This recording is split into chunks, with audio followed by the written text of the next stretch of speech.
Come here. Check the back seat. Gets in your head, right? Good. Because every year, dozens of children are forgotten in the backseat of a car by a parent or caregiver. All never thought it could happen to them. But with changes in routines, distractions, or a sleeping child, it can happen to anyone. Parked cars get hot, fast, and can be deadly. So get it in your head. Check the back seat. A message from NHTSA and the Ad Council. Tickets for less. Best seats, best prices, no service fees. Shop ticketsforless.com. KOZN Bellevue, Omaha, Council Bluffs. This is 1620 The Zone.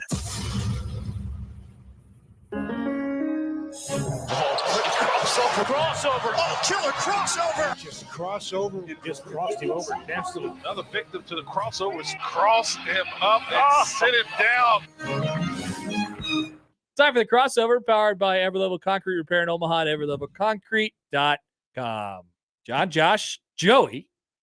Hey there. On? So did you get some pretty good pub on your schedule yesterday? Mostly people thinking I don't like the Cowboys, which is true. Did you get your here worst, we go. Your worst nightmare more of people Goober fans. People making fun of you, or people saying I don't like this? Not a whole They're lot. not goobers. It's just Joey is wrong. Like, he is going to be wrong. Like, Joey should take great pride in being correct. And so to put them at noon on opening Sunday is like, not going to happen. It's not going to happen. But you are goobers. We are, but that's not the point. The point is that he will be wrong. Don't you hate being wrong? It's all about putting the best. I don't know. games I don't at know each that time feeling. slot. Tell me Joey. what it's like. Joey, what was that? I picked the Super Bowl to go to overtime once. I was right. Don't you hate being wrong? I said, I don't know what that feels like. Please tell me what it's like. You're wrong a lot, and Joey is going to be wrong. He can keep hiding behind it's about the best games in the best time slot. But you know what? They won't have Cowboys-Bucks during week 1. Why would they do that? Not at noon. Not at noon. They would never do that. I can't wait. I hope this happens, Joey, so that you and I can just let him have it. I hope Cowboys win the Super Bowl. They're not going to, though. Like, that's the point of this exercise. If I were to do something like Joey did, I would do my darndest to be correct about it. Wow. And he is failing. Listen. He is failing. You are ripping this young man. I love the hard work. He went He's into just going all to be this wrong about this thing. And then you crap He's on going to be him. right about the Thursday game, I think. I think he's going to nail the Thursday game. You were probably the one. Your ancestors were probably the one that sat outside the Wright brothers and said, humans aren't supposed to fly, birds are. Probably. And we don't even believe in birds because we're weird and we believe in these stupid conspiracy theories. By the way, a motorcycle cop's going to kill presidents someday. Secret Service agent? How often do you guys think about your ancestors? Like, I don't know. What were they doing? About thinking about my ancestors. Just in Good point. case. We are all whites in here, so there might be some problematic stuff. But I always wonder, what was my ancestors doing in the 1600s? Oh, man. Where were they? That's so far back. It is. I'm obviously not from like this rich lineage. How did they get here? How did they? Mine arrived in the early 1900s, I believe, from Sweden. Wow. That's on my mom's side of the family. I don't know what the hell was going on my dad's side of the family. Via boat. Got stowaways on my mother's side of the family. What was that? Stowaways from my mother's side of the family. Yeah. Stowaways. So he's just said? Yeah, stowaways. Yeah, stowaways. Like on the boat. Oh, like they put him in. Josh is actually very lucky that he's still here. Sneaking on the boat, Josh. Josh is very lucky he's still here. Because his ancestors would have been the type to say, yes, and I would like to submit a grumble that one day all people shall be free. And then they accuse it. And then this would have been in Salem. They would have accused you of being future seers and witches, and all your ancestors would have died. It is wild to think like that way back there was probably some great-great-great-great-great-grandpa who lost like 8 of his brothers and sisters because of disease, a cold. But I made it through. That says that we come from some tough ass people. You know why? Because all your ancestors who used to be right about predictions, and then they got accused and persecuted as witches, and so your whole family went the opposite way. That's true. No more and that's why you're wrong about all your predictions. When your ancestors it's said genetics, everyone will be free. It's self-preservation. No, and then they basically just genetically modified you to be wrong. Yes, evolution. Because you're trying. It's self-preservation. So I probably have some great-great-great-grandpa who was like, the earth is flat. The sun No, revolves no, no, around they were us. saying that they No, were he was right. They were right. He was right, and then they accused him of being a witch, and they killed him. Okay. And that's when your great grandma said, "We're never gonna be right again." Yeah, it's time to be wrong, and we're going so we to can live. have a long line of Petersons who will be wrong and wrong and wrong and wrong Hey, for years. But I got the Super Bowl right that one time. That was pretty cool, though.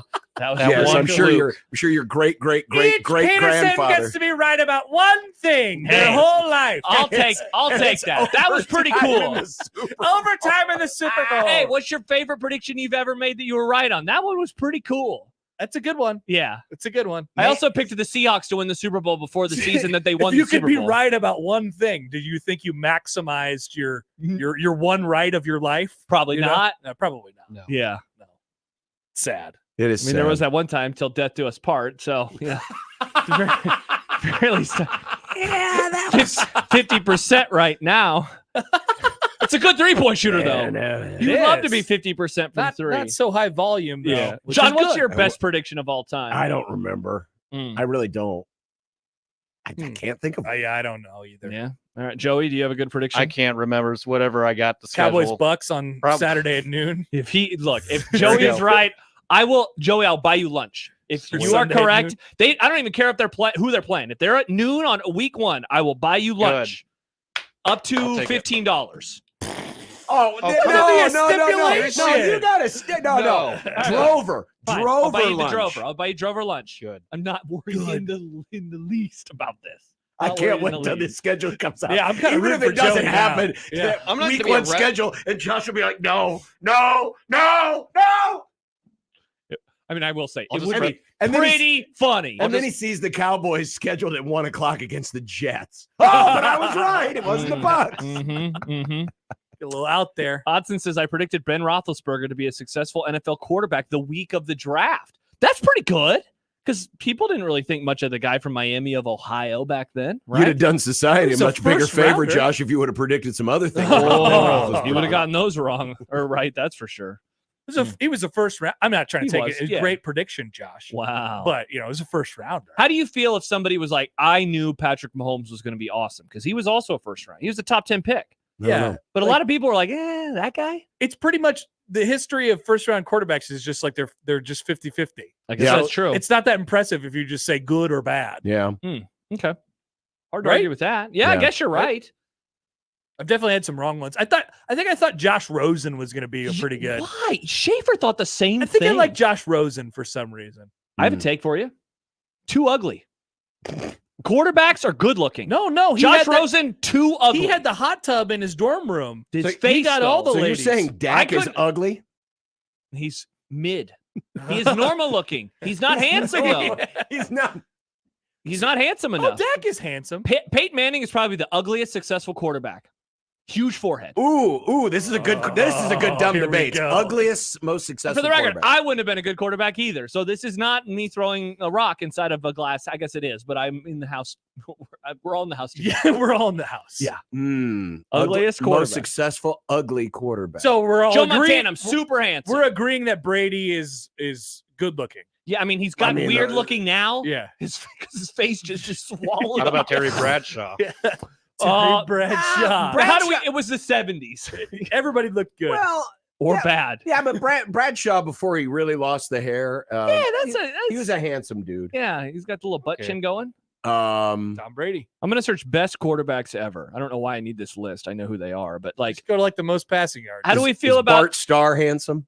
Oh, good. I don't question. know what Bart Starr looked I'm gonna like. look up Bart Starr 1967. That QB sneaky in the Ice Bowl was All right, beautiful. Yeah. When he was, Yeah. he's normal looking. I mean, he's just Yeah. a normal. Yeah. Again, it's the 60s though. Johnny right? Unitas pretty average. Yeah. What about John Elway? How do we feel about the handsomeness of John Elway Elway? Elway's good looking guy. People always talked Yeah. about his teeth. Yeah. Remember, like the cartoons that they used to draw? His teeth were massive. Okay, Yeah. so And he looked like a horse. one of the cool things that the sports reference pages give you is they have like the pictures. Yeah. And so here's in pictures the top let's see 12 NFL quarterbacks all time in passing yards. okay. Brady, Handsome. Breeze, Ooh. Kind of normal. Yeah. very normal, receding but hairline. certainly not ugly. Not ugly, yeah. Kind of because we're Scar identified. on the face. birthmark. Is he more attractive because of the birthmark? It could be. Mhm. I think he can pass. Peyton.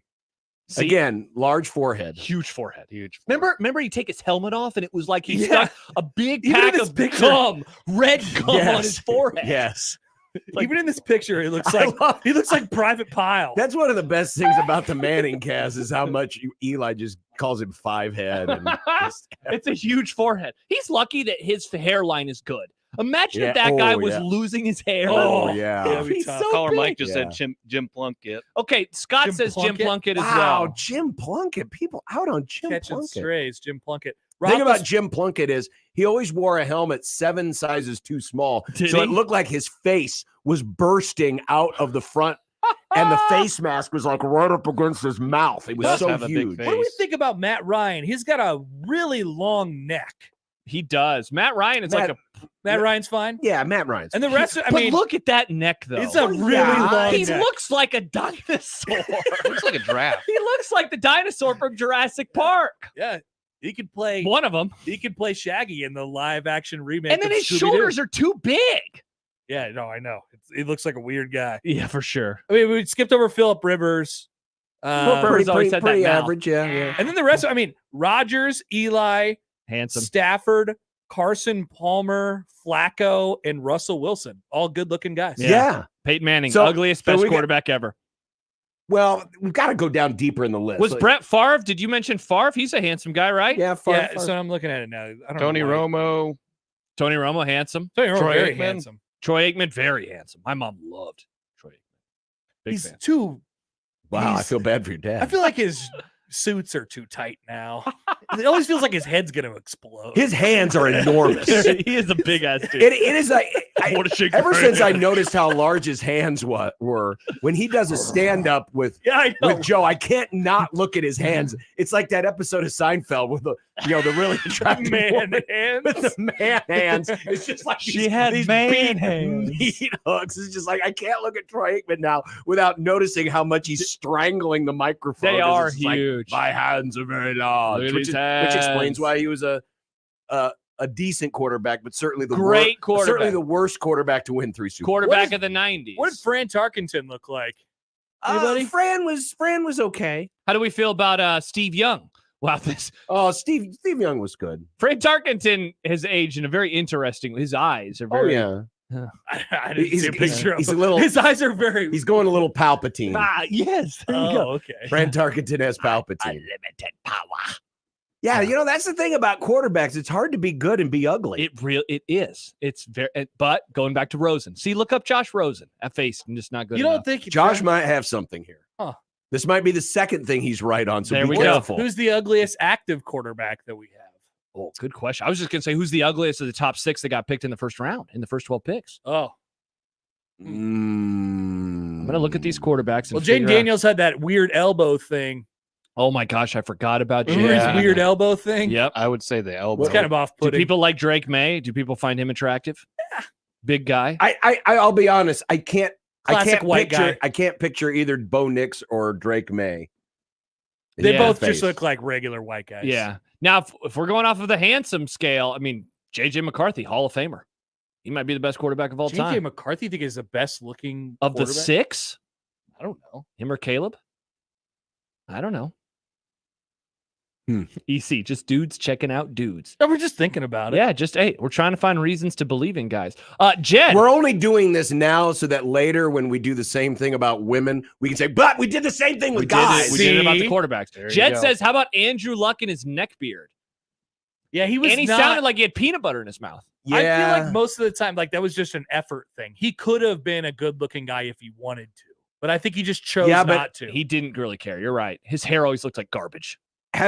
Hasn't he? Didn't he shave his beard recently? Or Oh, did he? He got really skinny. he did. He got really skinny. He showed up. Andrew Well, Luck he showed now. up on the Amazon post game show. Oh yeah, he had the Yes. mustache. and he right? came out in the general. the Yeah. general's Oh, outfit, that's which was right. awesome. Otson. Now this might be a hot take, but maybe he's onto something. Trevor Lawrence, and then he adds or Deshaun Watson has to be the ugliest current quarterbacks. If Trevor doesn't have the hair, if he doesn't have the long locks, Yeah, are we because like, he's got the very large nose. No, Yeah. he's not. He's not attractive. Guy. Yeah, so maybe Trevor Lawrence. I mean, it would explain why he's so mid. Good point. Yep. Jeff says this is getting a little weird. Getting? I feel like it's been weird for like 10 minutes. What would Very you say weird. about Matthew Stafford, John? Stafford's a very handsome man. What are you talking about? Of course he is. Have you heard that he was high Extremely school handsome. teammates with Clayton Kershaw? Yeah. Ooh, did not know that. Yes. Literally never heard that one time. No, he has. He definitely has. Wait, have you? I don't Did you- pay a whole lot of attention. Whoa, that was actually new? That was amazing. I did not know. So Wow. people forget. People forget. People Joey- forget Joey they were high forgets. school teammates. They're good friends. Did you know that Tommy Armstrong and Jordan Westerkamp are roommates? Yeah, I knew that. Okay, good. Heinrich Harburg and Fedoni, right? Yeah. Weren't they the latest Well, the new roommates? one is Riola and Ja'Cory Barney. Okay. That's the new roommate. Here's my question: Why does Dylan have a roommate at all? Why doesn't he have his own mansion Buy him a and house. a yacht? Great question. Aaron texts in, Matt Stafford looks like he got hit with a shovel in exchange for a rocket arm. Absolutely. Stafford is proof that money and being good at sports help land pretty girls. That dude ugly. Who said wow. this? Also, Aaron, we call them women when they're above 18. Who said this? My friend Aaron. They did date Your in high friend school. Aaron's a didn't moron. You should see the thing he sent our group chat the other day. I don't know if I should talk about it on the air, but it was wild what he sent the group chat. A photo.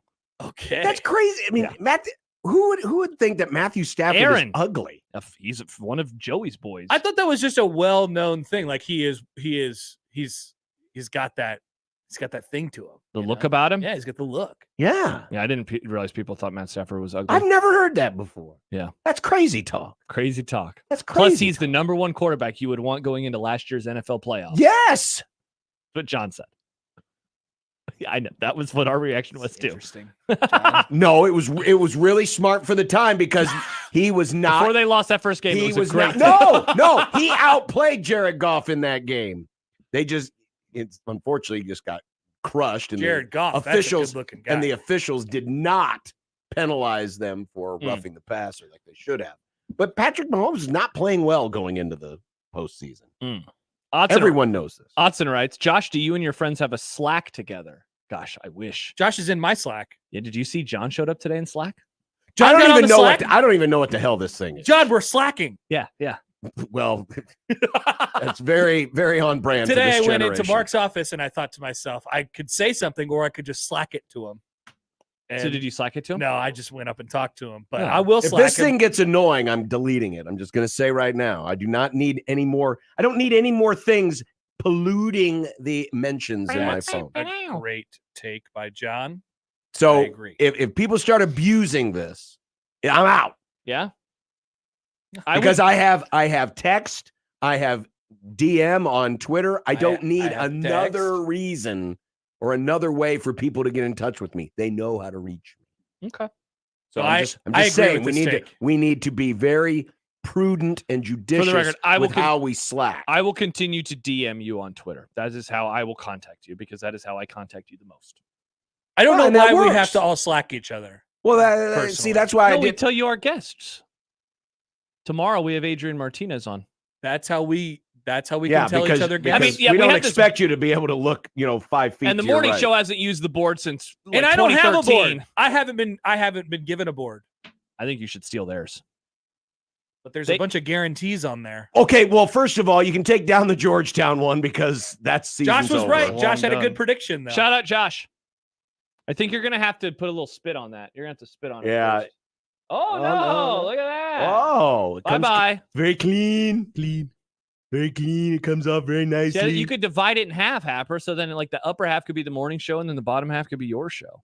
or just take Do over we have and a see if anyone problem notices. with having the same guests on the same days? Or is Oh this- no, that's a 10-year-old problem. Yeah, that's Oh, okay. 2014. Why are we 16, slacking 20. Yeah. each other about it? So you can mention it on the show. Oh, good idea. It's a Love symbiotic. that. or you promotion. could just look. If I mean, you it think is you're- all we actually do. We still update our board in Yeah, you guys 2024. update your board. We do update That's our also board. Also, wild. when Yeah, you your were gone board's last clean. week, I really appreciated the vacation board there Yeah. because I didn't know if you were going to be gone for a couple days or the entire yeah, we week. got to get John's And vacation so up there. Josh said, "Look at the board." That's awesome. There it was. Coming all Odson week. says we don't need boards. We have the Slack. All right, I guess we're not using boards anymore. we're slacking. We're slacking. Well, then I know. Okay. Well, John, this will lead to our idea that we've had for a while. Remove the boards. TVs. I visited a radio station in good idea. Portland, and they had the host. First of all, good idea. their desk was very weird. It was this oval, very odd, that was broken in the middle. Kind of broken. I don't know how to describe it. But anyway, they had TVs over there and then TVs over here. And so John, in theory, would be right here and he'd be looking behind me and there's a TV. And I was like, wow, they had 4 TVs in there. Can you imagine 4 televisions? How were we their got lights? we got 1.25. Well, the best part was they had cameras that were on the ceiling and they didn't have to plug into StreamYard. The producer did all the stuff. And I was like, this is an America that I want to live in. Yeah, I agree. And the cameras looked amazing. I'd be a little worried about Nick having to do all that stuff. I would too. Because he would just have a bad. I think he would not. He would. Have He has too many things to do when he gets into the studio. Even if we I had just to turn in a microphone. Even if we just had a camera and it was situated up here somewhere, and we had a 2-shot, that's all we need. Yeah. Just that's what they had. They had like one right there and it was zoomed in. So like they were in frame. Then they had one right there. It was zoomed in, high def cameras. Perfect. Great to go. Then they had all these TVs. That could be the wall of television. Put a message in the Slack. Oh, great idea. I'll go to the Slack. John, get ready for your phone to, receive some sort of notification. YouTube user Nick catching strays again today. To be fair, I think Nick would agree that when he gets in, he is a lot of stuff. He has so many things to do, like plug in his headphones. I just don't. I would not want to put another Plug in thing his on headphones. Nick's plate. Start the recording. Well, again, I didn't Publish. Nailed it, Joe. You Exactly. nailed it. Yeah, you absolutely nailed it. Now listen, I didn't give Nick any crap. I just wouldn't want to put another thing. So on what his am I plate. asking? No, I Thoughts agree. on more TVs in the studio? Thoughts on better everything all the time. better everything all the Thoughts time. on a studio that is conducive to 12 hours, sometimes 14 hours a day of talk radio. So it's not like an oven.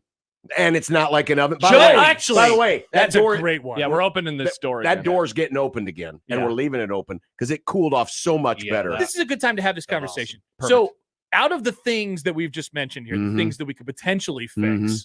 with a little elbow grease and hard Mhm. work, Or a lot that of elbow studio. grease. or that Or studio, that studio. which would you attack first? Which is your highest priority? I need to fix this now. I mean, it's barely 70 and it's warm in here. So, I mean, I would rather it be cool in here. That is pretty nice. I totally agree. I think that's my number now, one. big picture, long term. I get triggered when I get too warm.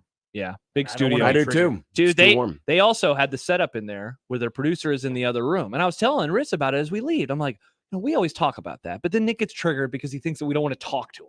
It's like, no, it's just You could still talk. You could do so many things and not have to worry about it coming. You can answer the phone and be like, "Hello," Yeah. instead of what? Yeah. You can do whatever you want. And man, I was just like, this studio rocks. And then there's an element where when Nick really wants to chime in, he hits the little intercom button and it sounds like he's coming out over the intercom. And then you know it's him. it's almost funnier that way. It It sounds is. a little bit different. Disembodied voice. That's what they do Yeah. with Baba Booey on the Stern Show. That's what they do with Baba Frank. Booey pipes in, and then occasionally he gets a normal microphone. Will visited a radio station, drop off a resume. No, I know Dirt and Sprague. We had breakfast together, and I stopped by to see the end of their show. Josh knows dirt. Yeah, they brought me on. Dirt told me that he has family. Remember that Dirt had family in Nebraska. Yes. Apparently, one of Dirt's family members hates me because I was negative about Scott Frost. He told me this on the air, to which I cackled for a good 5 seconds.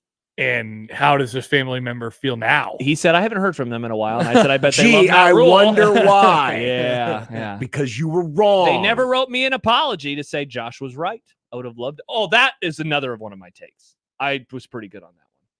But that wasn't a prediction. Was That's true. It was just a take. It was an it? opinion. Yeah. You were a little ahead of the curve. Yeah. I was ahead of the Josh curve. was ahead of the curve. That like counts. that one. That counts He as was being even right. ahead of me. Mm-hmm. Yeah. I joined him. I joined him soon, but he was ahead. Mhm. You were. Yeah. He was first. He pooped on Frost before I did. Somebody's got to be the Pooping first on pooper. Prime. Yep. One of the first, anyway. And there's nothing wrong with that. No.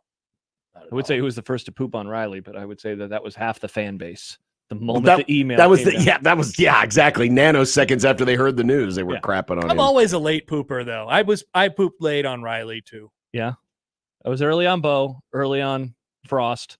I was late on Riley, late on Callahan. I'm kind of in every other, so I'll be late on Rhule. Oh, you're going to give him some time. Yep, I'm going to give him a lot of time. Hmm. Yeah, Take it one game at a time. got to take it one. John, game how at a have you time. pooped on coaches? I would call myself an average pooper, Medium. a medium pooper. Yeah. You know, Now I did. There comes a time where we I all did have to say the Thanksgiving week before, when Bo should have been fired, I made my case for why Bo shouldn't be the coach anymore. 2013. Yeah. They want to fire me. Fire me. Yeah, I did make my case for that. They in definitely our should have last fired show. him that day. Yes. He literally asked for it. They had a great opportunity.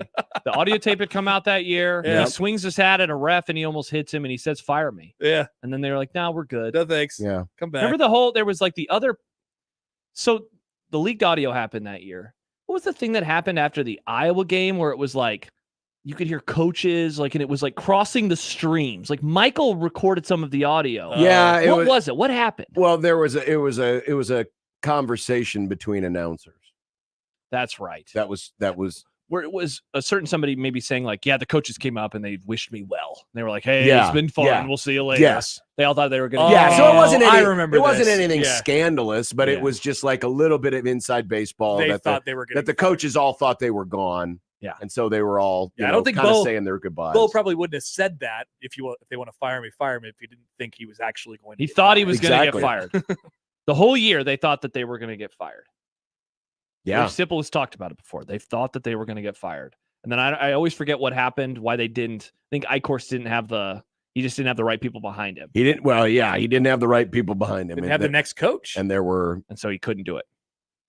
very powerful people who were pulling some strings, saying no. Yeah. So everyone was surprised. Like we were all preparing, like, I was a producer at the time. Like, all right, I'll be showing up to work this weekend to do stuff. Yeah, I was so ready that weekend. And then remember that email came down and John, who was somewhere with Creighton, like we- hopped on to do like a half hour. Like, yeah, they're keeping him. Yeah, we were in Anaheim with the Jays. We were in That would've been Anaheim. the first year we would have had Creighton on the station. Yeah, and that's where we were, and I still remember,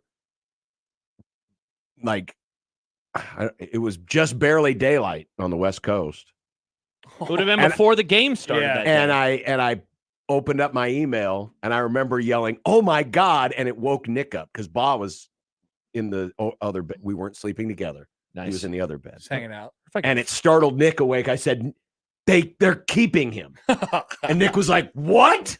I said, "They're keeping him," and then I went on the air. I'm going to see if I can find any tweets from that day. It was November 29th, 2013, to see if there was anything that came down or that we would have said. Man, that was so weird.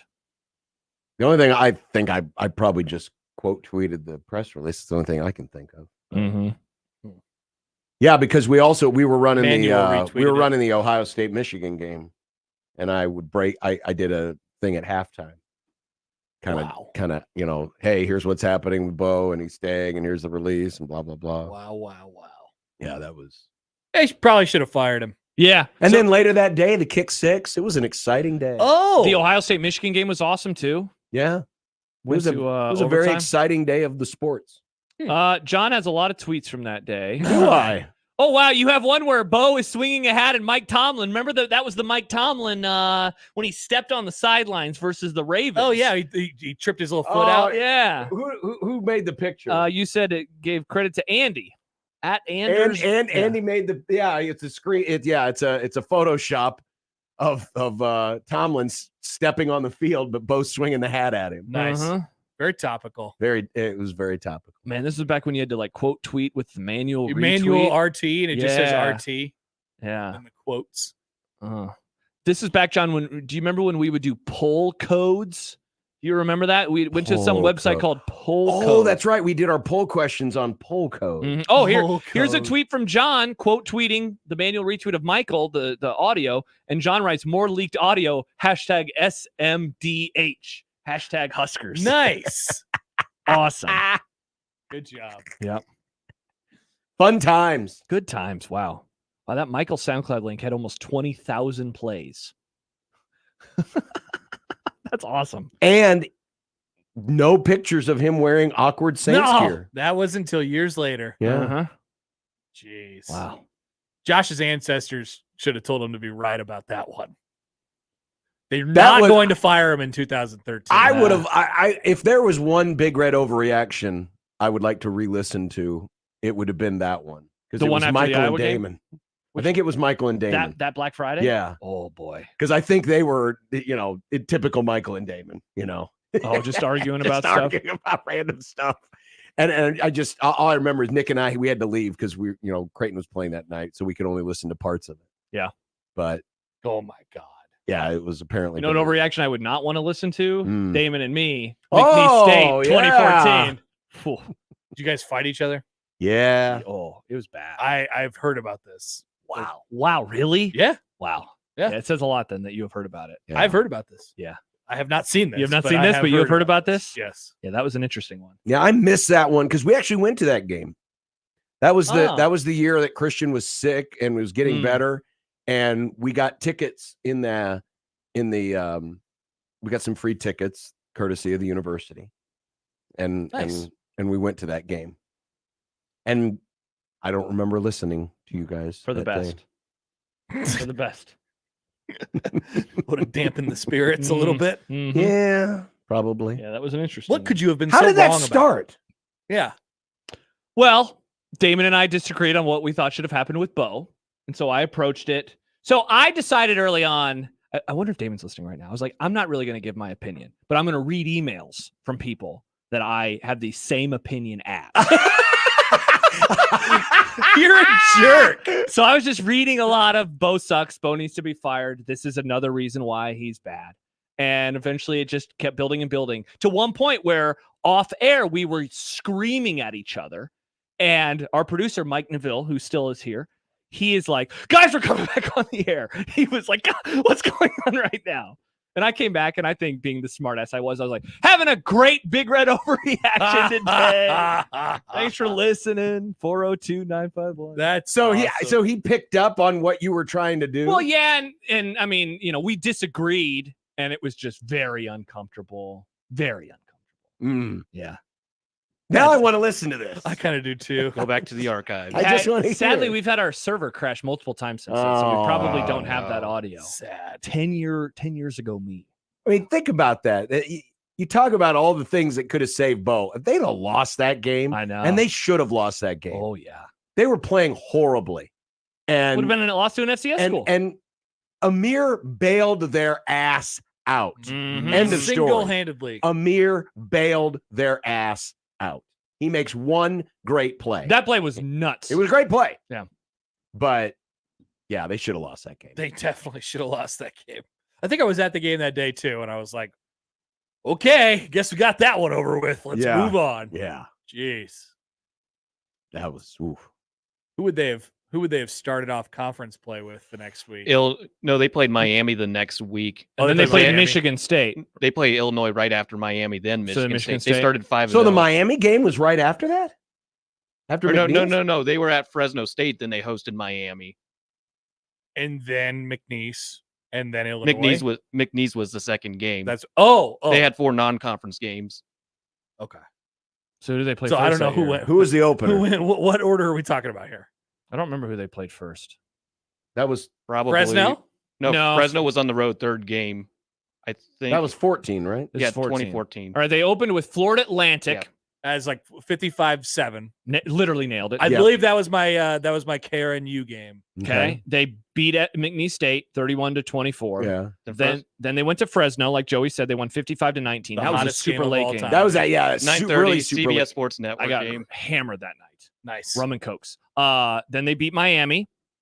And then they beat Illinois in the what do you call the those garbage uniforms? duct tape. The jerseys. duct tape. Oh, the uniforms. duct tape uniforms. Yes. Those were that was garbage. That was where Randy murdered that guy. Yes, there's the famous picture of it. Yes, Yeah. famous picture. And then they lost to Michigan State.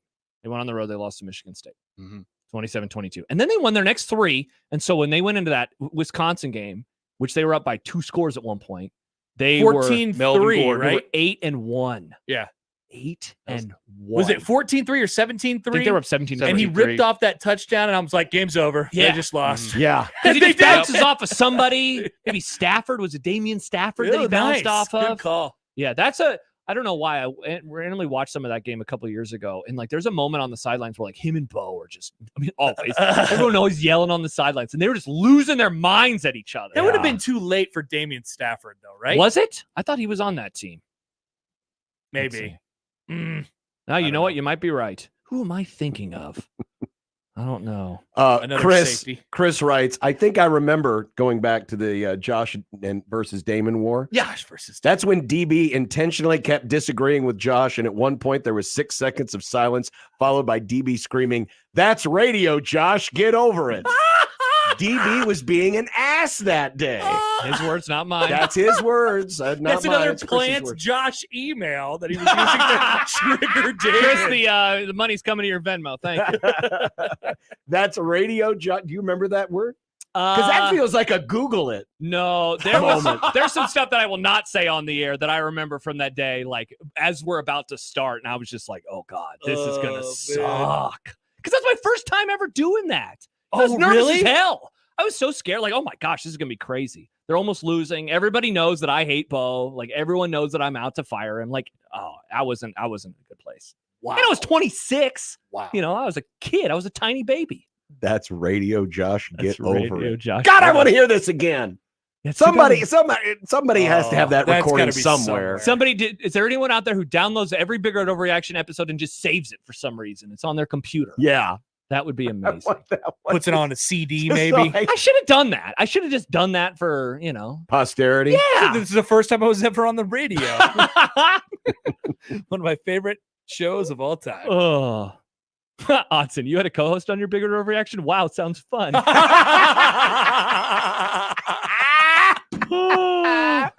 I felt so bad for Josh that day because I'm coming back from the Creighton game. Yeah, I remember. And I'm listening. Oh. And I mean, there was a part of me that wanted to come in, but I'm Same. like, I can't because I didn't. Outside of the last overtime that we watched together, we both had the same thought because I remember. I think I called you, Josh, and I was like, "Are you listening? Are you listening to this? I think I'm gonna go there." And then I got about halfway home. I was like, 48th or something like that, and I'm like, I think he's got it. I think he's got it because I don't know anything about what happened in the game. Right. Neither of us did. Yeah, It we was saw the Wisconsin overtime. game. That's it. It was the Wisconsin And game. I was on my way home because I was at a friend's house to watch the game, the Wisconsin game that night. And I was on the way home, and I remember thinking, "Oh, you know what? I should do that." And then I realized, but wait, this is on StreamYard, and so whatever issue there is, it's probably going to continue to happen if I hop at home. And I remember not wanting to listen because it was making me so uncomfortable. I got home and Riss producer is Josh taking Riss is strays. watching it, and I was like, I'm not going to be in here while you watch this because it is making me physically. I am uncomfortable right now at the technology falling. Why are you so apart. sweaty, Josh? Yeah. Talk Oh. about the Wisconsin game. Chance mentioned in the comments, Josh Odson and Gary Sharp were hosting, and Gary was down in Colorado Springs for that one, trying to go on StreamYard, and that did not work out. Exactly. Because of connection. That's the one. Yeah. So we had to put Gary through the phone while we had callers calling in. Josh and I had to buy some time in between the technical difficulties. It was. What a mess. It was. This was hard. right after the Creighton game. We Yes. transitioned right into Big Red Overreaction. It was hard. It was really hard That to was listen tough. to. Yep. Yeah. No offense. Meanwhile, John and I at the arena, like, let's watch overtime. Let's watch overtime. Because I was this close to almost pulling it off again. Yeah. And then the score flashed up on I think didn't Rob on- come over and he was like he Did he? Did he spoil it? I feel like somebody was like, No, I think it was I Peter. distinctly remember the dummy board across the way from me, and I just happened to glance up and I saw that it was tied in the fourth quarter, and I'm like, crap. yeah, you gave And in. then I just gave in You and said, gave in. fine, we're gonna watch overtime. Otherwise, I was this close to almost pulling it off, like I did the Maryland game, where I would have gotten home and watched it. Yeah, YouTube user says I was watching the 23 Wisconsin game and I couldn't wait for Big Red Overreaction because the bit was going to be explain John the stats and have him guess the That's score. right. and That's what outcome. we were gonna do. Yeah, it would have been And better, I would probably. have. I would never have guessed it. No. Oh my God, Chuba had a 65-yard run. Or It was whatever funny was. watching those two games through the prism of, wow, I can't wait for this to be explained to John. You know, it's just going to be Yes. so much fun. Yeah, and then it got ruined. Yeah, and then it got ruined. I was just watching Twitter, and Twitter made me think that Chuba was the greatest quarterback of all time. No, Husker Twitter. That was amazing. That's impossible. Yep. By the way, going back to the McNeese Big Red Overreaction, Steve says, I seem to remember thinking that Damon was actually going to beat Josh's ass on the air. Oh, I'm going to look for that audio. We probably don't have it, but I'll we search probably for it. don't. I'll search. Oh boy. Yeah. Now that could be a when we take the week off. Yeah. Re-air. Re-air. Oh, The man. 2014 McNeese State Big Red It's too bad we don't have The that. 10-year anniversary is coming up. That's right. 10-year And anniversary. what kind of cloth is that or whatever? Oh! Is that on anniversary? Yeah, what's 10? Is it Anniver- silver or Yeah. 10 is, I think, actually Happer. No, wait, that's I think 10. 10? Oh, 10. Damon, what should we 10. do? What 10 gift should we have to celebrate our overreaction? It'd be more appropriate if it was broken Laker glass. There we go. Oh, who has that, Kevin? Or the spicy chicken anniversary. Oh, all right. Now I have to find the date of this game because I have to have some tweets from back then. Oh, yes. September the 6th. All right, I'm going to look for that. September 6, 2014. Yep. September 6, 2014. We got it. Well, I'm going to set a reminder on my calendar just to make sure we talk about that on September. That'll be the day before the Colorado game. Oh, that'll be a that's nice Friday. way to reminisce, yes. Here's one where I have Perfect. #Huskers and a guy shooting his foot with a gun. Mm. I think I tweeted that from the Oh, and then the station. one right after that, the foot has turned into Damon. Oh, by the way, I already have something scheduled for September 6th. What is it? It says, talk about William McKinley, which must be something we've discussed on a Well, previous he was cross- assassinated. Yeah, it said, Huh. and then I got an invite from Nick that says, celebrate day McKinley got shot, R.I.P. Wow. And we all got invites, and we all have accepted these Yeah. invites. So So I basically boy. do not. I barely mention overreaction except for the one person who I responded to, and I said the pods are up online if you'd like to listen to them. We went 2.5 hours today. Mm. So that said, I think that there is a way on Twitter on the advanced search where I could search my mentions from that day, but I don't know for sure. That would be all right, hilarious. I just put it on here. 10-year anniversary of 10-year Josh and anniversary, Damon Josh. fighting on Big Red Overreaction. The tin. This is going to be The fun. 10th anniversary. Gotta Okay, get it. yes, I can search my mentions. Wow, I should see now. That could be a part of the anniversary. All right, we'll save that. Yeah. Day before the Colorado game, that's the crossover. Yep. The crossover. Celebrate William McKinley and Josh and Damon fighting each other. Yep. Both ending in assassinations. Oh, remember Bo Fart game, John? Somebody tweeted, I hope that this is not the Bo Fart game. We used to call his weird losses, Bo Fart Farts. games. Fart games. Yeah. Yeah. He had Well, a that bunch of wasn't a those. loss, so it wasn't a. Well, I think we also used poor performances as both. It definitely was a fart game. It was a bow fart. Mailman Todd tweeted, and I know he doesn't mean it the way that I'm going to read it, but he says, "Get this guy off."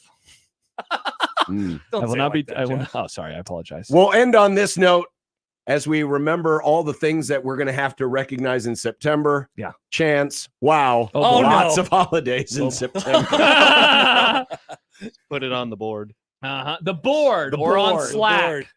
Yeah, Or on Slack. Slack. Well, it to me. Chance, your favorite September holiday will be observed today in Dumb Debates. Oh, it will indeed. Yikes. It will Yes. indeed. Your Yikes. favorite holiday. And on that note, Goodbye. we got to take a break. Yeah. Be back after this. The Grum starts now, 1620 The Zone. Mornings with Sharp and Hanley. I'm telling you here, kids aren't coming to play college football or basketball for school. It's just the reality of it. How many times have you thought, wow, I wonder what his GPA is? There's a reason why when they announce starting lineups, they don't put their majors on there anymore, okay? Gary, student comes before athlete. Yeah, whatever. Okay, athlete ahead of student. Okay, there's 30,000 other students. Mornings with Sharp and Hanley. Weekdays 6 to 10 on 1620 The Zone. Your Omaha area forecast from the Godfather's Pizza Weather Center and KETV Newswatch 7 on 1620 The Zone. Just partly cloudy skies for most of us on your Wednesday afternoon as temperatures warm up into the 70s. There's a chance of a pop-up thunderstorm during the afternoon and early evening hours, mostly on the Iowa side. But again, just a small chance. But this evening, we'll see temperatures drop into the 60s. I'm meteorologist Luke Vickery, KETV Newswatch 7. 1620 The Zone's Unsportsmanlike Conduct, brought to you by a great friend of the program, Union Bank and Trust. How powerful is Cox Fiber? Powerful enough to let your band members in Vegas, Phoenix, and Omaha Jam like you're all in the same garage. Introducing Cox Fiber from the company with the fastest download speeds 9 years in a row. It's internet built for tomorrow, today. Cox, always building better. Limited availability in select areas. Speeds vary and are not guaranteed. Cox terms and restrictions may apply. Analysis by Ookla Speed Test Intelligence in Las Vegas, Omaha, Phoenix. Fixed media download speeds Q2 2016 to Q1 2024. When it comes to protecting your home, J. Stenick Contracting takes pride in ensuring every detail is handled. Roofing, siding, gutters. When it comes to the exterior of your home, J. Stenick Contracting has you covered. Have you noticed stains on your ceiling this winter? With storm season around the corner and the damage it can bring, let J. Stenick Contracting ensure that your roof is durable and holds up against the weather this spring and summer. When you need an honest assessment, J. Stenick Contracting has you covered. JSCRestoration.com.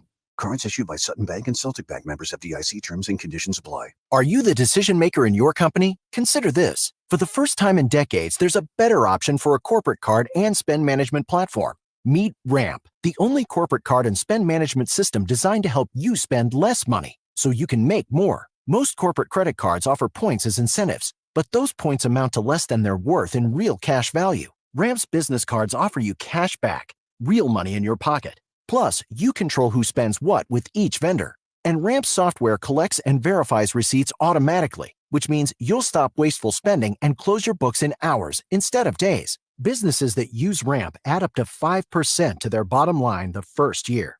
If you're a decision maker, adding Ramp could be one of the best decisions you've ever made.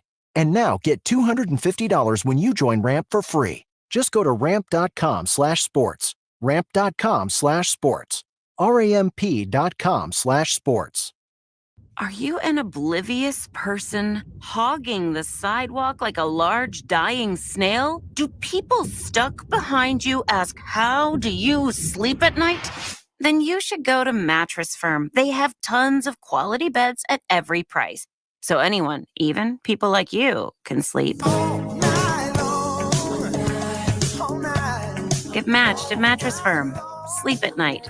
Restrictions apply. See store or website for details. It's happening daily. We're being conned by the institutions we used to trust. The mainstream media is distracting us with meaningless headlines instead of focusing on the harsh realities facing American families. Time is short before something big happens, and that's why so many folks are preparing. They're becoming self-reliant by investing in emergency food storage from My Patriot Supply.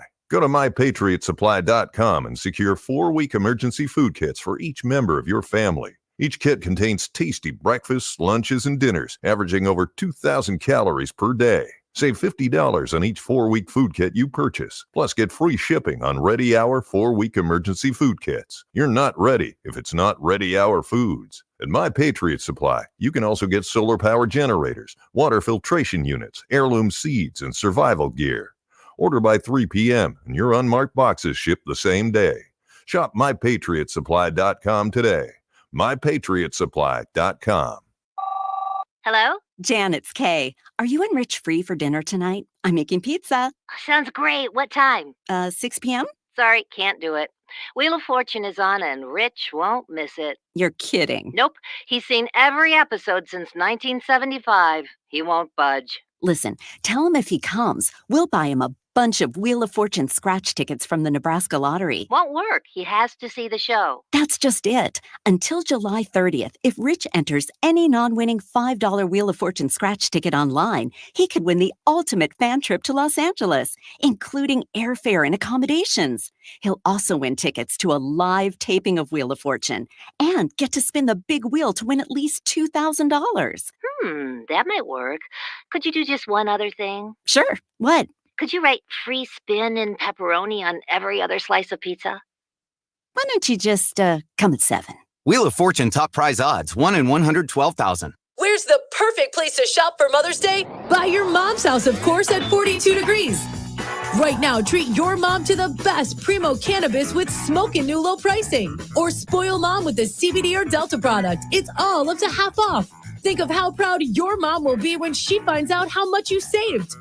Don't miss this Mother's Day sale at 42 Degrees. Your dispensary for top-tier cannabis, second to none product selection, and exceptional service. 42 Degrees. By your mom's house. When it comes to concrete repair, Everlevel has some serious game. Coach Greg McDermott here to coach you on why you should choose Everlevel Concrete Repair. They've got the fundamentals to fix your cracked and uneven concrete, and their products will give you the best defense against future damage.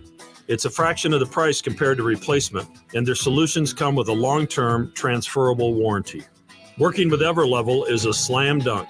Call Everlevel Concrete Repair today for your free inspection.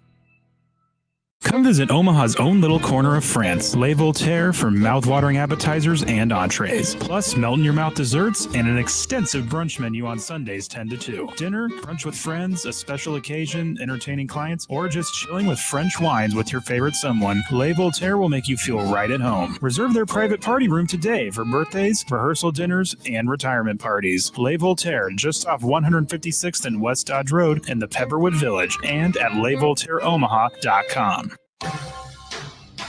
This edition of Unsportsmanlike Conduct on 1620 The Zone is proudly presented by Union Bank and Trust. The program starts now. KOZN. Unsportsmanlike Conduct on 1620 The Zone. Husker Athletics, Creighton, and yes, UNO. Don't miss a moment, they'll give you your fix. They're on every day from 2 until 6. Spend your afternoons with John, Josh, and Nick.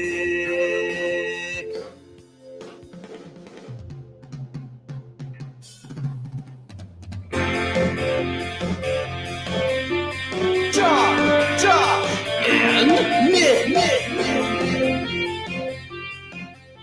They'll show you what sports talk really is. Oh my goodness, what a program we got for you today. It's a dumb debates day. We got some epic dumb debates.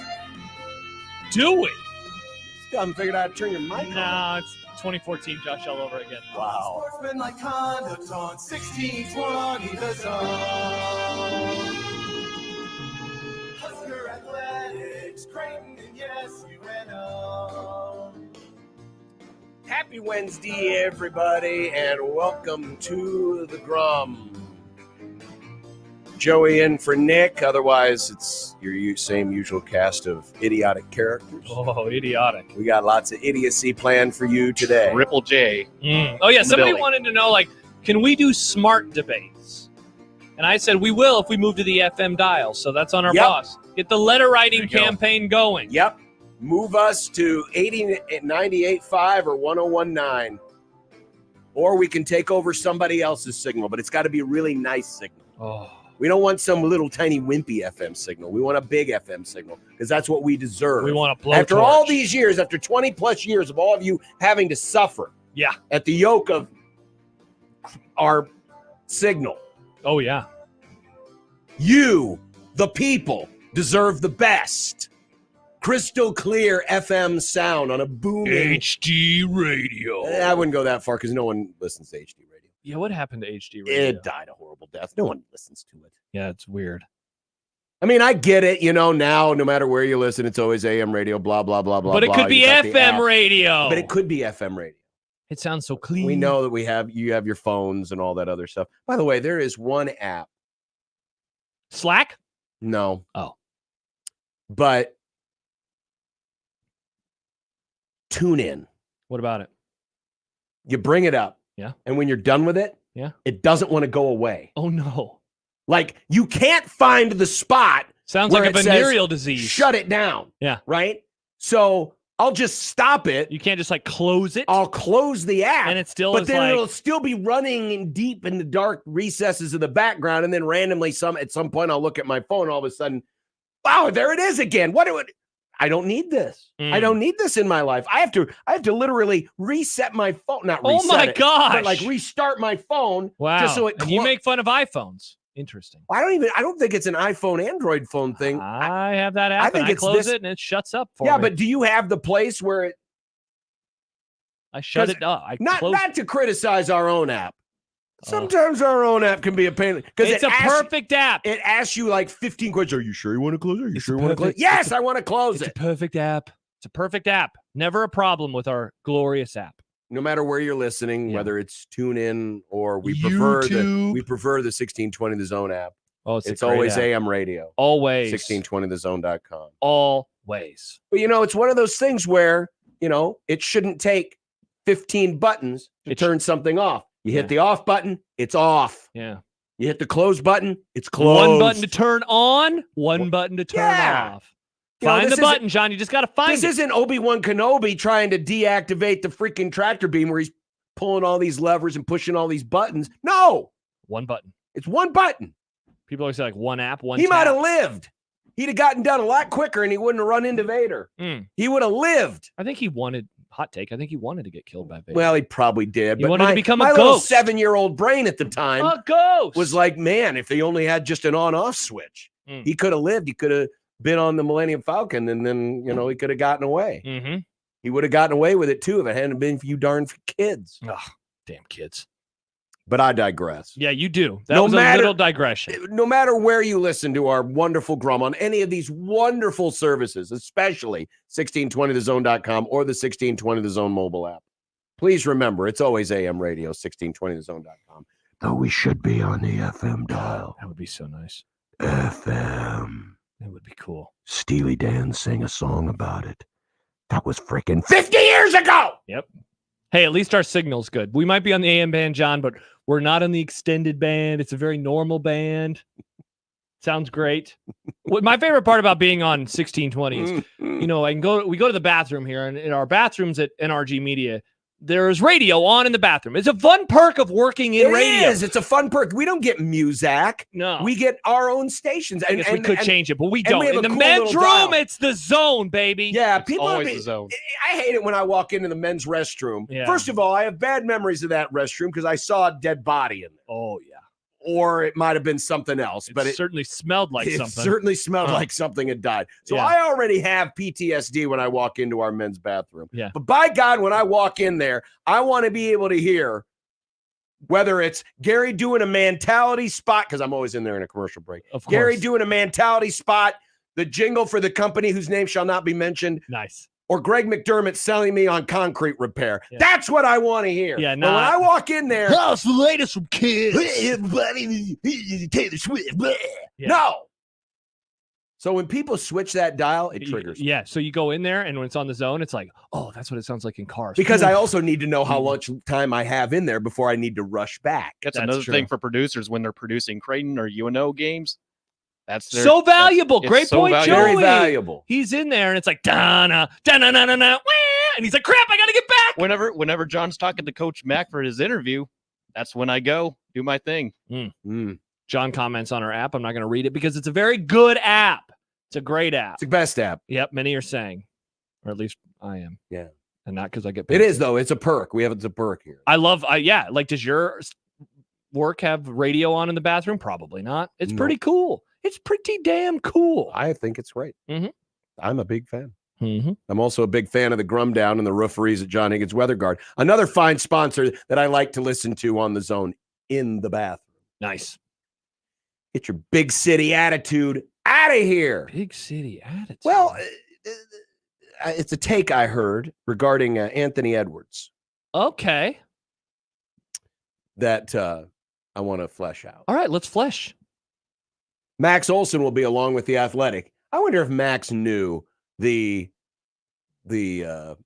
speaking of PTSD and poop storms. Yeah. I wonder what if he realized the poop storm that his story was going to create. I'm sure he was like, this is probably going to get some readers. There's one thing about getting readers. It's another when it branches off and it basically creates another story. And that other story was that, Coach Prime and Shador can't control themselves on social media. But it was a really good story. Very good story. Brian Kelly had some interesting takes that the college football hot take community has really sank their teeth in. But as I listened to it, I was like, man, that kind of sounds like it could have come from somebody else. Whoa, are you going to defend Brian Kelly? I might have to. Nice. Let's go. Welcome over, John, to the good side. Ted Carter. Uh-oh. Bitcoin and other questionable acts. Nice. Yeah, remember when people around here were like, man, this sucks. We're losing Ted Carter. Maybe it's not the worst. might have saved y'all who are going to commencement here at the University of Nebraska from listening to a really bad speech. John, excellent point. And I'll be the first. I don't remember who the commencement speaker was at my. You don't. I do. It was somebody that I don't recognize. Actually, the guy that I had, he might have been at the J School the same time that you were there. Jeff Zeleny, was he at the J School? You know Jeff? I know Jeff from your favorite network at one point, CNN. You remember Jeff? I CNN? do, Yeah. So Jeff was my commencement speaker. Yeah. I will always remember him because he mentioned that it took him 5.5 years to graduate college, and I was like, "That's me. That's me. I can end up on TV someday too." That's me. Take a look at some college football TV numbers that are rather interesting. How much are you the attraction? Not you as in you, the friends of the Grum, but you, you'll understand when we get to it. Not everybody thinks the Huskers are top 25 worthy. What? Who are these people? I don't know. Interesting. Twice the Punishment, The Rise of Catcher's Interference, which was a working title for one of the Star Wars prequels. Nice. That they thankfully didn't go with. Okay. Is NASA helping launch the Huskers? NASA? And it's Dumb Debates Day. Wow, that's a lot of stuff. Including a dumb debate. Oh, yeah. About that Chance is going to like. That Chance is going to like.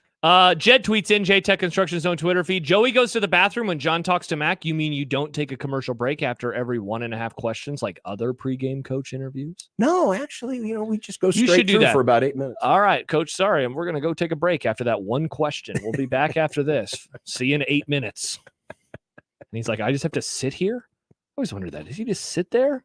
Yeah, probably. I mean, not to open the fourth wall. Yeah.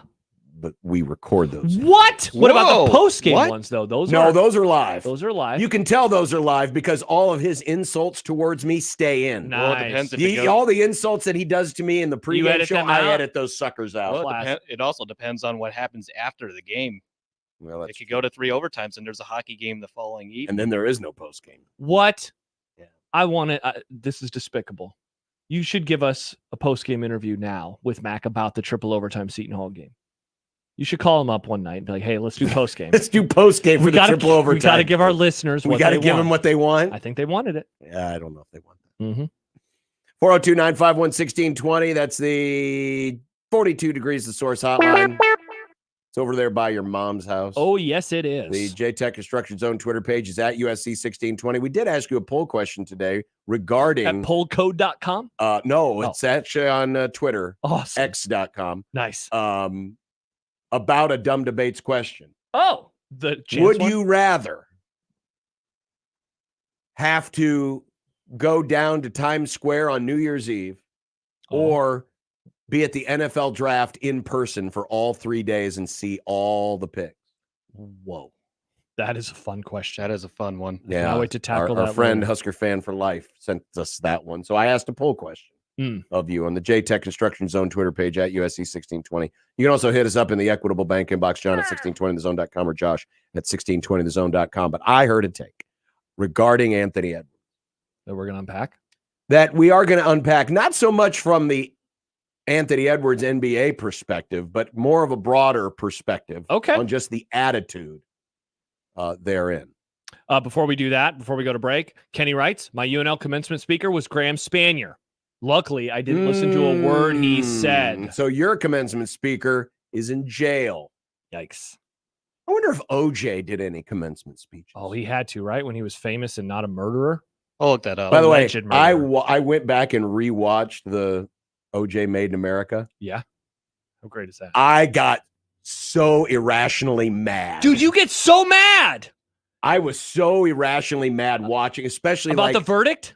You still get the mad? whole trial. 30 years later, you still get triggered? It's incredible how we found the 12 dumbest people on the planet to be on, of all of the billions and billions of people on this planet. They managed to pick the 12 dumbest people to serve on this jury. To be fair, what was the I can't remember his name. Who was the guy that was like, Johnny Crottrot? No. The guy who wanted to, on the other side, who wanted to do glove thing. Oh, that was Darden. See, that guy, everyone on all the sides were a bunch of idiots. Oh, they were. Chris Darden, are you serious, bro? Yeah, I know. Let's have him put on the glove with his arthritis over another glove. Yeah. You idiot. He purposely didn't take his arthritis pills for 2 weeks. Because he knew that they he knew his hands were going to... They goaded him into it.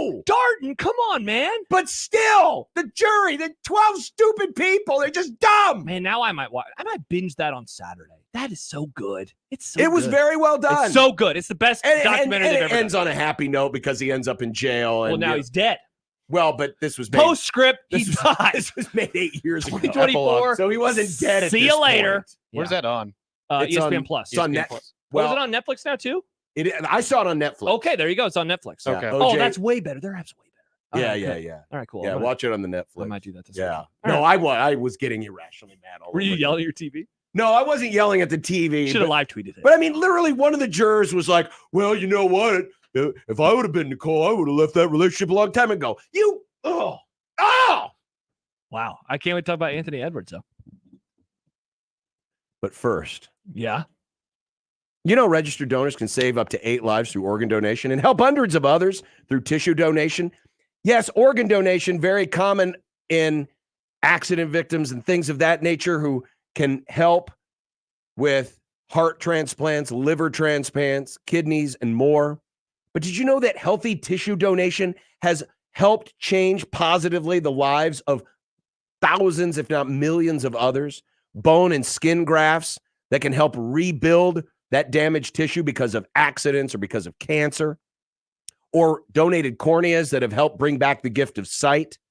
And the best part about registering to be a donor, it's simple. Just check that box next time you renew your hunting, driving, or fishing license, or visit goodguysavelives.com.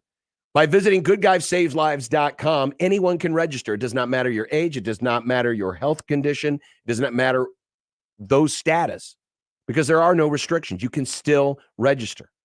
And it's free. Plus, most traditional funeral practices are still possible following donation. So for more information on how you can save up to 8 lives and impact countless others through the generous gift of organ and tissue donation, visit goodguysavelives.com. Live from the Host Coffee Studio, this is 1620 The Zone. Right now, and for a very limited time, get a free $500 quarter-carat oval natural diamond pendant valued at $500 for free with a purchase of $500 or more at Greenberg's Jewelers. Or receive a set of half-carat total weight diamond studs valued at $1,000 absolutely free when you buy $1,000 or more in gorgeous Greenberg's jewelry. It's a real buy one, get one free opportunity during Greenberg's Jewelers' Celebrating Love Spring event. Get mom that special Mother's Day gift. Or maybe you have an anniversary, special birthday, or a graduation coming up. You can give 2 pieces of jewelry or keep the free earrings or pendant for yourself. Greenberg's won't tell. Don't miss these tremendous buy one, get one free opportunities during Greenberg's Jewelers' Celebrating Love Spring event, happening for a very limited time only at Greenberg's Jewelers. Greenberg's Jewelers, a cut above the rest. West Roads Mall. Guys, let's have a conversation. Let's say you've been losing interest in your spouse. You got low libido. You can't focus on things. And you're wondering, what is going on? It may be low testosterone. Mentality is here for you. With their FDA-approved testosterone treatment, their board-certified physicians who work with most insurance companies, they can diagnose the symptoms of low testosterone and take care of it. Schedule an appointment today. Go to the website, lowtusa.com. Take back your life, man. Mentality, lowtusa.com. Nominations for the Step Forward Awards are now open. These awards are the state's most prestigious awards for volunteerism, and we need your help to find outstanding volunteers from your region of the state. If you know a volunteer who deserves to be honored for their service, visit serve.nebraska.gov and click Nominate Now. Made possible by sponsors like Omaha Public Power District. Nominations must be submitted by June 1st. Paid for by Serve Nebraska, aired by the Nebraska Broadcasters Association and this station. Many people go back to the dealership out of habit or because they think the dealer is the only one who knows how to fix their car. At Omaha Car Care, we offer a better option. We have ASE certified technicians, the technology to service any vehicle, and free loaner cars. The dealer will sell you a package of services. We'll provide the service you want for your car as your trusted partner. I'm Rick Betker, owner of Omaha Car Care, and we'll be along for the ride. Hey, you hear that? That's the sound of loose change in your pocket reminding you to buy a 99-cent medium pound drink from Casey's. So the next time you hear this, you already know where to go. 99-cent medium fountain drinks. It's not crazy. It's Casey's. A team succeeds when they work together. Banking's no different. At UBT, we're in your corner for every financial move you want to make. Your money's backed by a roster of experts who put in the work to know you and your community. So whether you're opening a savings account, buying a home, or planning your future, you always know who to turn to. Working together toward your financial goals. That's a win in our playbook. Union Bank and Trust. Equal housing lender, member FDIC. Make the right call. John Higgins Weather Guard, the home of the roofery. When it's time to replace or repair storm damage, make the right call. John Higgins Weather Guard, the local, trusted, and proven choice. No one has installed more DaVinci roofs, and there's a reason why John Higgins Weather Guard is the nation's leader. Community member, community supporter. Make the right call. John Higgins Weather Guard, the home of the roofery. Make the right call. Progressive presents 10 things on a food truck owner's to-do list that are harder than getting a commercial auto insurance quote. Stocking the fridge, prepping the stations, finding employees that get along well, finding employees that actually do their job. Looking at you, Gary. Balancing the books, balancing the flavors, having a fresh menu and fresh produce and fresh meat, but never a fresh mouth. But the easiest thing on a small business owner's to-do list? Seeing if you can save on commercial auto insurance. Get a quote in as little as 7 minutes at progressivecommercial.com. Progressive Casualty Insurance Company and Affiliates. Coverage subject to policy terms and conditions. When you keep a car for a long time, it becomes a classic. When you keep your air conditioner for a long time, it becomes, well, let's just say it doesn't get better with age. Call Standard Heating and Air Conditioning and have your old air conditioner checked out. If it's needed, you can have a brand new Carrier air conditioner installed in no time with fast and easy financing. When the other companies send salesmen, Standard sends qualified technicians. It's just part of the way we do the things we do. Carrier, turn to the experts. The Zone Hotline is powered by 42 Degrees, The Source, by your mom's house. Getting quality employees to fill positions in your company is essential, but finding those people can be a major hassle, unless you use ZipRecruiter. ZipRecruiter makes finding quality people a breeze. And right now you can try it for free at ZipRecruiter.com/radio. With ZipRecruiter, one click sends your job to hundreds of top job sites. But more than that, ZipRecruiter's advanced technology identifies the candidates with the skills you need, sends you a list of great matches to review, then actively invites them to apply for your job. And the results speak for themselves. 4 out of 5 employers who post on ZipRecruiter get a quality candidate within the first day. That's right, the first day. Now you can focus on your business and let ZipRecruiter do the work finding the best people for you. See for yourself. Experience the ease, efficiency, and power of ZipRecruiter for free. Just go to ZipRecruiter.com/radio. That's ZipRecruiter.com/radio. ZipRecruiter.com/radio. Tickets for less. Best seats, best prices, no service fees. Shop ticketsforless.com. KOZN Bellevue, Omaha, Council Bluffs. This is 1620 The Zone.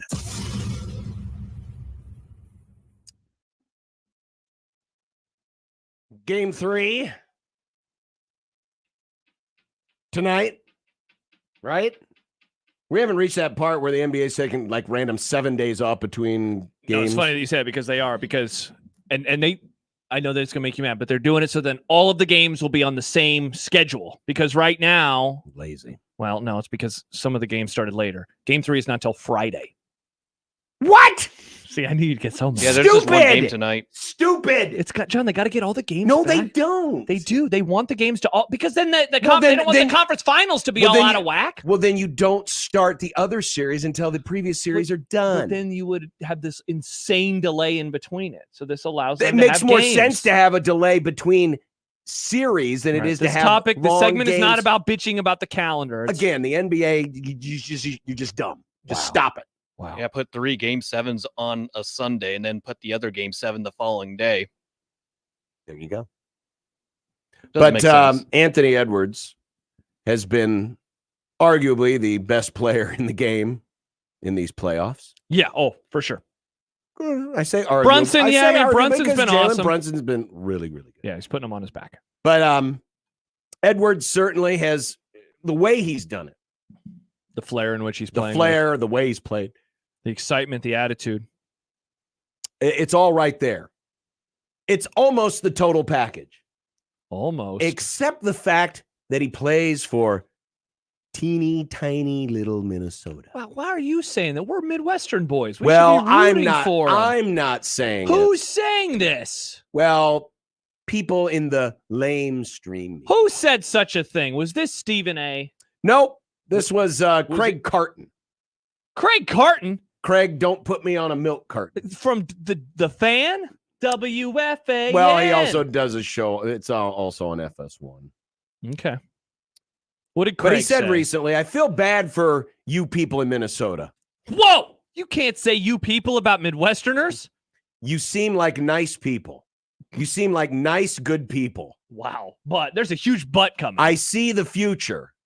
You're going to lose Anthony Edwards. Oh. You're going to lose him. You're going to lose him like every Minnesota-type town loses its stars. Wow. At some point, he's going to wake up and go, unless he wins a title, of course, which is absolutely on the table right now. Yeah.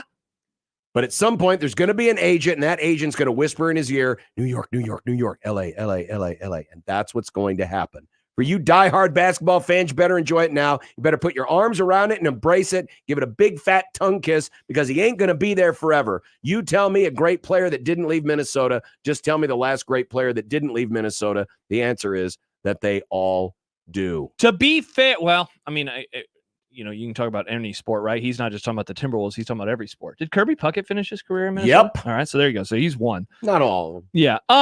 Kevin Garnett, he is probably the best example of a Minnesota player that did not finish his career there. Mm-hmm. Kevin Garnett wanted to stay there. He stayed there for a long time. He stayed there actually past the time that he should have left or forced to trade because he was very loyal to the Timberwolves organization, even as they continue to suck around him. Mm-hmm. He did not leave because of market sizes. He left because they didn't put a good team around him over and over and over again. That said, I mean, like, that opinion in basketball, at the very least, isn't like an insane opinion to have, given the superstars that we have seen come into smaller markets, have success, and eventually leave. And so my point isn't to mock Craig Carton for that take, but that is a very NBA-like take. Sure. It's also a very Major League Baseball-like take.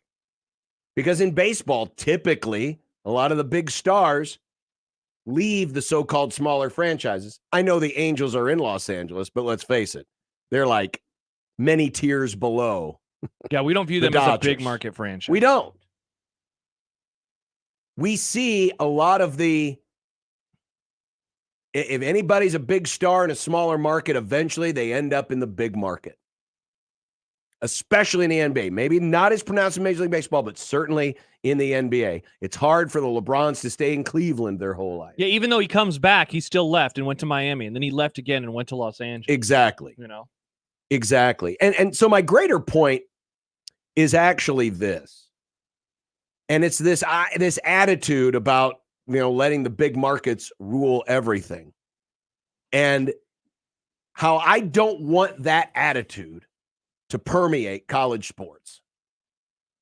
And this kind of goes back to, conference realignment and all of that nonsense. But this idea that the brands have to flourish at the expense of everybody else. Because what's the biggest story in the National Football League? Biggest story? Patrick Mahomes. Yeah, plays for the Chiefs.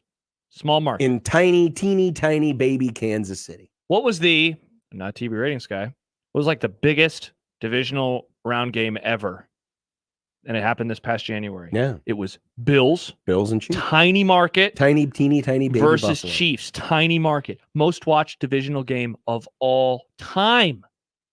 One of the reasons why the NFL, I think, flourishes, and sure, it's football. We all love football. It's football. That's number one, but then other reasons. But stories like Green Bay, stories like Pittsburgh, stories like Kansas City are allowed to happen. They're almost encouraged. Certainly. The rules allow for it to happen. The rules encourage for NFL it does to not need the New York Giants to be great. Exactly. The Giants and Jets have stunk for the last decade combined. Right. And you know what? It doesn't matter. The Bears. The second largest market went without pro football for 2 decades. The Bears. And the NFL was like, the Bears me stink. no worry. The Bears The stink. Bears stink. Chicago, the market of Bears Chicago. still suck. Yeah, see, he's going to remind you of it. That market is, and sucked in the NBA for a while too, but that market has been bad. And yet it ultimately doesn't matter. Exactly. Yeah. And my worry is as we, move into whatever this new era of college sports is going to look like, it's going to be about the brands. Sure. It's going to be about the brands. Yeah, where you lose market size in college football, even though there is like a team in Los Angeles, for example, you gain it in, we call them like Tiffany programs, Ohio Sure. State, Yeah. Alabama, Right. Notre Dame. Those places aren't, population super dense areas comparatively to like the NBA or something. But they are big time brands. I do think, it helps the NFL. It helps those sports who don't just bow to the biggest brands. The brands are always going to, Alabama's always going to be Alabama. Mm-hmm. They'll have their ebbs and flows. Ohio State's always going to be Ohio State. There's going to be ebbs and flows. But it doesn't, but success of the entire sport doesn't have to hinge on just the biggest brands. It's okay if the Chiefs are really successful. It's okay if the Steelers are really successful or the Packers are really successful. In fact, it's almost something that enhances. It's a very inclusive community. And so my challenge for the people in college sports, if you got the brains or the balls, is don't just be so brand dominant, because if your sport is good enough, you can survive and be very inclusive and allow some of the smaller schools to at least have a chance. It's not saying that they have to be great, but it gives everybody that opportunity. Let's face it, this capitalist socialist society that the NFL has turned into has almost been a perfect union. It's great for the fans, right? Because, you really can begin so many seasons dreaming big because we have seen teams come out of nowhere and do it. I think, honestly, your Rams in 99 is probably the best example of out of nowhere type success that we see in the sport. And that was St. Louis. Yeah, and great point. So it's a tiny market and it's an out of nowhere success story. Like, we don't see that in other sports. What's been interesting about college football in the last couple of years is we have had like those surprises, maybe in the championship game at TCU, Washington, maybe even Michigan winning it all, when we haven't had that for so long. Right. But you're absolutely right. Like, one of the things that is so important for the NFL and really professional sports too is all the parts of the country do get to participate. Mm-hmm. The upper Northwest, they get to participate in the NFL. And the NBA, and they're going to get an NBA franchise back again soon in Seattle. The true West Coast does. The Mountain Region does. The Midwest does. The East Coast obviously does. College football, one of the scary things about the potential future is West Coast football kind of disappearing. And I know that it's not like USC is going away. They're not going to move. They're not going to realign. But the brand identity of West Coast football is going to be gone. It's totally gone. Do you really think yes, it's going to be in LA, but just the look, the feel, the touch, the smell of West Coast football will no longer exist. It's done. It's dead. It's over. Whereas when you were growing up, when I was growing up, you turn on the TV, you see a Pac-10 or a Pac-12 game, and it's like, that's West Coast. That's West Coast football. And not every brand is going to be appealing to everybody, but I do like the diversity that the sport brings, and losing that, I think, is going to hurt. And at the same time, I think this attitude hurts the NBA. Now, the NBA is doing fine. Don't get me wrong. They're about to triple their revenues on TV, and they're doing fine. But I think in a lot of parts of the country, the reason why a lot of people don't absorb it is because they don't feel like they have skin in the game. They don't have any skin in the game. Yeah. Here in Nebraska, the closest NBA franchise is Minnesota.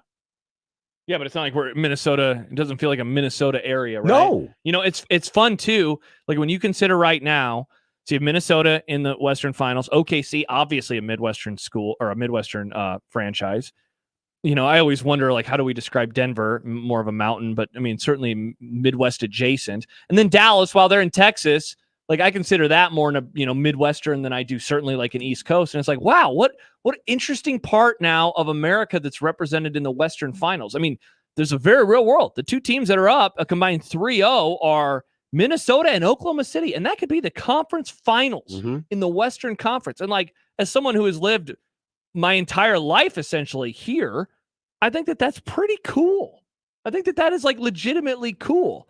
But does it have staying power? Like typically it doesn't. I certainly think Jokic is going to finish his career in Denver, but like I would love it if this situation was able to buck the trend. I think that would be absolutely awesome if it was able to buck the trend. Yeah. But we'll see. All right. Still to come, we're going to explain what a fong bomb is. Okay. Well, a fong bong? A fong bomb. I don't think those are legal here, Fong John. bomb. Okay. It's totally legal, totally fine. All right, perfect. 1620 The Zone.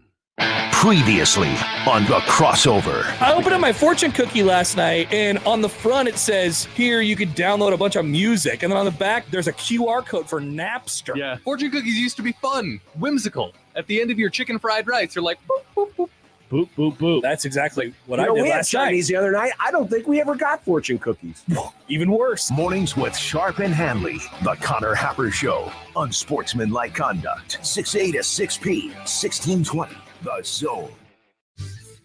Your Omaha area forecast from the Godfather's Pizza Weather Center and KETV Newswatch 7 on 1620 The Zone.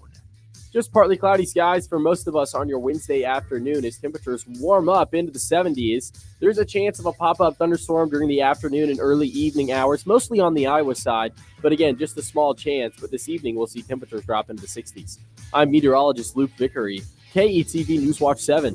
1620 The Zone's Unsportsmanlike Conduct, brought to you by a great friend of the program, Union Bank and Trust. Cards issued by Sutton Bank and Celtic Bank, members of FDIC. Terms and conditions apply. Are you the decision maker in your company? Consider this. For the first time in decades, there's a better option for a corporate card and spend management platform. Meet Ramp, the only corporate card and spend management system designed to help you spend less money so you can make more. Most corporate credit cards offer points as incentives, but those points amount to less than their worth in real cash value. Ramp's business cards offer you cash back, real money in your pocket. Plus, you control who spends what with each vendor. And Ramp's software collects and verifies receipts automatically, which means you'll stop wasteful spending and close your books in hours instead of days. Businesses that use Ramp add up to 5% to their bottom line the first year. If you're a decision maker, adding Ramp could be one of the best decisions you've ever made. And now get $250 when you join Ramp for free. Just go to ramp.com/sports. Ramp.com/sports. RAMP.com/sports. Celebrate Mother's Day at Agave Azteca Mexican Bar and Grill in Ralston. Bring your family and enjoy our food straight out of our Mexican kitchen. The best way to celebrate Mom is with one of Agave Azteca specialties. Don't miss out on our Mole Azteca, their crowd favorite fajitas, or signature nachos locos. And you won't want to miss their new seafood options like ceviche, shrimp cocktail, aguachile, and many more delicious seafood dishes. Check out our entire menu at agaveazteca.com. Agave Azteca, the shortcut to Mexico. Cashback is not available on gas in New Jersey and Wisconsin. Hey, good morning. You're heading to the airport, right? Yep, thanks for checking. I like the car. How long have you been a rideshare driver? About 3 years now. I really enjoy it. Isn't it hard to make money these days with the price of gas being so high? Not for me. I use Upside, the free app that gives you cash back for every gallon of gas you buy. Wait a minute. Are you saying you actually get real money back when you get gas with the Upside app? Yep, I get real cash back every time I get gas. Does that actually add up to anything? I'll make around $200 to $300. Wow, that's serious extra cash. I'm downloading the Upside app now. Download the free Upside app now to earn real cash back every time you buy gas. Use promo code TRUNK for an extra 25 cents a gallon bonus on your first tank. You can cash out anytime right to your bank account, PayPal, or a gift card for Amazon and other brands. Just download the free Upside app and use promo code TRUNK for a 25 cents a gallon bonus on your first tank. That's code TRUNK. Host is roasting every morning. Host Coffee Services stands as the vibrant heart of every break room, offering the unique fusion of traditional quality and modern flair. We're not just your coffee provider, we're the center of memorable workplace moments. Call us today. Proudly serving Nebraska since 1972. Host Coffee Services is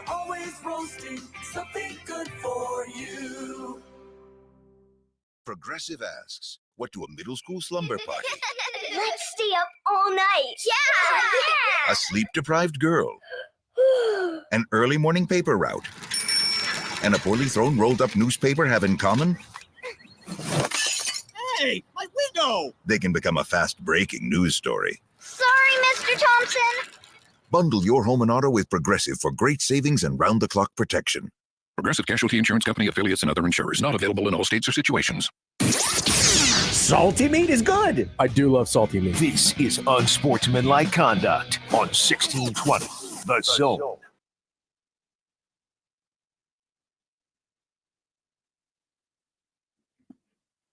Welcome back. Unsportsmanlike Conduct on 1620 The Zone, 1620thezone.com, and the Zone mobile app. He is the only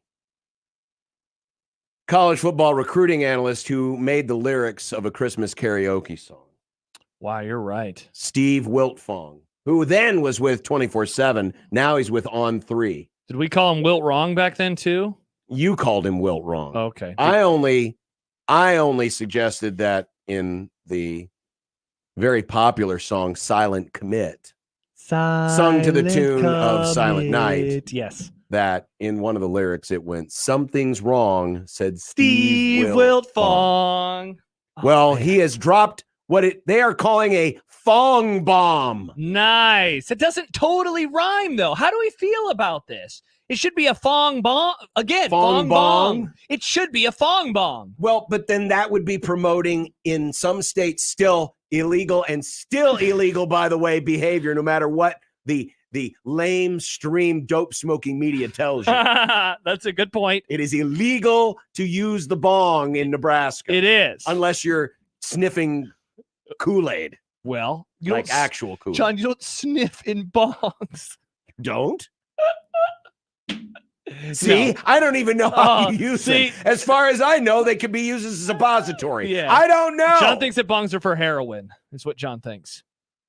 But you're right. We can't say marijuana, heroin. What's the diff? No, the U.S. government agrees with you. Fong bomb. But he dropped a fong bomb for TJ Lateef. Nice. That's a quarterback. He is apparently the most sought after quarterback on Nebraska's list for next season. All right, you've watched his film. Break him down. What do you think of I didn't watch his film. Oh, you've watched his highlights? No, I just wait for things like fong bong bombs to show I just up. see the 4 stars and I think must be good. That's how I approach it. Yeah. Must be good. He's a 4-star, must be good. I mean, Sean brings up a good point. Callahan? Woj bomb doesn't rhyme either. Why does it need to rhyme? Hey, I'm just asking for the fong bomb to be more accurate than the Woj bomb. Yeah, what about the Grum balls?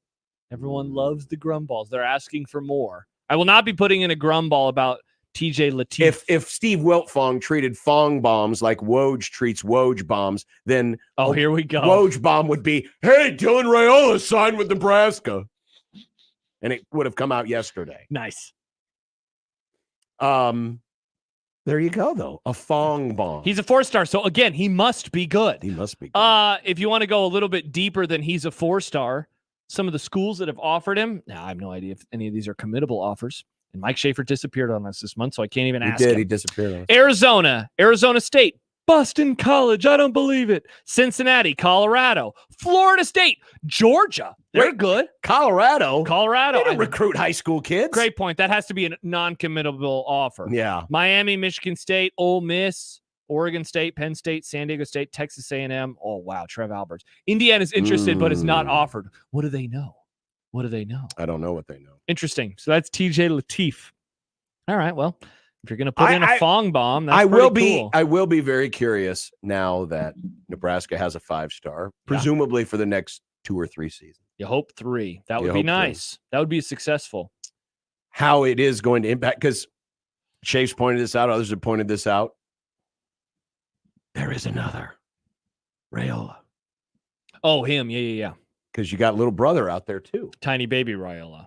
And so Nebraska might be set with quarterbacks for quite some time. Yeah, and so does a guy like Lateef kind of get caught in a tweener spot. And so it does make the recruiting of quarterbacks right now for Nebraska listen, it's a challenge that you are more than happy to accept. The good schools have to deal with this. It's a problem you're more than happy to have. Good schools have to deal with this all the time, right? Like Georgia, you can't stop recruiting quarterbacks. You always we got our 5-star. We can't get another quarterback for 3 more years. See, exactly. You can't do that. You always have to recruit. Hell, the stats say that the quarterback room that they have right now will not be the same quarterback they have in 2 years. That's true. Now, obviously, forget about Harburg, but I'm talking about Kalen and I'm talking about Rhule. Like the stats say one of those guys is going to leave.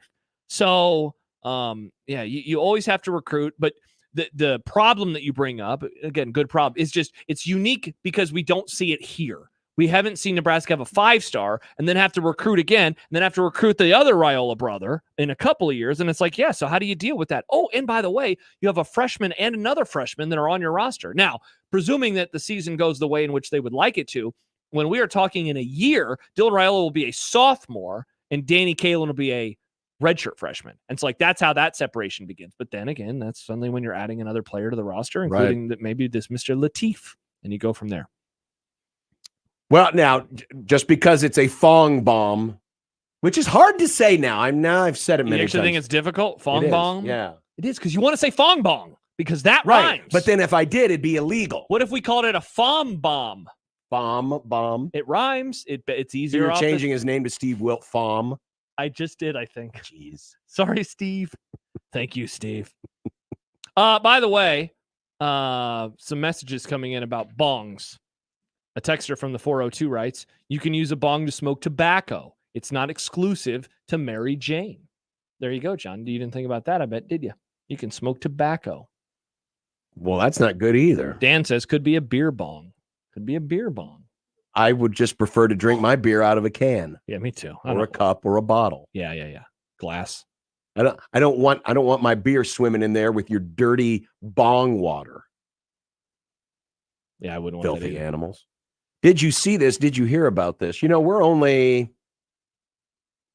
5-ish months away from another stellar Grum from our friends at Omaha Roncalli High School. Oh my gosh. Did you see who is number 5 on Major League Baseball's wins above replacement list so far this year? Is it the guy from Roncalli? Yes, the guy from Roncalli who has a name that's not the guy from Roncalli. Does either of his names start with a P? A P. Does like the first or last name start with a P? No. Okay. It's Alec Boehm. Oh, man.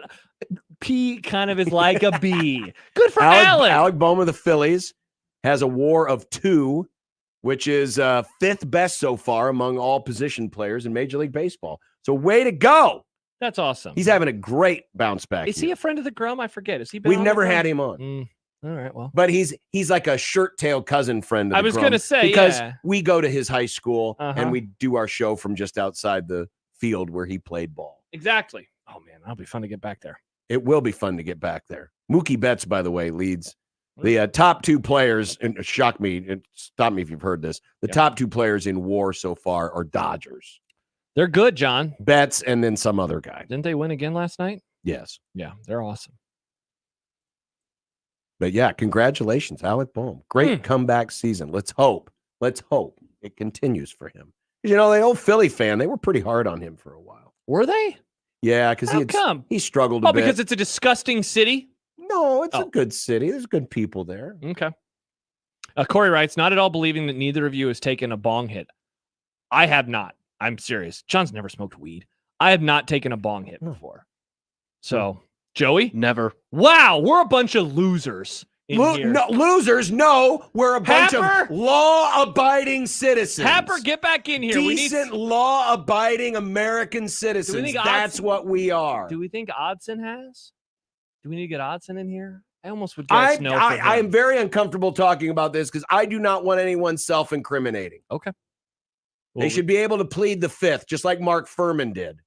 Nice. YouTube user says, John, counting down to your Roncalli visit. By the way, maxpreps.com, they have 3 of their games for some reason already available.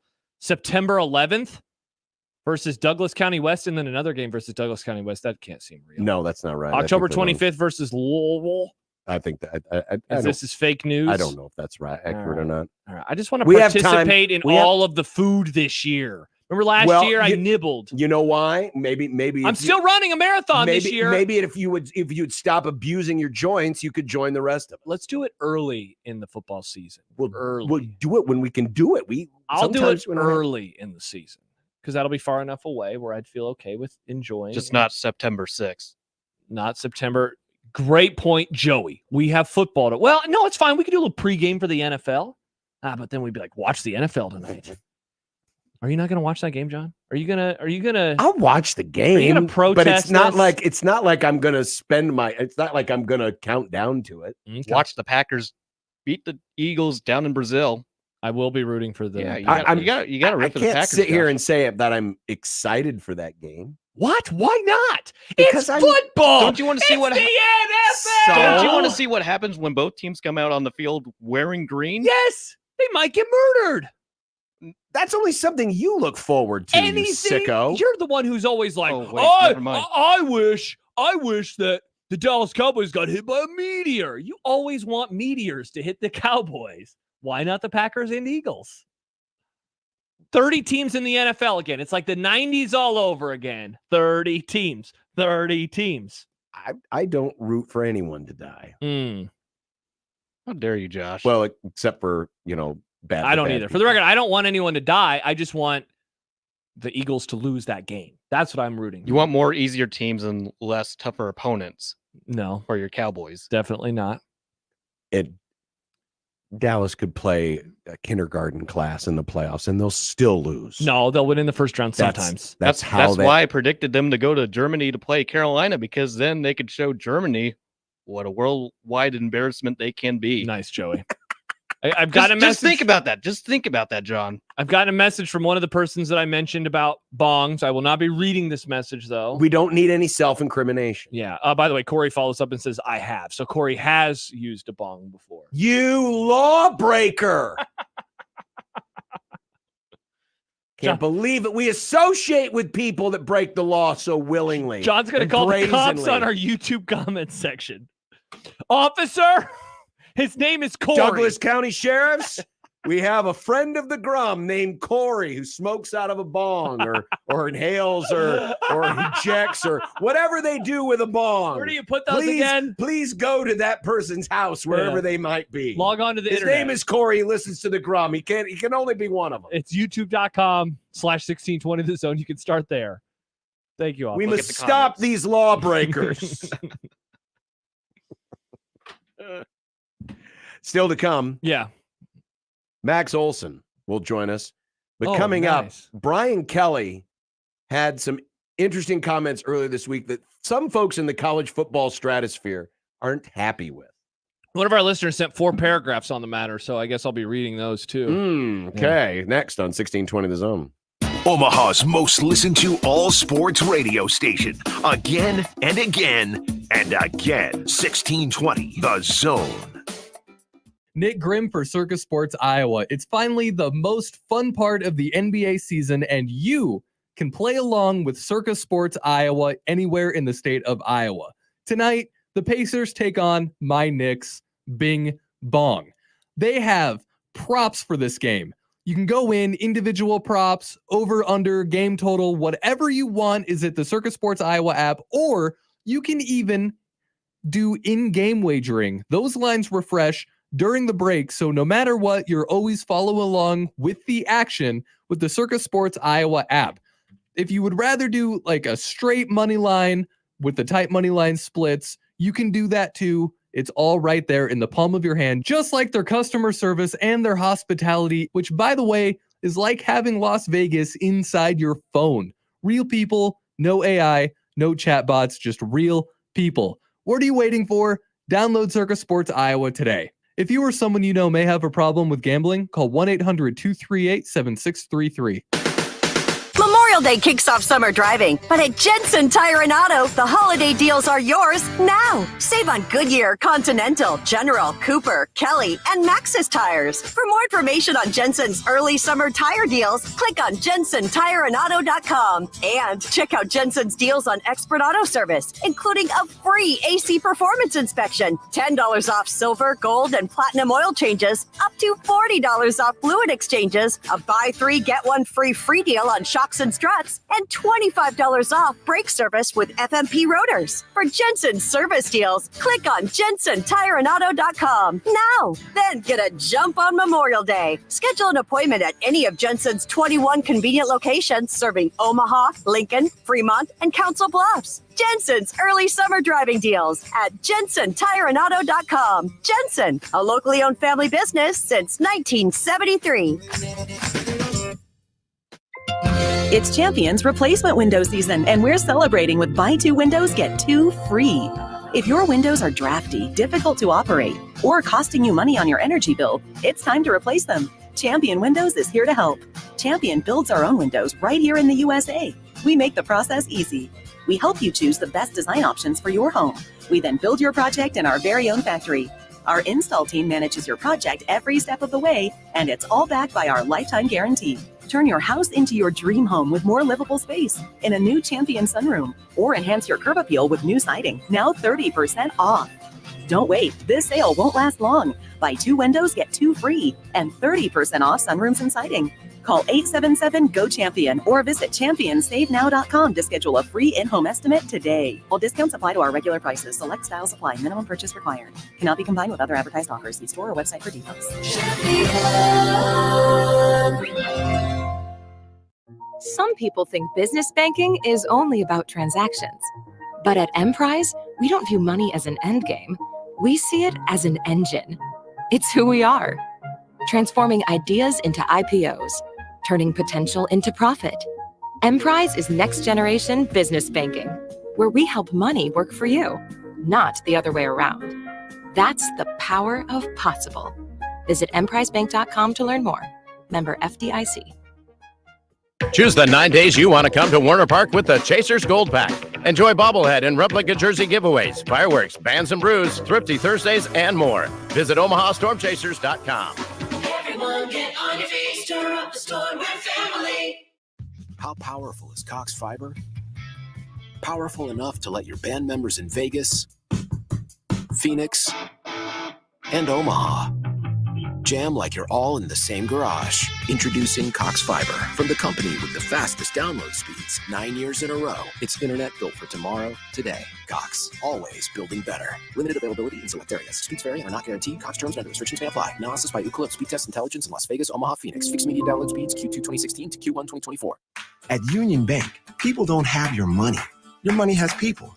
First home people, investment people, people who answer the phone and your chats, dream car people, dream retirement people, driving your dream car in your dream retirement people, small business people, credit card people, and all the other people you need. At Union Bank, our people help you do more than you dreamed possible. So stop in and say hello. We can't wait to see you. Union Bank and Trust. Member FDIC. 1620 The Zone's Unsportsmanlike Conduct is brought to you by Union Bank and Trust. Now back to the program.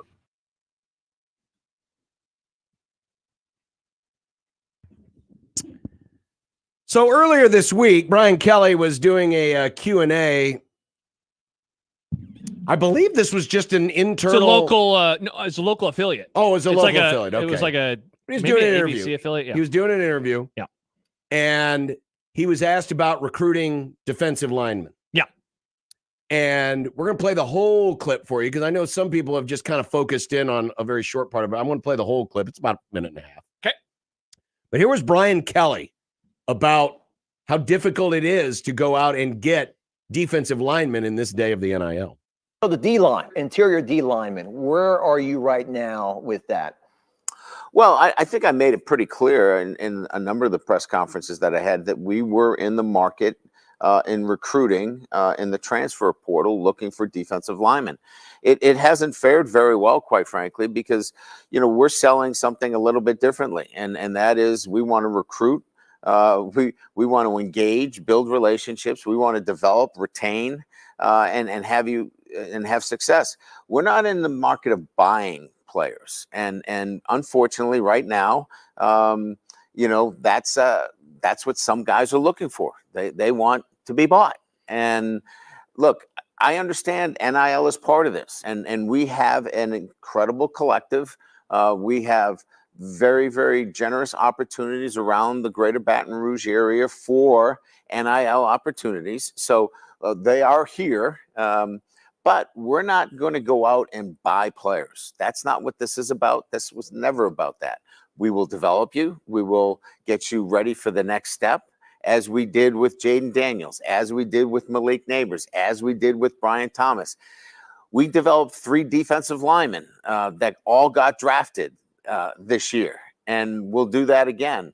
But if you're just looking to get paid, you're looking in the wrong place. If you like all the things that we do here in developing our players, bringing you into a championship program, playing in front of the best fan base in America, playing for championships, and having an opportunity for NIL, you should be a Tiger. But if you just want to get, paid, this is not the place for you.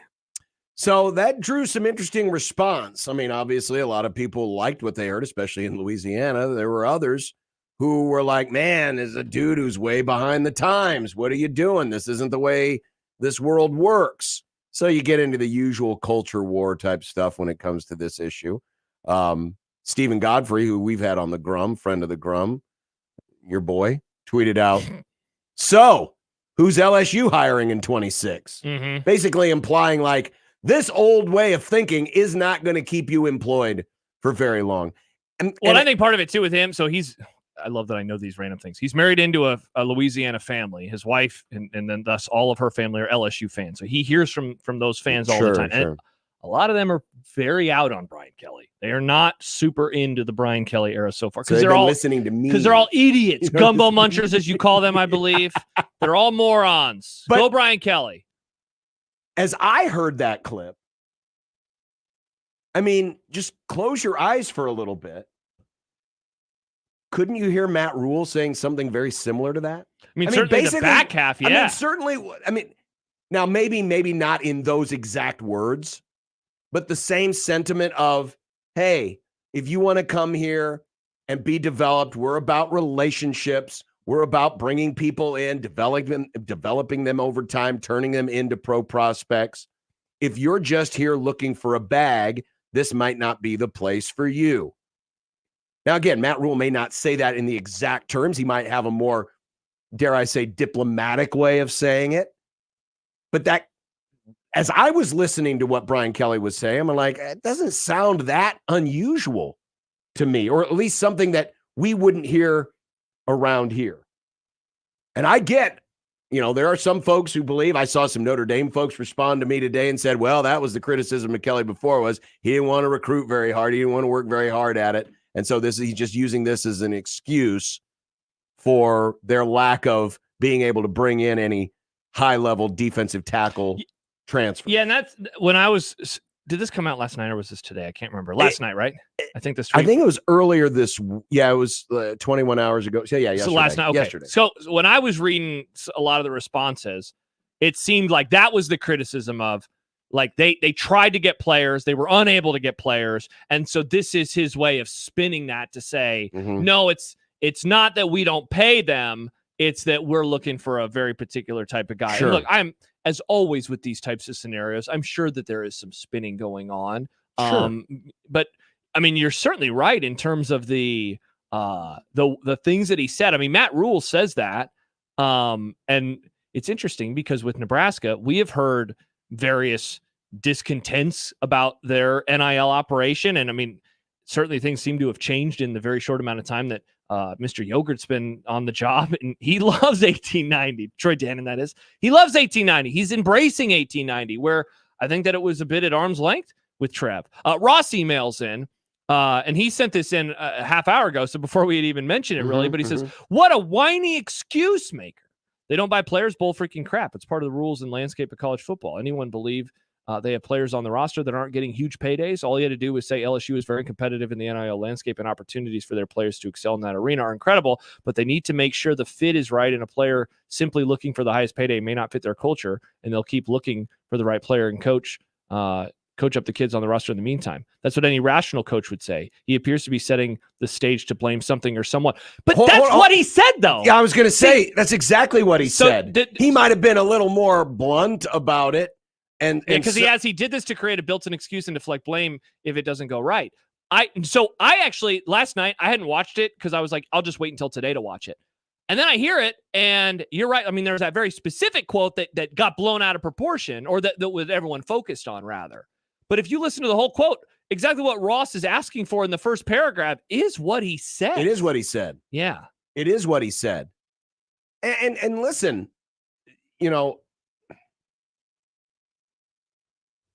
I think we have to be able to acknowledge, just as we can acknowledge that how Matt Rhule wants to build things is going to be different from how Deion Sanders wants to build things. Sure. And those two things can still exist in the same universe. And that, certainly the how it's done could be an issue.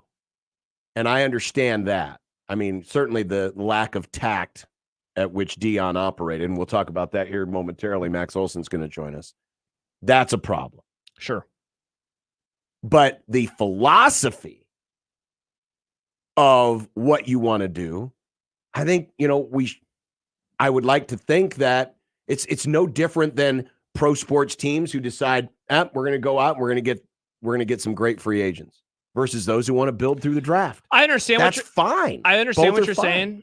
I would, I guess, if I want to argue with you, I would say LSU has to recruit at that high of a level because they are in the SEC. Like, Nebraska wanting to build one way makes sense because they're Nebraska. They have to build that way, in my opinion, if they're going to succeed. I don't think you can build that way there, because I don't think you can build that way in that conference. Like, you have to be loaded with the 5 stars because everyone's loaded with the 5 stars. And yes, the difference then ultimately will be how good are you at developing? How good are you at game planning on Saturdays? Right. But the point is, and this is assuming that if you're LSU, because I believe he is just talking about transfers. Yeah. But if they want to go out and still recruit the 5-star defensive tackles, mm-hmm. and they're not, cutting, living on the cheap there, I think that's still a very valid way to go about things, versus going out in the transfer portal. Because you would think, and I don't know how this world works. I've never negotiated with a college athlete or a prospective college athlete, but I would think that the asking price for an already made high-level defensive tackle is going to be a higher price than an incoming 4 or 5-star. Now, because he's a grown man at that point in time. I could be wrong, because certainly parents can get involved and things can get a little dicey. But again, when I heard that quote that we just played, the first thing I thought of was, man, it kind of sounds like something Matt Rhule might have said. And I think you're right. I guess maybe it just says something about the difference between those programs and the fan base and how they approach things. By the way, I looked up the 24/7 composite team rankings for last year's class, aka a couple months ago. Georgia was number 1. They had 5 5-stars. Alabama was number 2 overall. They had 5 5-stars. Texas, now in their league, was number 6 overall. They had 4 5-stars. And then LSU was number 7. They had 1. So, like, that's the sandbox that they're playing in. Sure. And so I will say this. I think a large part of the reaction is a disbelief and a dislike in Brian Kelly, where he's going to say something and a lot of people are just going to be like, I don't trust you, because they view him as a snake oil salesman. I mean, we got a joke of a text right away that I thought was hilarious from the 402. Holy bleep, Brian Kelly has lost his Southern accent. Like, people don't like the guy. And so when he says something that it's like, oh, look at the idiot again doing something dumb or making excuses, I understand why people are going to jump on it, even though he's a fine American. Fine American, but he's lost his Cajun accent. Yeah, he's changing before our eyes. He's turning LSU into Nebraska. Man, I'm sure glad I didn't jump on that bus. Yeah. I'm sure glad I'm proud happy. member of the Marcus Freeman Nation. Hey, speaking of handsome, Marcus Freeman, handsome. Well, yeah, but he's not a pro quarterback. He's not a pro quarterback. But if handsomeness made a difference in being a head coach, we're still looking, by the way, we're still looking for who is the most successful, ugly NFL quarterback of all time. I think it's Peyton. I mean, that's a very not mean thing. I mean, Peyton, he's got the 5 head, but he's not, we're not going to get him on our show anytime soon. Hey, Peyton, you want to come talk about this show? You have a television show. Do you want to mention it? You can come on our radio show. Yeah. Ugliest, best NFL quarterback. Ugliest, best quarterback of all time. Maybe it's Roethlisberger. Maybe. Maybe. All right, coming up next, Max Olson of The Athletic. The story that launched 1,000 angry tweets. Oh, yeah, and they're still coming in. And some of them were directed at him, but then pretty soon all the attention went elsewhere because of what other people were doing. Other people who maybe wear cowboy hats and sunglasses and, and carry around their Louis. Okay, I thought you were making fun of the Cowboys AI thing again. No, Deion doesn't look that dumb. Okay, good. Max Olson next on 1620 The Zone. Live from the Host Coffee Studio, this is 1620 The Zone. 1620 The Zone. Traffic. From the Pyramid Roofing Time-Saving Traffic Center. No wrecks slowing down the drive across the metro this afternoon. We are getting reports, though, of delays on Dodge for both directions. At 90th, if you're west on Dodge, you're going to see delays from 680 to about 108th. Slow going on eastbound I-80 between 96th and 84th. Some delays on eastbound 370 just before 72nd. And then out on 204th Street, if you're headed south, you're going to see a slight delay at West Center Road. I'm Mike Neville. This time-saving traffic is brought to you by Knoyer Garden Center. Hi, this is Kathy Knoyer with Knoyer Garden Center. The beauty and color of spring is in our greenhouse. Knoyer Garden Center, located in Papillion between Highway 370 and Cornhusker on 66th Street, and in Lincoln just north of 94th and Van Dorn. Equitable Bank. We take banking personally. EquitableOnline.com. Getting quality employees to fill positions in your company is essential, but finding those people can be a major hassle, unless you use ZipRecruiter. ZipRecruiter makes finding quality people a breeze. And right now you can try it for free at ZipRecruiter.com/radio. With ZipRecruiter, one click sends your job to hundreds of top job sites. But more than that, ZipRecruiter's advanced technology identifies the candidates with the skills you need, sends you a list of great matches to review, then actively invites them to apply for your job. And the results speak for themselves. 4 out of 5 employers who post on ZipRecruiter get a quality candidate within the first day. That's right, the first day. Now you can focus on your business and let ZipRecruiter do the work finding the best people for you. See for yourself. Experience the ease, efficiency, and power of ZipRecruiter for free. Just go to ZipRecruiter.com/radio. That's ZipRecruiter.com/radio. ZipRecruiter.com/radio. Is your concrete cracked or uneven? Hey everyone, Coach Greg McDermott here to explain why you should choose Everlevel Concrete Repair. Many people think they need to replace broken concrete, but repairing it provides durable protection and comes at a fraction of the cost. Everlevel provides permanent repair solutions to fix your concrete and protect it against future damage. And it all comes with a long-term transferable warranty. They offer free inspections to walk you through the entire process. Call Everlevel Concrete Repair today. There's no better thing than to help others in their time of need. John Bishop here to invite you to be an organ and tissue donor at goodguysavelives.com. Anyone can register, regardless of age or medical condition. Donor hearts and lungs save lives. Donor tissue makes recovery from surgery easier. Next time you renew your license, check that organ and tissue donor box or visit goodguysavelives.com. Learn more about organ donation today and see how you can save 8 lives at goodguysavelives.com. When you shop local, you help strengthen our community. So if you need roof repair, gutters, siding, even windows, call local Pyramid Roofing. They're the #1 roofer in Omaha for more than a dozen years. Let Pyramid Roofing come and give you a free estimate. Give them a call at 402-502-9300. That's 402-502-9300. Or visit them online at PyramidRoof.com. Never settle for less. Tickets for less. Best seats, best prices, no service fees. Shop ticketsforless.com. KOZN Bellevue, Omaha, Council Bluffs. This is 1620 The Zone.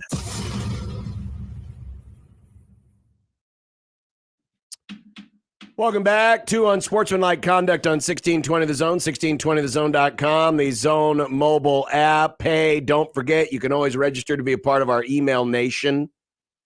We used to call it Email Nation. I like that. We used to call it Subscribe Today, but then some mean person took that away. But if you want to join our email Her nation. name is Alicia. Well, I don't know if she did. Did she do it? I would assume so. She thinks she went in there. Either her or Mel. Anyway, Yeah. Join our email club, 1620thezone.com. There's cool stuff. Mm-hmm. Cool stuff like Max Olson of The Athletic. Nice. Who joins us on the 42 Degrees The Source hotline. Hello, Max. Hey, fellas, I would love to start this off by talking about the Jack Mitchell softball experience. We got rained out this week. Oh, yeah. So sad. I know you're bummed to not talk about it. Yeah, no kidding. Yeah, big week for us to get back on in the winning record there. But I guess we've never had one. But, it would have been nice. So we'll see. We'll see about next week. Hey, tell us about our boss, Mark Onweiler. What are we calling him again? He's a Fielder's Choice Mark. What's up with all FC Mark? Yeah, what's up with all these lack of hits from Mark so far? Mark is a great culture guy. He's bringing great vibes to the dugout. And I have thoroughly enjoyed playing with Mark. I have not a bad word to say. Wow. What a nice answer. That's a guy who's listened to answers like that from players and coaches before. There's nothing more coded in coded language than he's a great culture guy. Great for the culture. Yeah. So, Max, did you have any idea? I mean, you knew that your piece was going to elicit response because it involves Colorado, it involves Deion Sanders. But did you think, as you were hitting send on that publish, or however it is that you go about doing that, I'm sure you weren't the one hitting send, but you sent the article in, that it would lead eventually to Deion and Shedeur Sanders exposing themselves on social media as it did? No. I would say I was very surprised by the reaction to that. I was surprised that story ended up being the number one story in The Athletic the whole week. I mean, didn't really see that coming. I suppose I should thank Shedeur for really kind of signal boosting it on Tuesday like he did. Yeah, it was, and that's just, I think it was one of those experiences where it's like, you kind of understand that, like the real diehard Colorado fan, there's going to be some people who are like, yeah, I wish you wouldn't write about these guys. Like, let's focus on what's going on now and not, the guys that got cut loose a year ago. So you kind of expect that a little bit, but certainly like the discourse around all of that, really kind of turned into something very different than what was actually, inside the story, the contents of the story.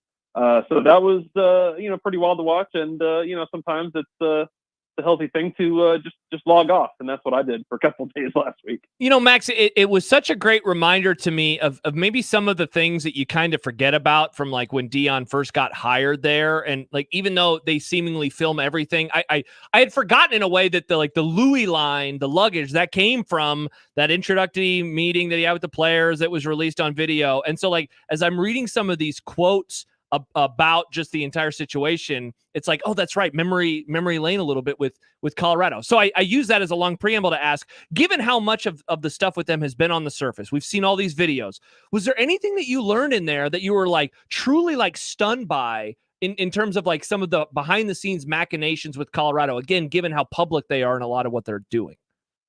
Yeah, that's the interesting piece to this is that, I think Deion Sanders, I suppose to his credit, has been like, he was very transparent during all of this, whether it was telling these guys in the first team meeting that, it was his job to run out anybody that didn't deserve to be there and that they were going to try and make him quit with their offseason program and all that kind of stuff, which again, you can go on YouTube, you can watch all of that. They broadcast that out to the world.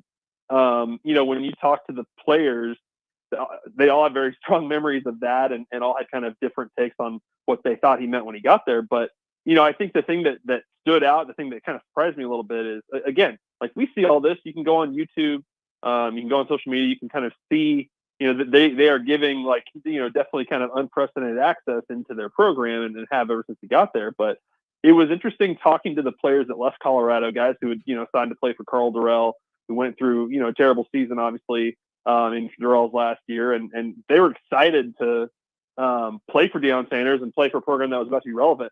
It was interesting how many of them brought up individually that it just felt like a reality TV show. What they signed up, what they experienced in that spring at Colorado.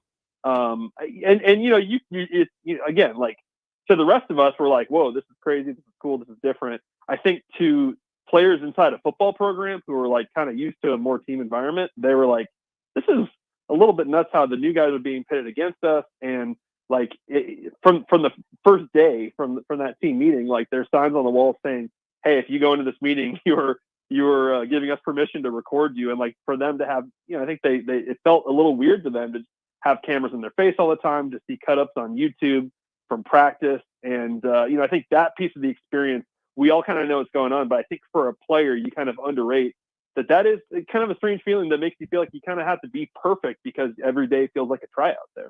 Max Olson of The Athletic, the story that came out last week was regarding Deion Sanders and his Colorado castoffs, what happened to them. There were over 50 of them, where they ended up going, how their experience went. Certainly, Max, as you embark on a story like this and you start to interview some of the candidates, you walk in with a certain expectation maybe of what you think you're going to hear.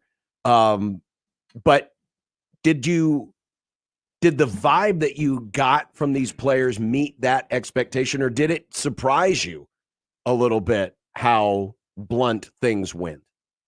Well, look, I think it's a really good question, because I think, obviously, like the reaction you get from people, especially people who didn't actually read the story, is like there's an assumption that, oh man, these former Colorado players, they've got an axe to grind. They're vindictive. They hate Deion. They hate the program. That's why they're speaking out. People just kind of want them to be quiet and go away and stuff like that. And, honestly, in my interviews with these guys, and these were not like short interviews, they were all really long interviews.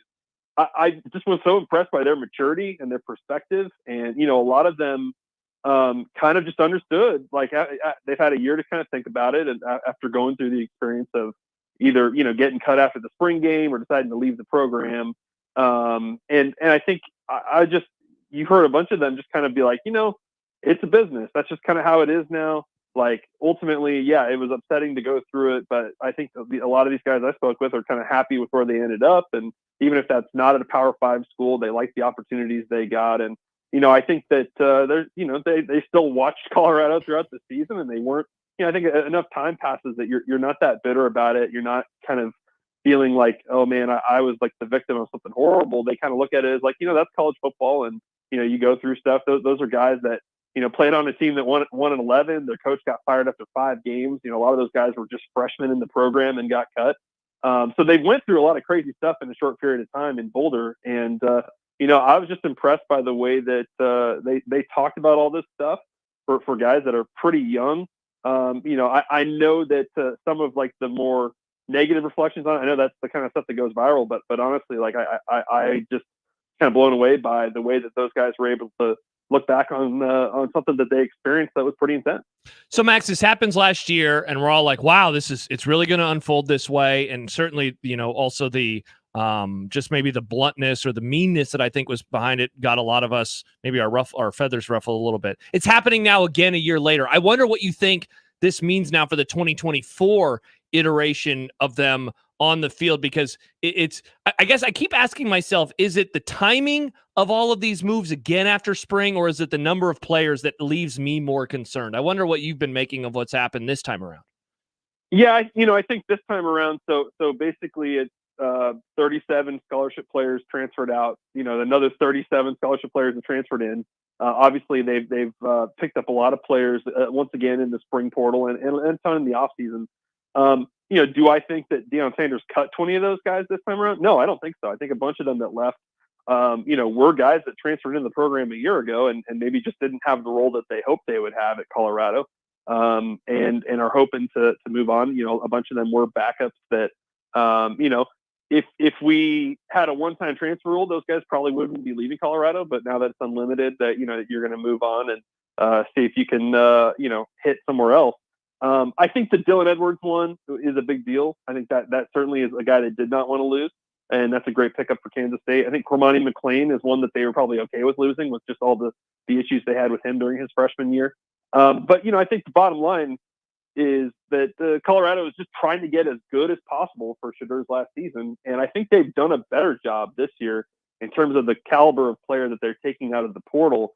But certainly you kind of have some of the same concerns you had a year ago. It's like they've taken 17 transfers on the offensive or defensive lines this year. And I love some of the guys they took on the defensive line, but certainly the guys they took on the O-line, that's one of the keys to like, will this team be successful in the Big 12 and be able to protect Shedeur Sanders? But kind of repeating the cycle here, probably was a little bit better player. But it does tell you that they missed on quite a few years. Max Olson of The Athletic joining us on the 42 Degrees The Source hotline. From the players that left, the story that you did of the 53 that were gone, how many did you talk to them about whether or not they felt like they were damaged goods? Because of the sheer number of them in the portal, and a Colorado backer might look at that list and say, well, see, only 15 of them ended up in a Power 5 program, so they weren't that good anyway. So was there an element of, these guys are in the portal and they may not be as attractive because, well, if Deion didn't want these guys and they played at Colorado, well, we don't want them either. Yeah, that was a really tricky thing, because it's already, if you're going into the portal in April, it's already kind of tough enough because teams just don't have as many needs. They don't have as many scholarships to give. But usually when a head coach comes in, and again, like everybody does this. This is not exclusive to Colorado. New head coaches are constantly kind of looking at their roster and saying, who are the guys that just shouldn't be here, and encouraging them to go in the portal. But usually that's the guy that's like been in your program a couple of years, really hasn't done anything. Maybe they're a graduate, maybe they're not, but you're kind of moving on from guys that you've been stuck with. And I think what was tough for this group of players is it was a ton of like freshmen and redshirt freshmen who just really hadn't played that much and didn't have any college tape really. And like, they're trying to kind of put together their practice film from what they did in the spring and kind of hope that can get you some scholarship offers. And that's just tough when there's just too many players in the portal at the end of the spring. And so I think that contributes to, a lot of those guys going G5, going FCS. But, it's also, the Colorado fans can also point out that, was recruiting were they recruiting at a high level under Carl Durrell? Like, definitely not. And so I think there's a perception for those guys that, they went 1-11, therefore, and Deion got rid of them, so they must not be good. I think Deion's approach was more, these guys aren't going to help me this year, and we want to get as good as possible. But that, all that combines to, make it pretty tricky to have that kind of foray into the portal and get great opportunities. Max, what do you think their place is in the Big 12 in 2024? And I mean, I even want to mention the non-conference games, because I don't know if I've ever been as excited for a power FCS matchup as I am for their Thursday night opener versus North Dakota State. Obviously, they'll be coming into Lincoln the next week before they play at Colorado State. That game was memorable last year, but I mean, Kansas State comes into Folsom Field. They're at Arizona. Utah's on the schedule, a very good Kansas program, among others. What's their place in that league in 2024? Yeah, it's going to be a pretty funky year in the Big 12 to add the 4 Pac-12 schools, especially with Jed Fish going to Washington. Yeah, I think maybe Arizona was probably the only school that, maybe at the end of December you would have said, like, man, maybe they're a preseason top 10 team, just with what they have coming back. But obviously they've had a lot of roster turnover. And I just don't think there is a preseason top 10 team in the Big 12 this year. There's a bunch that you probably could like very comfortably put in that 20 to 25 range, but it's hard to sort who even the front runner should be. I mean, you've got, certainly you feel like Arizona and Utah are going to come in and be competitive. I think that at Colorado, they expect that they've got a bowl team and probably better than that. But it is going to be a tough schedule with Oklahoma State having a lot coming back, Iowa State, West Virginia, Kansas definitely is in great shape. Like there's just a ton of teams that I think will be a challenge on the schedule. And when you look at the Big 12, it's a big league this year. I just don't think there are that many teams in the conference that think they aren't going to bowl game this year. So it's going to be a ton of parity. And, I think for Colorado, a ton of close games.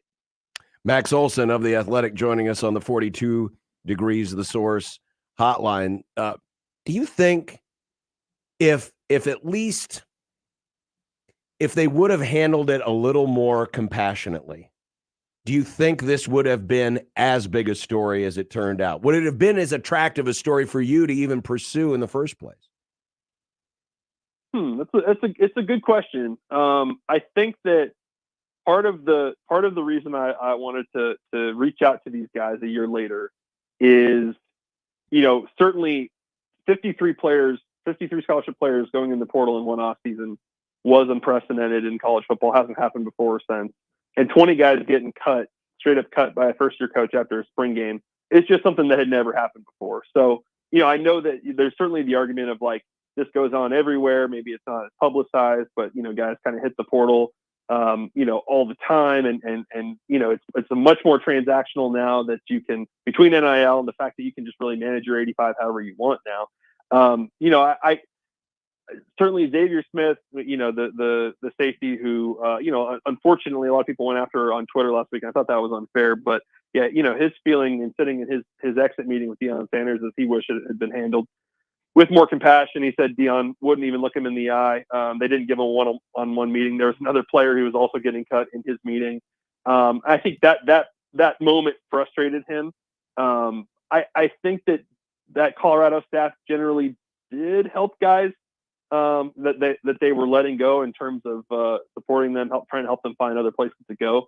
So it's obviously debatable. Like, what is there a compassionate, proper way to do all that everybody agrees? Like, yeah, good job cutting 20 guys. Like, you handled that really well. Like, probably not. And I think there's probably an argument that if you're Deion Sanders and you're looking to completely flip that roster, you can kind of understand why you wouldn't get that attached or that close with these guys you've inherited, because you're going to be making a lot of changes at the end of the spring. So, I think on the player side, tough to go through that. I think the thing that a lot of them were kind of wishing from the guys I talked to, they just wanted to have more of a connection with the head coach. They wanted to get more one-on-one time with him because he is a Hall of Famer and a guy that they wanted to learn a lot from. They're really eager to play for. And so, if the exit meeting is the first time you're getting to talk to Deion Sanders, like that's a pretty tough thing for those guys to swallow.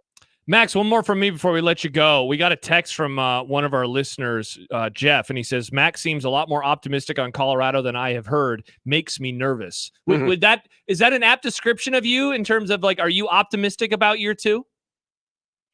Well, I think that if you look at the problems they had last year, I think they've done a good job of addressing them. Now, obviously, a year ago, they really felt like they could get great players out of the portal. And obviously that was very mixed results in terms of the type of player they were taking to replace those guys that they cut or the guys that moved on. So I think they've done a better job at that. I think when you've got a guy that you feel like can be a top 5, top 10 quarterback in college football, you feel like no matter what league you're playing in, you can play with anybody. And so I think there's, you talk to personnel people who are, competing for these same guys, and like they do look at Colorado and say like, yeah, they've gotten better. Like that's a bowl team. Maybe that's like an 8-win team. I think for Colorado, they're getting better competitive depth, but still a lot of stuff has to go right for them to have that kind of a year. And, certainly you saw that in the way that they fell apart in October and November last year. So I think that they have a chance to start hot again. I like a lot of the talent they've got. But I do think the Big 12 schedule is just going to be a very different challenge from the Pac, where I think when they started 3-0, you could kind of circle a few games of like, well, they're never going to win those. So here's how they get to 6. I think the Big 12 is going to be a tougher road, but I think they've got a better team. Max Olson of The Athletic. Max, appreciate it. Thanks. And go back and into that cage and get your swings. So back to the cages. All right, boys. Thank you, Max. Thanks, Max. Thanks, guys. Max Olson joining us on the 42 Degrees of the Source hotline. Yeah, so, early on, we asked him what the hell's up with our boss, Mark, and his hitting, and he sidestepped it. Great job answer. He goes, he's a good culture guy. Yeah. Well, Mark responds and says, it's a really nice thing for him to say, despite me absolutely drilling him with a foul ball. So, interesting. Can we trust anything that Max just said? Seems like a comedy of errors. It really does. I almost feel like if I went to one of their games, that music would be playing in my head in the back. What's the movie where John Cusack holds up the boombox? It's from your generation. It's from the 80s. I never saw that one. I don't remember which one it was. Okay, well, that could be you. You're just on the sidelines holding up a boombox. What is that movie? John Cusack holding up a boombox movie. I mean, seriously. Say anything. Say anything. Yeah. The Pittsburgh Pirates have announced that Paul Skeens is getting the call. Skeen. And he's going to debut Saturday against my Chicago Cubs. Are you scared, John? No, because he'll throw like 40 pitches and then it's like, can't go any further. Are you peeing in your pants, John? No. All right. By the way, going back once he goes through the order once, it'll be done. Going back to the Max Olson story just for one moment. There was one part in there that I read it and I'm just like, holy crap. So I will read from Max. He's talking about a player. He stayed for the spring to finish his degree and to see if he fit with the new staff. On cut day, Wiley received an ominous text. Quote, in our O-line group chat, one of the offensive line coaches texted the group and said, good luck, fellas. And then he just removed all of them. It said these 5 people were removed from the chat. We were like, huh? What happened? So that's how he let them know that they were gone. He said, you're no longer in the group chat. I just think, listen, I get it. I'm all in on the tough love thing, blah, blah, blah. But there's a decent way to handle it. There's a way, the way you treat people in general matters. And it says a lot about you. Matters. And Dion can be a wannabe drill sergeant, with a affinity for hip hop, all he wants. But this isn't the military. I mean, and this isn't even has anything to do with how he walked into that first meeting and he was setting a tone. That's fine. But you still have to treat people well. And I still think it's very close-minded. And we saw the effects of it around here. When coaching staffs would favor the people that they brought in over the ones they inherited. One of the best things ever said by Urban Meyer was when he took over a program, he said, and he corrected his assistants by saying, no, it's not their guys versus our guys. The minute we walk into this place, they all become our guys. And say what you want, and we've had plenty of things to criticize Urban Meyer about, but you can't fault his success and how it happened very quickly everywhere he went. Yeah. Because there is a way that you treat people that says a lot about you and how you are as a person and how you are as a leader. Travis says, why is no one questioning Pat Shermer as CU's new OC? Like, yes, the Buffs may have improved personnel-wise, but did they improve at play calling? I don't think they did. And I've heard a lot of people questioning that. They might have gotten better in some spots. That's all right. What? All you have to do is say, Shedeur, throw the ball. Throw it. Someone's down there. By the way, thank you to Adam. Thank you to Severe. Also to David. They all wrote, say anything. Boom, boom, boom. That's it. I'd Googled John Cusack boombox. Yeah, I never saw that movie. Maybe that'll be a movie club selection. Yeah.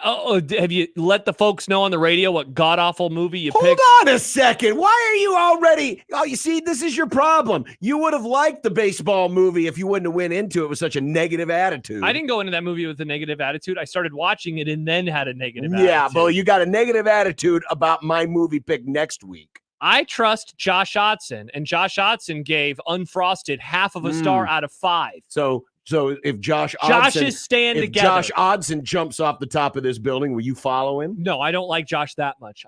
I'm a fan of Josh's work. I cannot wait. The reason I picked him, by the way, we're picking Unfrosted, which is the Pop-Tarts movie. Because you can't just watch it by yourself. You can't just watch this at home by yourself. And you've turned into Nick Grimm before our eyes. What do you mean I've turned into Nick Grimm? I want to torture you too. No, if I have to be tortured, you have to. This is not a torture movie. It could be. I have seen both positive and negative reviews. Who is saying anything positive about this I've movie? seen people elsewhere that I either follow on Twitter. Frosted Flakes fan 69420 on Twitter. I don't care what that person thinks. See, this is your problem. You let other people influence you. You don't think for yourself. I just don't think it looks good. That's the problem. What do you mean you don't think it looks good? Based on what? Because you saw one review by one person. In the trailer. You said the same thing. There were movies in the past year. I didn't think it looked good, so I didn't want to see it. You've done the same thing. You do the same thing. I ask you, hey, why don't you watch this? I don't think it looks good. That's what you say. No, your first reason for disliking this movie was because Josh told me I didn't have to like it. No, I didn't say that. Josh gave it a 1-star review. Josh is also a Braves fan, a problematic Braves fan. He is. He does. He does the chop and everything. And a Titans fan. Yeah, that's just tough. What kind of sick, disgusting person is a Titans fan? How does that happen? Good question. Yeah. I mean, they lost a Super Bowl by 1 yard one time. People forget. People do forget about that. What a great Super Bowl. Unfrosted is our. Honestly, no, the real reason I picked it was because it's getting such polarizing. It's so divisive. I Apparently. want to see if it's as bad as they're saying or if it's better. And then this week is The Talented Mr. Ripley. I watched it last night. This sounds like an awful movie. You picked it once. No, that was you that picked it. So wait, I've picked this movie twice? I don't honestly, I don't remember who picked it the first time. Okay. I didn't remember. I don't think it was me. I don't remember that we had picked this before. And now we are picking it again. The reason why, because it was coming off of streaming. And how did you notice? Because it said so when I went into the show. Sure enough, here it is, April 28th last year. Wow, so it's been about a year. Up next in Movie Club, The Talented Mr. Ripley. Watch it on Amazon. Yeah. Oh, wait, did Josh Odson, I think, picked it because he has Biden saying, I did see? See? And this is the person that you have decided will lead you to hell. Not to hell. I hope not. You're like Chrissy in The Sopranos. I want to go to That's heaven. the man, Adriana. That's the man I'm willing to go to hell for. You're willing to go to hell for Josh Odson. By the way, you see what's up with Adriana these days? You see, she's gotten into some political takes. She is supporting one of the 3 candidates for president this year. I think I just gave away who she's supporting. Well, cue the theme song. I got no Kennedy. I don't care who she supports for president. I support Adriana. There you go, John. Big Adriana guy. Well, I mean, she was pretty hot. And then she got whacked. She get choked or shot. No. Choked. Remember, she was crawling away. They did it very tastefully because here's the sky. Because then the camera panned away, and then you heard the. Very nice. Very nice. By the way, spoiler alert. Yeah. Wow. Geez. Season 5. By the way, Severe says Talented Mr. Ripley, one of the greatest movies ever made. Oh, well, this is going to suck. But then he asks, or is this the new one, the series? I've watched one episode of the show. That's actually what made me think, I should pick the movie. Oh, there's a show? It's on Netflix. You'd hate it. Black and white. I don't hate it just because it's in black and white. Now, do you have to read the damn movie, or can you actually sit and watch it and listen there to is a scene where they're in like Italy, so there's a that's fine. They say a pizza. I don't mind if they show it in the subtitles, but not for the whole freaking movie. Monday, Tuesday, Thursday. That's a stupid. Yeah. If I wanted to read it, I would have gotten the book. I'll be honest, I don't want to say too much about the movie. I kind of want to rewatch it again because I feel like I'm going to pick up on a lot of stuff the second time around. I'm excited to talk about it. I feel like the more that I think about it, the more I like it. I suppose Michael's going to next tell me, you should you like the movie better if you get it in the app. Oh, that was his lame-ass excuse for Popeyes. Oh, just order it in the app. Yeah, I don't want to have to order it in the app today for next year because that's how long it'll take. Their app has great specials, John. Great specials. Yes, great specials. We'll only spit in your food once. Thank you, Popeyes. Thank you, Popeyes, Daddy. Let's see. Got dumb debates. We have dumb debates. It's a Wednesday, which means we'll do that next. The Run and Wrestling Connection. I got some stuff to talk about. Is it just going to be about you? No, that's on my podcast this week. I figured you'd just use this segment to talk about you. No, because then I feel like you'd say that I have a big head, or that I'm. This is your segment. It's your half. No, your it's about segment. it's about. I mean, something I'm going to else. rip the crap out of it anyway. I know this. I did an hour recap on my pod this week about my marathon with my best friend. Damn, an hour recap? You could almost recap every step. Here was step number 1085. Last step. I almost stepped on an ant. I probably did. I probably killed an ant somewhere. See, another reason why marathoning is bad. Because you kill ants? You kill many insects crawling on the ground. They're dead now. Many dead ants. All right, the Run and Wrestling Connection is next on 1620 The Zone. The Connor Happer Show. The big Board of Regents meeting about alcohol at Tea Market Park. Regent Kathy Wilmot does not agree with the phrasing of it enhancing the experience for fans. She wants to point out that it's only enhancing the experience for adult fans. She wants the regents to think of the families who attend these events. I want that regent to shut the hell up. Sometimes Papa needs a beer, am I right? I just can't get fired up about this. The Connor Happer Show. Weekdays from 10 to 2 on 1620 The Zone. Your Omaha area forecast from the Godfather's Pizza Weather Center and KETV News Watch 7 on 1620 The Zone. A 20% chance of a shower or thunder shower around Omaha or up into western Iowa this evening with the temperatures in the 70s. Otherwise, partly cloudy later tonight, a low around 49.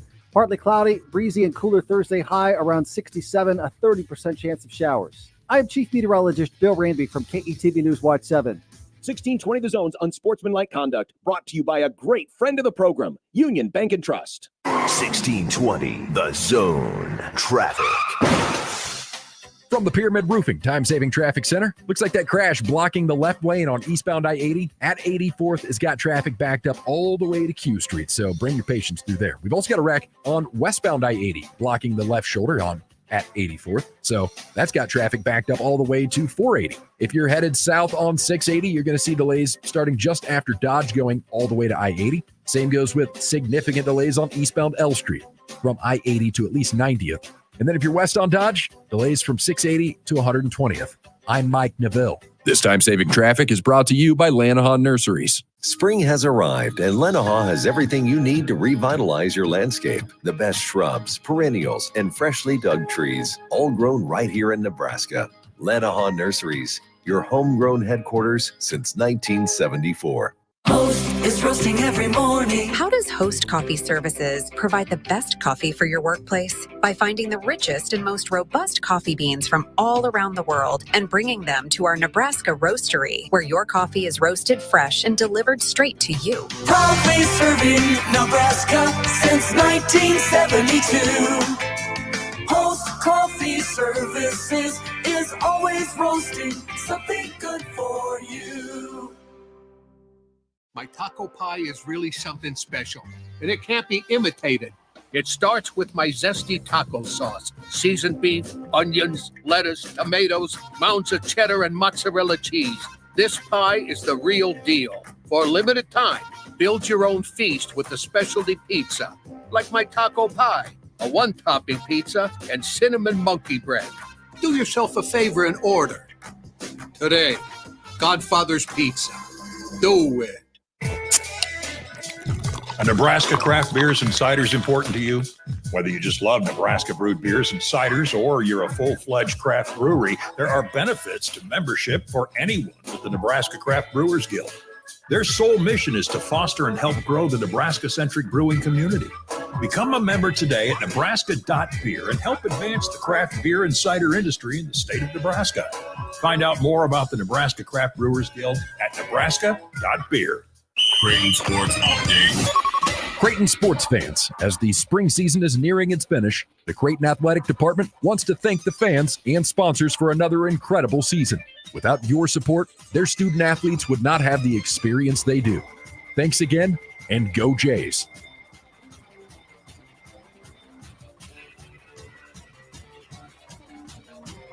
$16.20 The Zone proudly supports Creighton Athletics. EasyCater, 100,000 restaurants, one platform. Need food for a meeting or a company event? EasyCater has everything you need to make food for work, work. With easy online ordering and reordering. Save your favorite orders, make edits as needed, and click. We even help you with expenses by keeping your receipts all in one place, which means all you need to do is sit back and enjoy the food. From ordering to reporting, EasyCater has everything to make food for work, work. Order 24/7 at easycater.com. Roofing, siding, and gutters. Make the right call with the rooferees at John Higgins Weather Guard. It's unsportsmanlike conduct. We did talk about the clap. The 1620 The Zone. What the hell? That's not the theme song for the Run and Wrestling Connection segment. And once again, Nick didn't put it in the system. Wow. Who are we going to blame? Nick Grum. Nick. Oh, that would be a fun new bit to the tune of Ghostbusters. Who are you going to blame? Nick Grum. I think he'd be a big fan of this. Well, it's got to. Yeah, we need another syllable. Yeah, we need Nick. Nick Listgram. It's kind of lame. Like I hate it when songs that were very popular, then they had to change some words. Wait, here we go. To try to fit it into the existing tune, and then they just randomly just add some syllables, and it just throws off the whole vibe of the song. Hate that. Who are you going to blame? It's Nick Grimm. Well, this is the segment we call the Run and Wrestling Connection. Josh says he has a lot of stuff. I don't have as much this I just have week, one thing. so I'll just you asked earlier about a prediction that you said you were proud of. Yeah. Here was one I correctly nailed. Okay. When we found out that the WWE was no longer going to be on Fox, Friday Night SmackDown, I said, well, probably the reason for that is they've got a contract with, some pretty important football leagues, and they might move some games to Friday night. Sure. And lo and behold, this fall, Big Fox will be carrying Friday night football. Nice. Well, Friday there night was is a great night for question football. about, because the SmackDown show is moving to USA Network, the home of Monday Night Raw. SmackDown is what day of the week? That's the Friday night show on Fox. And then Raw is Monday. Raw is Monday. Raw is moving to Netflix, but that contract doesn't start until January. Okay. So there was going to be a period of time where Raw technically wouldn't have a home, because in October, the SmackDown officially moves to USA Network. So Raw was going to be homeless. Well, why couldn't Raw still be on USA? Well, the contract had expired. Oh, okay. What did they? And so there was going to be a period of time between the contract expiring and the new contract starting with Netflix.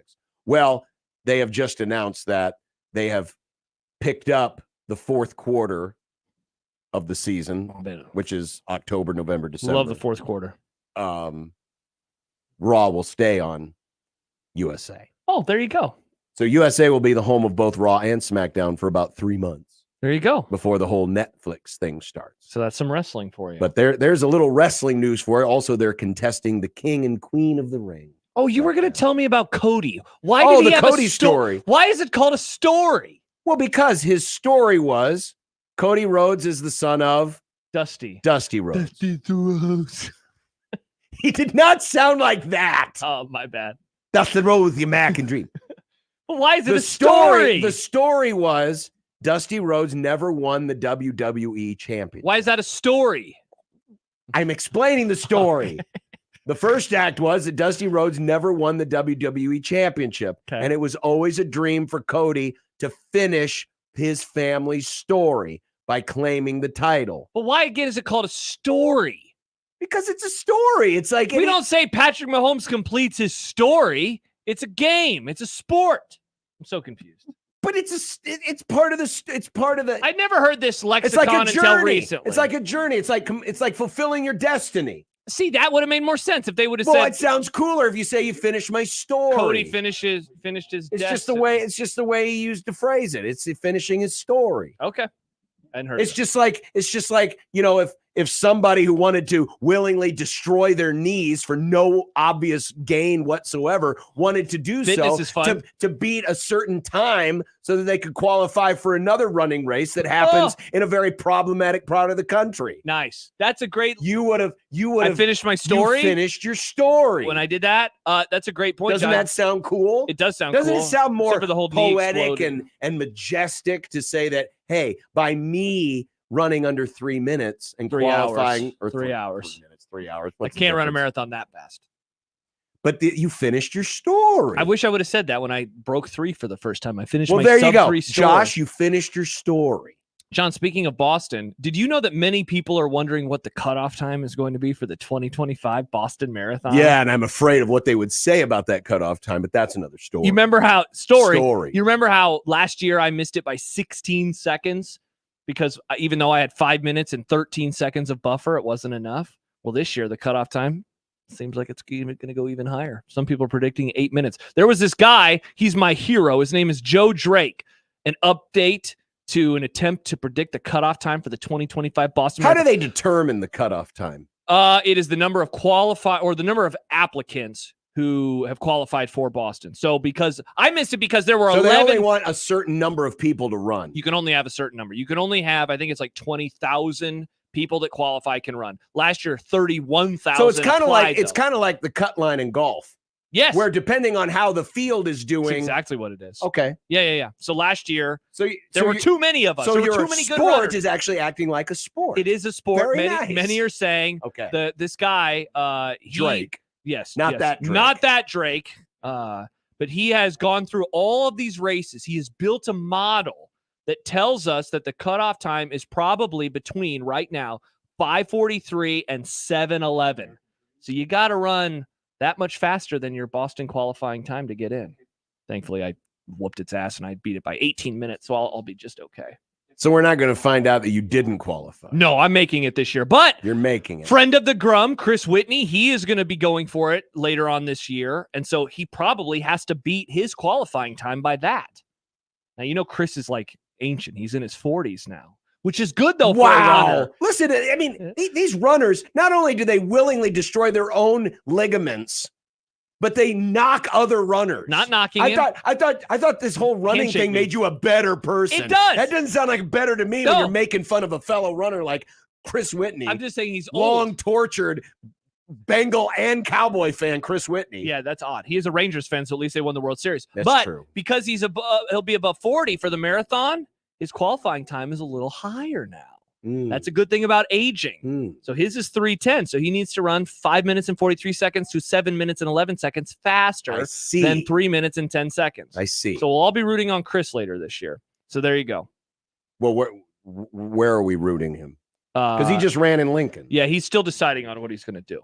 So I don't want to step on his toes. I think I know where he's going to go, but I don't want to announce it. I mean, I have inside information. Okay. But we're rooting for him. I see. Yeah. Is this Michael? I always use my Popeyes app severe. It is, Michael, Popeyes. Actually, not just Popeyes. I use all the apps. Doesn't matter where I go, I use an app. Michael loves app.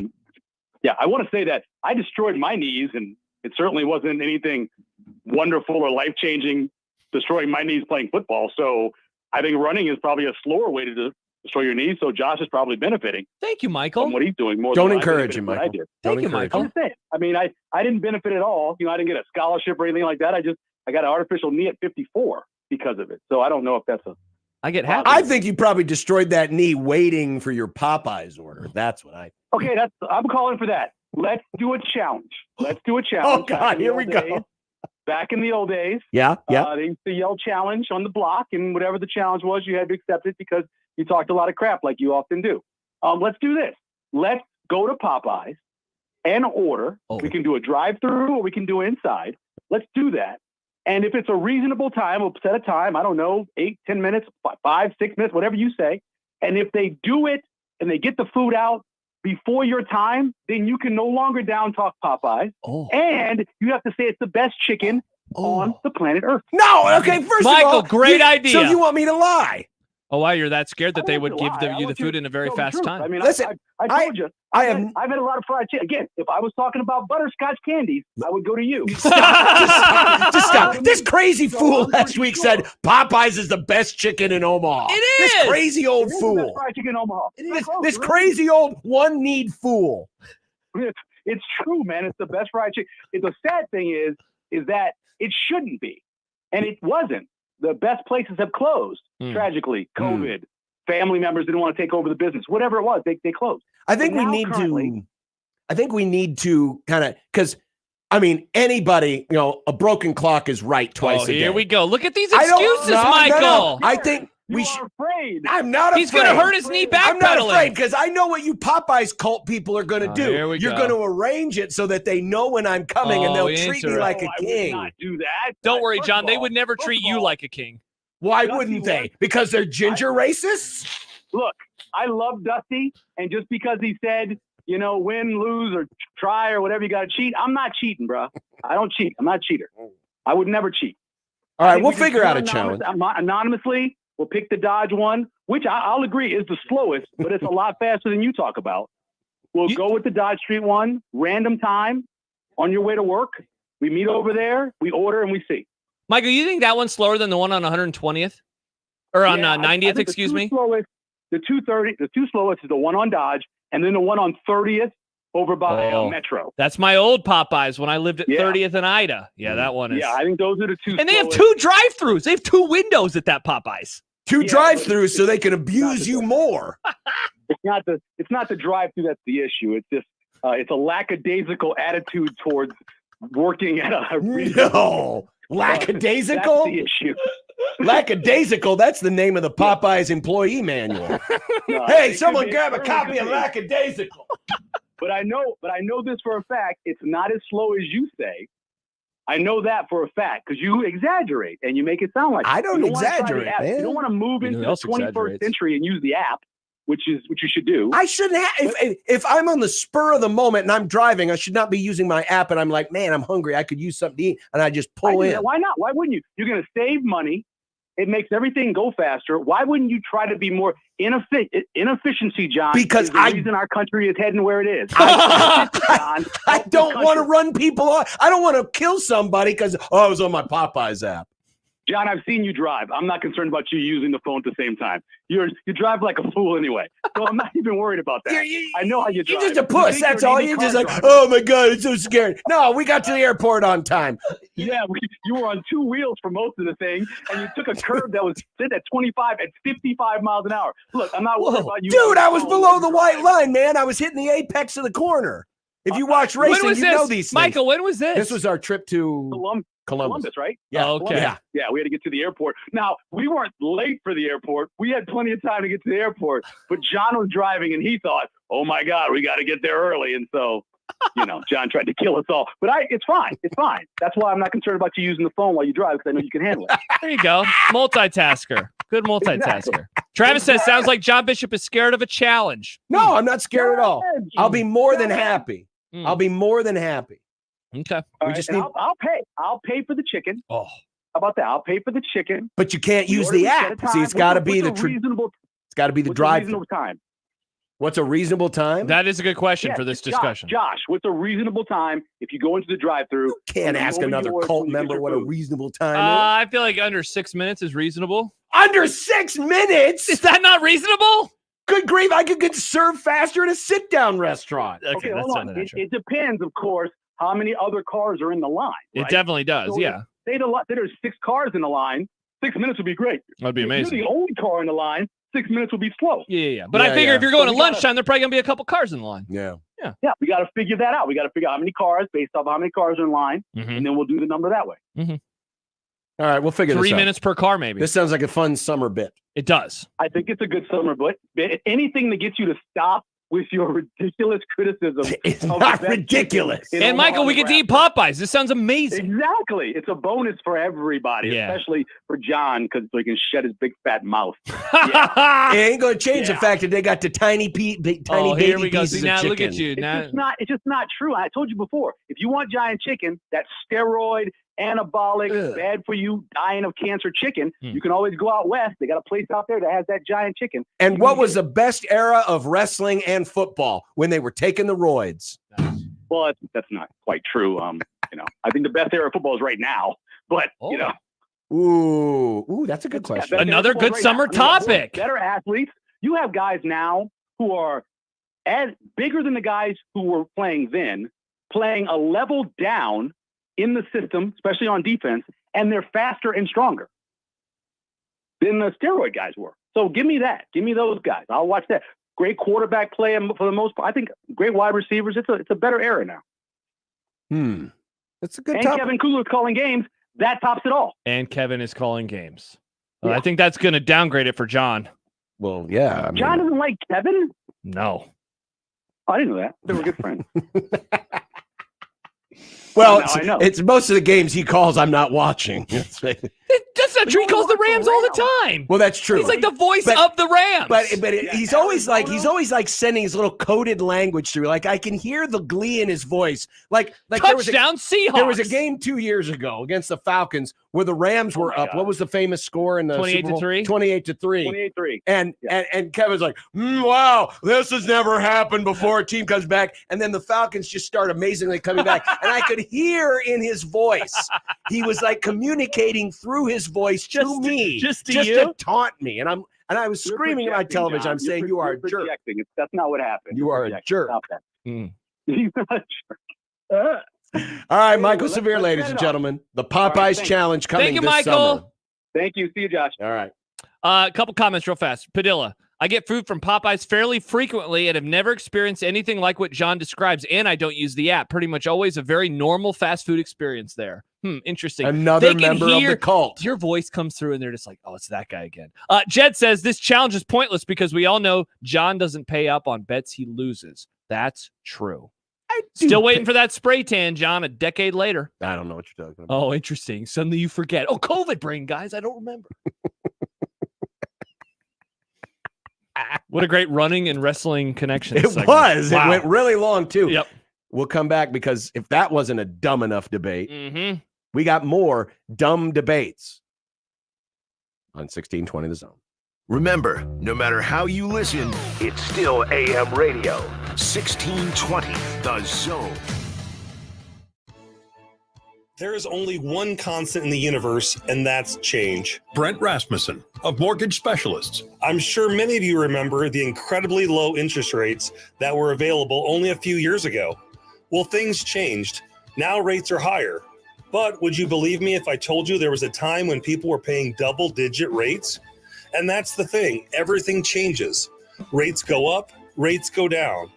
So if you're waiting for the perfect time when rates drop before you buy a home, you might miss out on the home you really want. So when you think about it, what's a thing today might not be a thing tomorrow. See? Change is good. I'm Brent Rasmussen. Call me at Mortgage Specialists, and we can show you all the details. Mortgage Specialists. Driven, trusted, reliable. Click mtg-specialists.com. NMLS number 5918, Equal Housing Lender.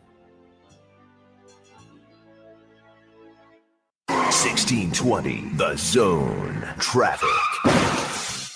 From the Pyramid Roofing Time-Saving Traffic Center, looks like that crash blocking the left lane on eastbound I-80 at 84th has got traffic backed up all the way to Q Street, so bring your patience through there. We've also got a wreck on westbound I-80 blocking the left shoulder at 84th, so that's got traffic backed up all the way to 480. If you're headed south on 680, you're going to see delays starting just after Dodge going all the way to I-80. Same goes with significant delays on eastbound L Street from I-80 to at least 90th. And then if you're west on Dodge, delays from 680 to 120th. I'm Mike Neville.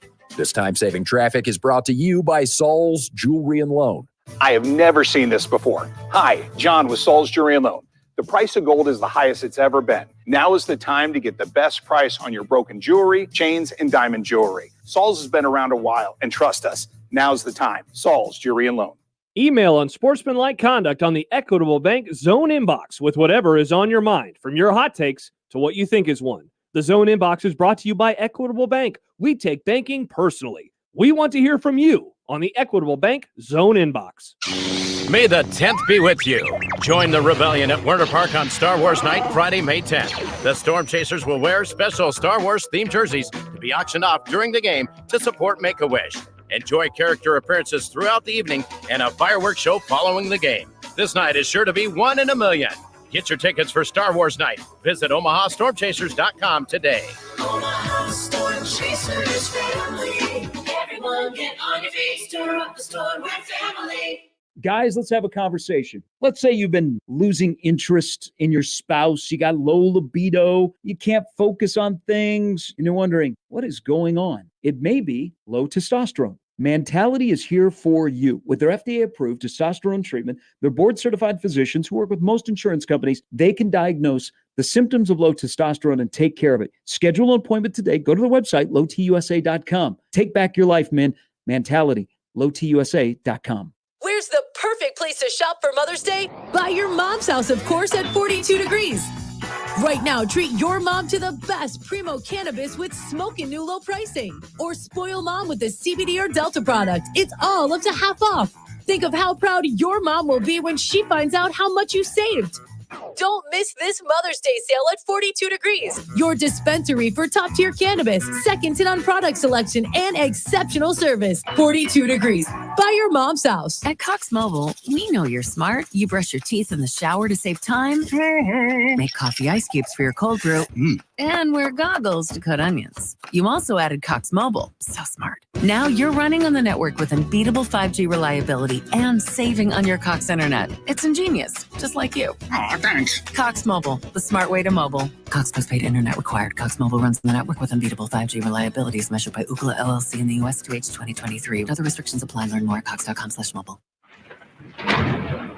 If there's one thing that you can count on every spring, it's that we're going to have to deal with some hail.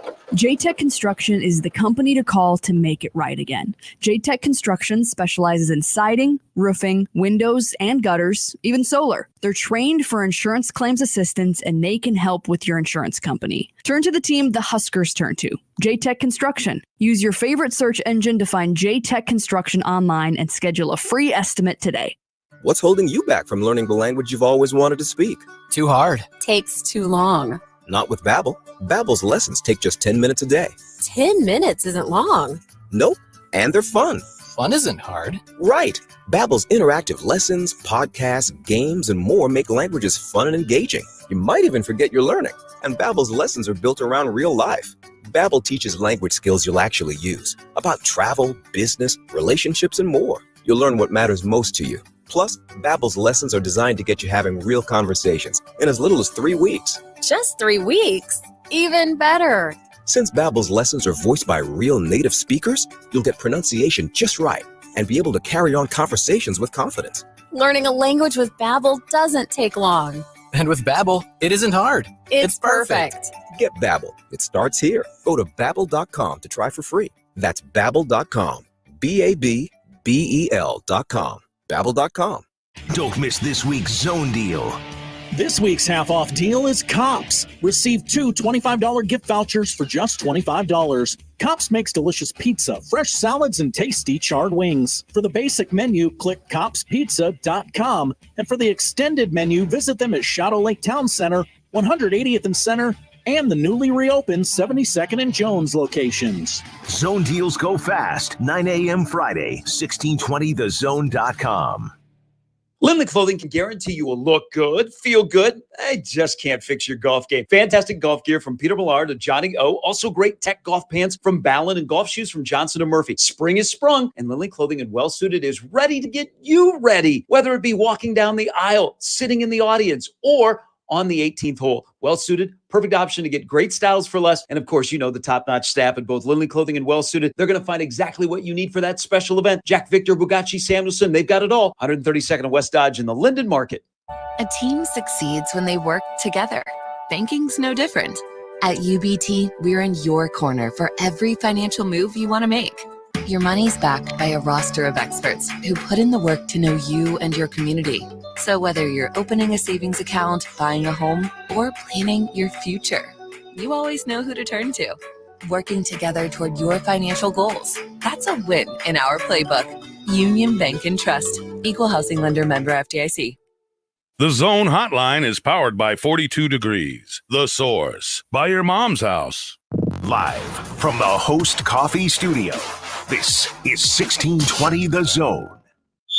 Tickets for less. Best seats, best prices, no service fees. Shop ticketsforless.com. KOZN Bellevue, Omaha, Council Bluffs. This is 1620 The Zone.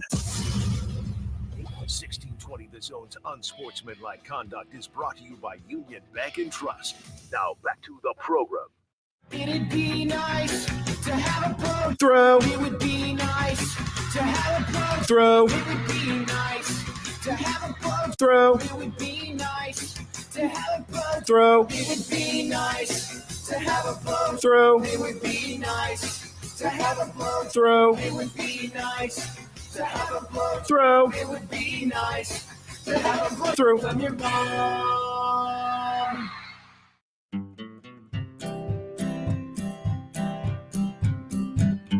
Listen or listen not to, we did anyway, dumb debating. John's computer sucks, Macs are the only way, dumb debating. Fullbacks are running backs, hamburger steaks. Josh is too dumb to eat a cupcake. Mayo in a base. Does John like Nebraska or Creighton? Just 3 radio hosts on air, dumb debating. Die for the pylon or give up on the plate, dumb debating. Millennials are great and old should go away, dumb debating. Rarely do we find any common ground. Josh wants his food to be the best around. Even if it gives him fatal flatulation. Just 3 radio hosts on air, dumb debating. When a tree falls down and nobody's around, you can bet your ass it won't make a sound. Water ain't wet, you know nothing about hydration. Just 3 radio hosts on air, dumb debating. Just 3 radio hosts on air, dumb debating. Yeah, now my timeline's turned into a disaster of the Popeye cultists. Nope. Going up against the good, decent people who agree with me that, Popeye's You're in the minority on this topic, so that doesn't matter. There were other things where people were in the minority and they were right. I didn't specify what I was going to say, I didn't specify what things. I just said there have been times where the minority was the right opinion. Yeah, to be fair to you, there's a lot of examples that you could have just used, but yeah, you leave it up to our The minority opinion was that Scott Frost was a bad coach at Nebraska for a while. That opinion was right. Exactly. The Grum remains king. The Grum remains king. This is Dumb Debates, where you take over the Grum. You ask us your dumb debates. Ask them anytime in the J-Tech Construction Zone Twitter page.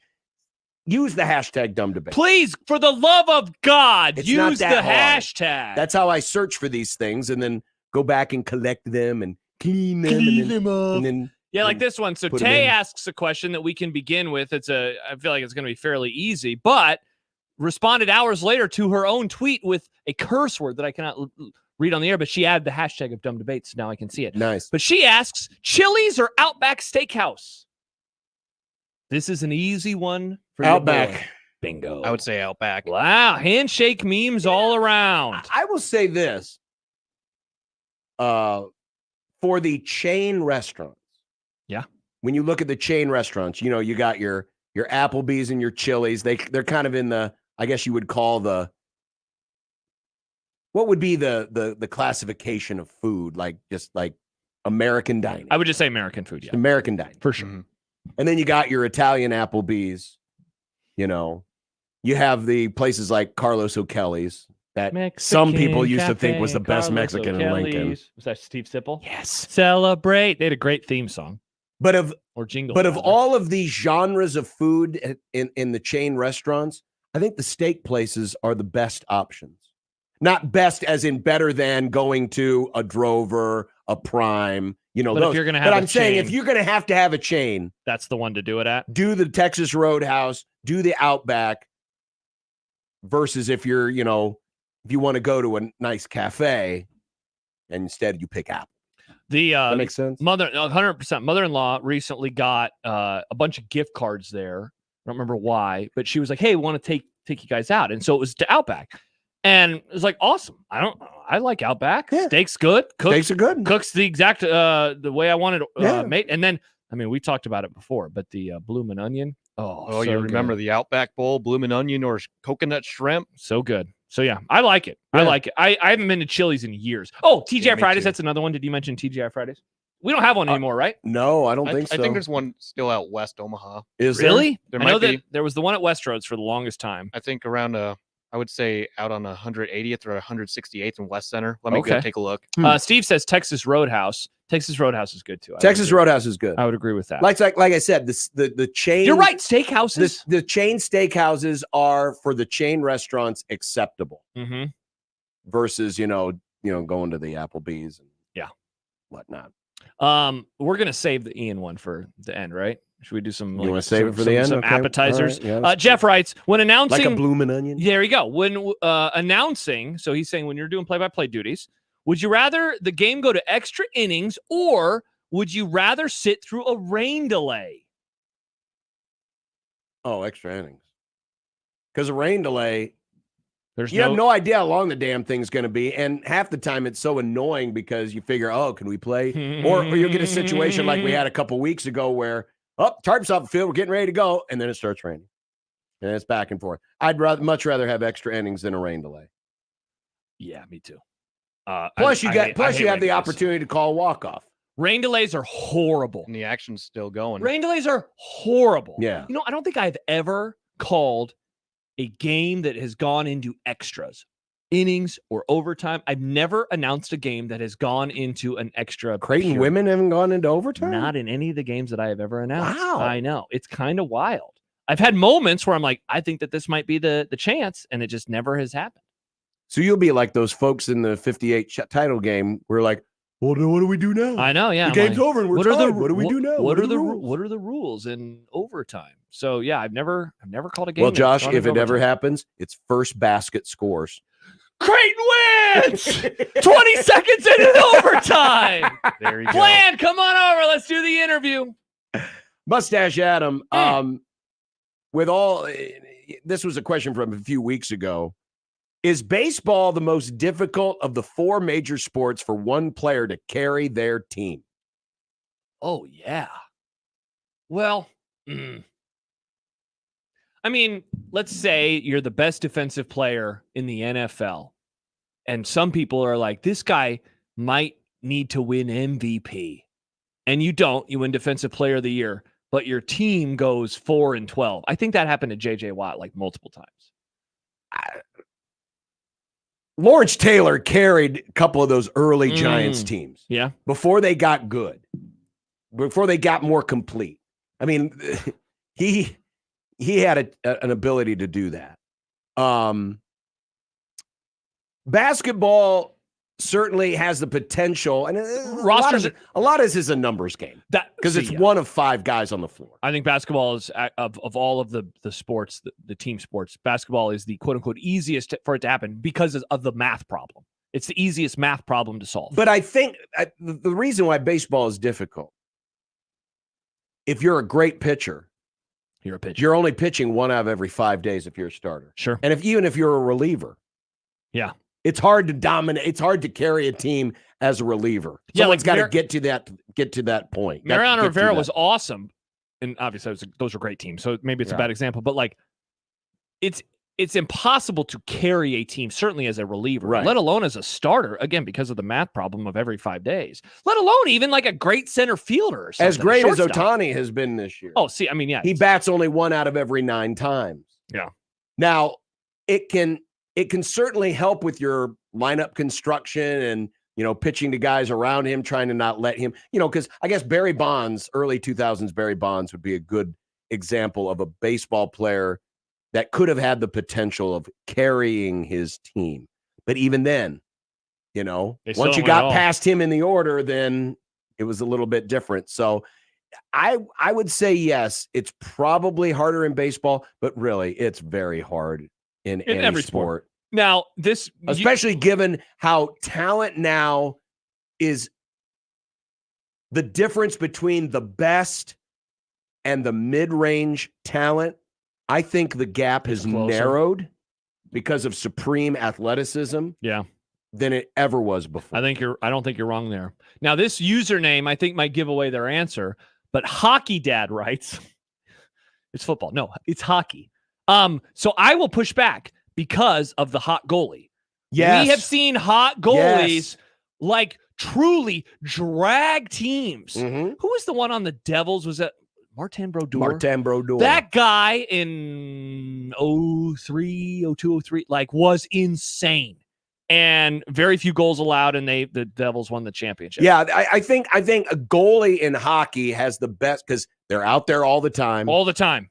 And they have such an impact on the game because it's like hoops in that in some cases you only need 1 goal to win. Yeah, I think we just I think we figured out the answer on the other end. I think hockey actually may be over basketball because it's 6-on-6 instead of 5-on-5. It's got to be the goalie. But like a wing is because even Gretzky, they're playing in shifts, and certainly as great as he was, that's a great point. But a hot goalie, a hot goalie can take you a long way. Mm-hmm. Sipple's Albuquerque truck driver writes, nice. What would it take for Nebraska to be viewed as a basketball school nationally? I mean, honestly, they'd have to lose football. Football would have to get canceled. Well, and then basketball would have to go on a run. Let's be fair to the question. It will, when you say a basketball school,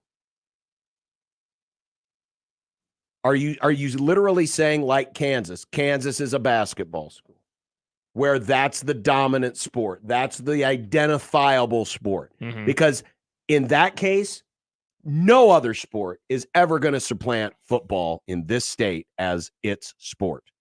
Nebraska will always be a football school because there's way too much history. There's way too much passion. There's way too much water under the bridge for any other sport to supplant it as the sport. So if you're just looking at basketball school as being, oh, they're a great basketball program. And so. But this is known from the outside, right? Like, isn't that a part of this question? Yeah. Does that change the math at all? No. Yeah. I mean, it's so ingrained into our culture. The Happers Meme guy disagrees. He says Nebraska will still be a football school if they keep losing for another 10 years. Doubtful. I think they will be because, again, it's our culture. It's like, yes, the success is obviously bred this, but that's not why Nebraska is a football school. It's because that's the thing that the state cares about. The only way it's going to change, it's not going to change as much because of the winning or the losing or the perception outside. But if people stop going to the games and the stadium is half full, and then honestly, it's controlled from within. I've said this many times. The Nebraska fan is the one thing that has kept Nebraska football relevant these last 10 or so years. Yeah. Because they keep coming. They keep showing up. They keep demanding. They keep wanting more. And it's when the apathy sets in that the real problems begin. So as long as we in this state don't change that mindset, it doesn't bat. Let me look at volleyball. Volleyball is the best sport that program has. And it has been by for a while. leaps and bounds. There's not even a close second. And yes, they have achieved at a very high level, but this is not, Nebraska is not a volleyball school per se. Yeah. So the answer is never, right? I guess. It won't happen let's put it this way. Yeah, it won't happen in our lifetime. It took a long time to make that the truth. It'll take a long time to change that from the truth. Yeah. We'll never see. One more before we get to Ian's question. Michael writes, not severe. When someone insists they don't care where you go out to eat, is the proper response to 1, read their minds and pick what they want. 2, pick something acceptable to everyone. 3, pick something you like, but they don't to prove a point. So I guess when I hear I don't care, I don't view that as an inherent negative. I actually said that there was a time last week when we were traveling where I just wasn't really craving anything in particular. And so I was like, I don't care. Whatever you want to do is fine. Now, but she wouldn't choose a restaurant that she knows I don't like. I guess she could have. So if she says that, I go with 2. Pick something that is acceptable to everyone. Yeah. This is always a fight. Yeah? Because does she say or do you say? Because when I say I don't care, and my wife is I correct don't about care. this, she'll say, well, yeah, but I'll suggest something, and you'll go, and I will. Yeah. So you do care. It kind of I do, because I hate leaving my side of town. I hate driving through Lincoln. I'm not a big fan of going downtown. Crime town. Even though there's good restaurants down. And it really has nothing to do with the restaurants. It's just parking. I'm like a territorial person. I'm like, I don't want to leave. It's just maybe it's because I drive too much. Or You do. You drive 2+ hours every day. I get annoyed. And so I'm just like, so I say I don't care, but then she'll say, well, then let's go to Olive Garden. I'll say, oh, Italian Applebee's. Why would she recommend Olive Garden? My family's weird. Yeah, they love the Italian That Applebee's. is weird. I mean, of all the chains that we kind of crapped on earlier, that one is actually one that I would be okay with. If someone's like, we're going to Olive Garden, I wouldn't throw up my hands. If we were going to Applebee's, I'd be upset. I would not want to go to Applebee's. I haven't been there in forever. Applebee's? I can't remember last time I was at an I think Applebee's. it's been 6 years for me. I know I remember, because I was in an event and we had it, and I was like, wow, we're having Applebee's at this thing? This sucks. The last time I ate it was the time I had the Oriental chicken salad at the request of Steve Sipple, because the wife ordered it in, but we weren't in the restaurant. And Applebee's is usually a place in whatever town you would go to if you're going on a road trip. If you are just finding something to eat, that there's usually one there, and they'll usually have something. Sadly, back in the day, it was a very popular stop road for trips? Creighton baseball. Not Because it's great. easy to get into. Yeah, I wonder why. And college kids are notoriously, Picky eaters. Dave quoting you, I don't want to go downtown. Such an old take. I guess. All right, let's get to Ian's question. Ian asks, A genie comes to you in early September 2001. Chance, settle down. This one's for you, Chance. A genie comes to you in early September 2001 and offers you two options. Every time you have sex, it's the best sex humanely. He says humanely possible. Yeah, he means humanly. Humanely. Humanely. Very, very humane sex. Yeah. The best sex humanly possible, or you could stop 9/11 from happening. And he follows up, like, if you choose best sex, nobody will ever know that you didn't stop 9/11. Right. But if you stop 9/11, nobody will ever know about 9/11. Weird. So if you decide to stop it, you're a hero. But how many only, lives? But only you know you're a hero because it will never have happened. What is America's history without that event? No war on terror. Now, George Bush doesn't yell into the microphone that one time. Remember that? Here's March Madness was on ESPN once. Here's my thought process. Okay. Here's my fear. If 9/11 doesn't happen, we continue on our merry little way. Meanwhile, Nebraska doesn't play on a Thursday night. Remember, terrorist groups and the people that attacked us were around long before 9/11. Al-Qaeda. This wasn't their introduction to the world. Allow me to reintroduce myself. They had already been around. My fear is if 9/11 didn't happen, that a worse catastrophe and a worse conflict after said catastrophe would ensue, because the terrorist groups, using technology, just getting more organized, would be able to put on a better assault on freedom. But because 9/11 happened, we became more diligent. Our security got a lot better. And we've probably prevented a lot of other attacks since then. We didn't stop terrorism. Terrorism has always been there, but wouldn't you be concerned? Sure. Well, because I mean, you need to stop reading the internet during this whole segment. We got really, and I understand for a younger audience, you have no concept of how life was before that day. Yeah. How easy it was to breeze through airports. How just like, hey, we're way over here and they're way over there and nothing's ever going to bad happen to us. That it was a giant wake-up call. And I'm not saying that, we needed to have 9/11 happen. Obviously, we didn't want it to happen. That's not what John said. But my concern is that something worse would have transpired, and the aftermath of that would have been worse, aka a world war, had it not happened. So you're kind of worried, like the line from Team America, that's like 9/11 times 1,000. That's the first thing I thought of. I don't know about that. But you mean, yes, 911,000. That'd be my major concern if I picked the 9/11 one. So Jed says, nice to hear that John wants to sacrifice thousands of people. No, I did not say that. Yeah, so it seems like you're just wanting to get laid. No.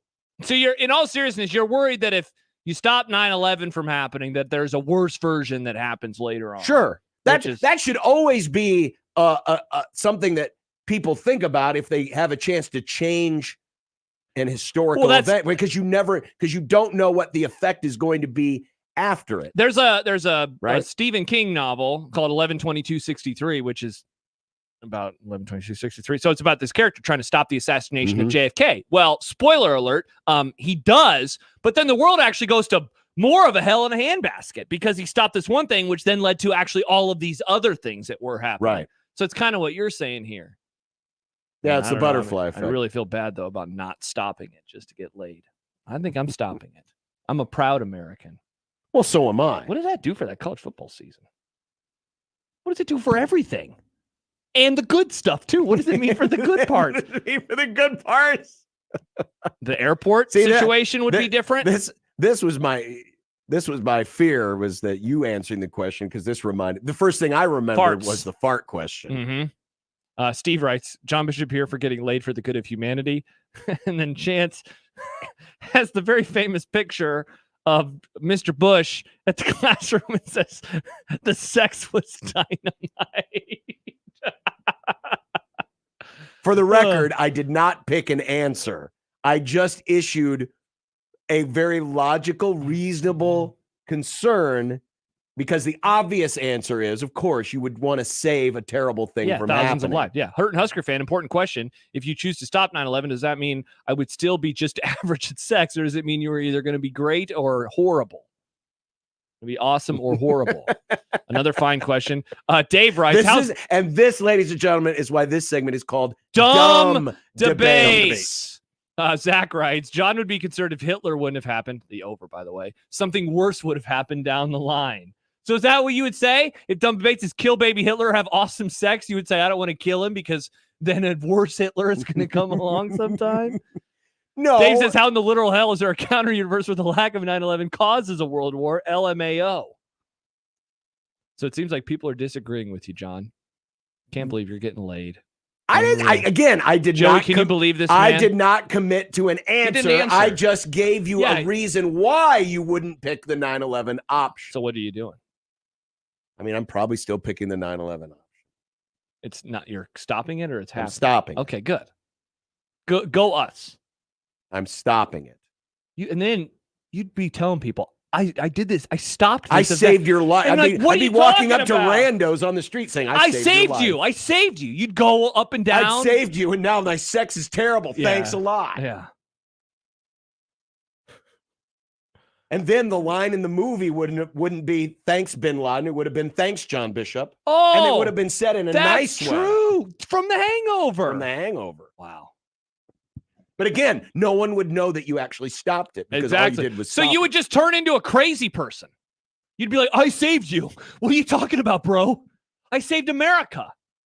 There wouldn't have been as many flags on houses for a while. I'd turn into a crazy person, because then something worse would happen, and then I'd be like, I caused this. I made this happen because I stopped the other bad thing from happening. John Bishop, I did that. You'd be pointing at something. Dave says, this is way too serious of a question for dumb debates. Ha, ha, ha.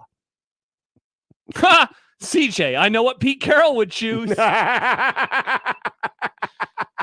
butterfly effect of this from the non-serious perspective is pretty wild to think about. No one roots for the Yankees for like a month, one time in human history. Remember that? People were like, go Yankees. Did the Mariners go to the World Series? I'll be honest with you. I was rooting for the Diamondbacks. Yeah, I was too. But famously, I didn't get to watch the championship because my parents made me go to bed. Yeah, if 9/11 had been stopped, then Josh wouldn't have a World Series to remember. That's true. That he always seems to come back to, strangely. Mm-hmm. Andy says people would scream John Bishop as they orgasm. Oh my God. I mean, Ian, it's a fine question. It's an amazing question. Johnny Pick says, I support stopping it because the idea of a John Bishop sex monster among us is daunting. Yeah, it really is. You being like the bee's knees. Pretty wild to think about. Yeah. See, that's the other. And well, if you want to look at it from the other point of view, okay, would you be able to have a solid, stable relationship if you were? Yeah, because you're always, because you're so good at it that people are actually coming to you, right? Sure. Or you're wanting to always prove to everybody else how great you are, right? It's like a parlor trick. I'm the best at it. No, you're not. Prove it. And then you'd prove it. And you'd be like, oh my gosh. So you'd become a living legend. Yeah. But you'd probably be miserable. But then you'd be miserable. You'd be lonely all your life because no one would commit to you. Mm-hmm. Wow. So by stopping 9/11, yes, I may have caused a worse thing to happen down the road, but I'm saving my marriage. There you go. That's great, John. You're welcome, dear. Sorry about the bad sex, but look at all these lives. Yeah. And you can pick where we go for dinner next time. And I won't give you any grief by saying, oh, Italian Applebee's again. Oh, thank you, Ian. Thank you, Ian. That was quite the question. The other thing is, if we took away 9/11, Chance would have no material. I know. What would his thing be? What would his bit be? Happers Meme Guy, big strong men with tears in their eyes. Teach me the sex, Mr. Bishop. That's what they would say to you. Now I could become a millionaire doing that. That's true. He also points out the world would be robbed of the George W. Bush clip on the golf course saying, we must stop these terrorist killers. Now watch this drive. That might be, of all of his videos, that is probably my favorite. It is so funny. He rips it down the fairway. Does. That guy, big sports moments, he delivered. That pitch, perfect. That wouldn't have happened either. Yeah. The greatest first pitch of all time. Now watch this drive. Now watch this drive. Oh, Lord. Our presidents were so much better back in the day. It was funnier. They were funnier. Looking at the comments, Chance asked, what would Sean McDermott choose? Yeah, how would he motivate his players? He'd have to bring up Timothy McVeigh. He'd be bringing up, hey, you guys want to be Super Bowl champions like John Bishop is the Super Bowl of sex. He'd just be about that. Our Nusker fan, talk about daddy's home lick.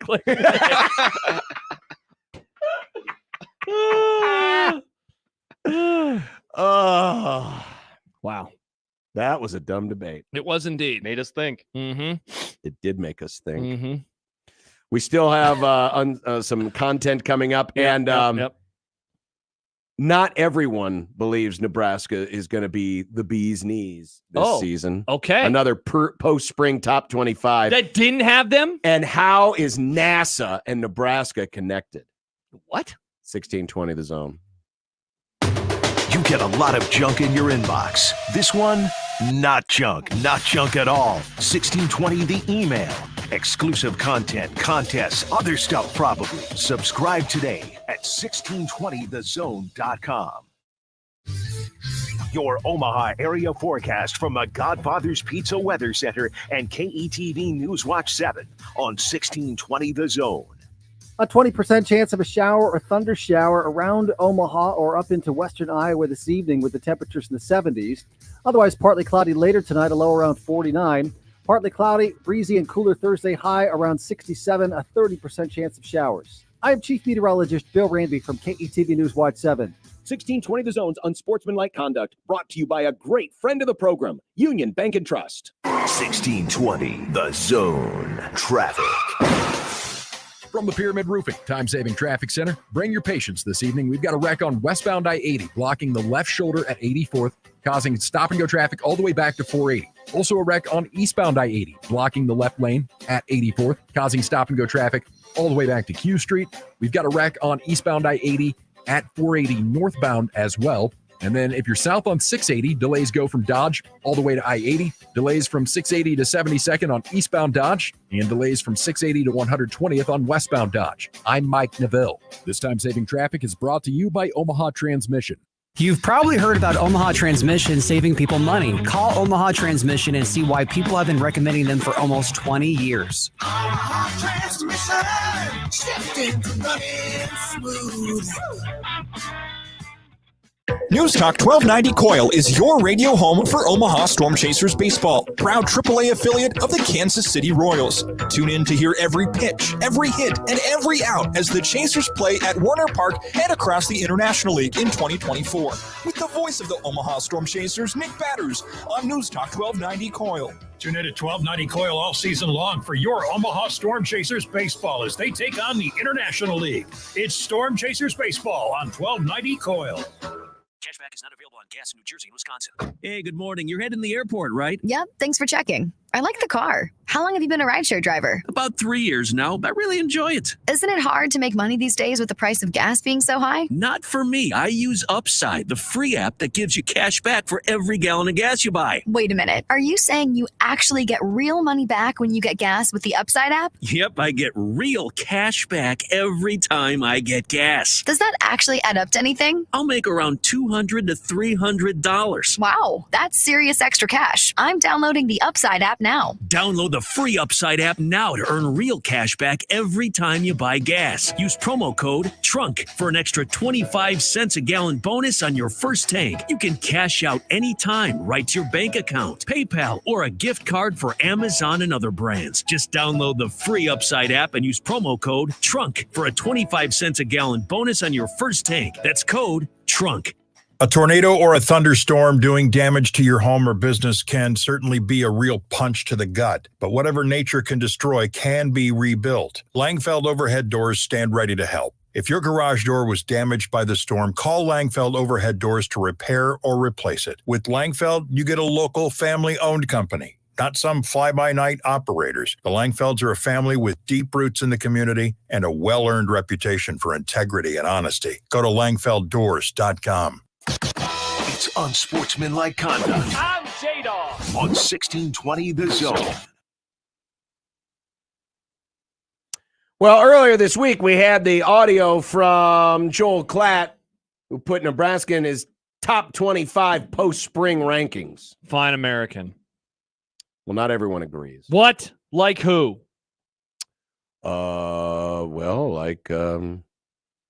Friend of the Grum, Ari Wasserman of The Athletic. What? Ari? Now, Ari did not say anything about Nebraska, but he also doesn't have them in his top 25. Instead, he has Iowa at number 20, Kansas at number 23, Utah at number 25. Just some example. Mm-hmm. So he's one hater? I don't know if he's a hater. But I do wonder, because I was talking about this with Jack today on his show.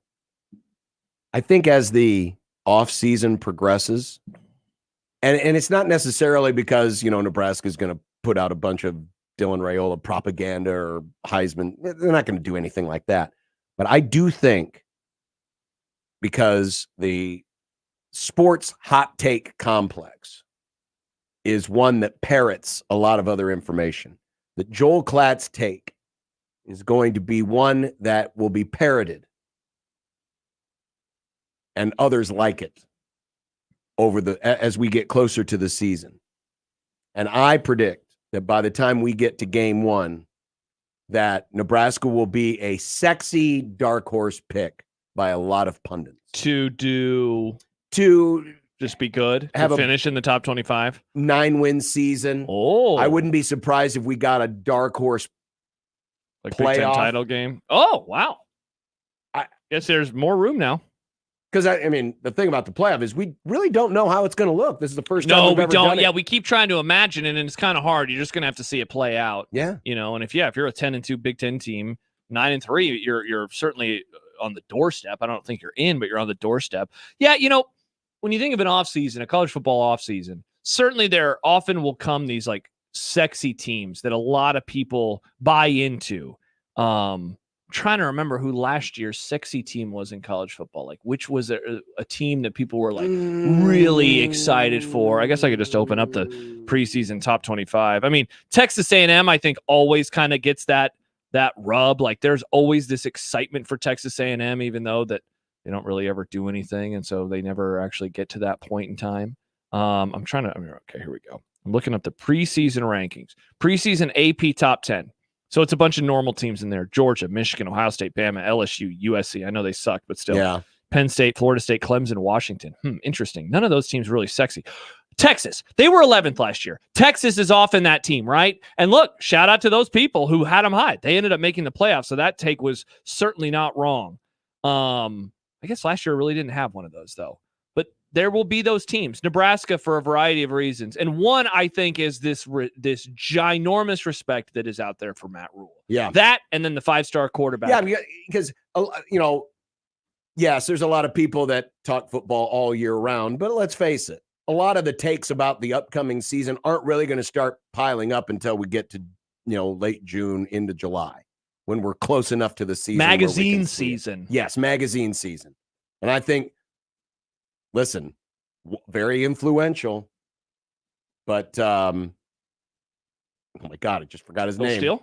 Phil Steele. Definitely. If he has Nebraska. I think Phil Steele is going to have a very bullish prediction on Nebraska this year. And then people I think that's going to jumpstart a lot of other takes. He is someone that moves the needle in that regard. Where He it's like, does. whoa, Phil Steele likes this team? Maybe I should look into him a little bit more. And then people will, and they're going to find stuff they like. Whoa, this defense, really good. Yeah. Even though they were often...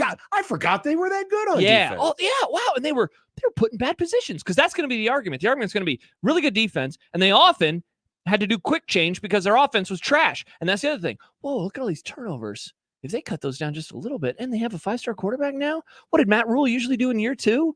He was already ahead of the game in year 1. Normally he wins 1 game. Last year he won 5. Yeah. Yeah, I think you're right. I think that they will become, a pick of, like you said, dark horse. It's not going to be, national championship level stuff. It's not going to be conference championship level stuff. But yeah, I think people are going to be excited about it. I would not be surprised. In fact, put it on the list. Oh, somebody out there that we recognize. All right.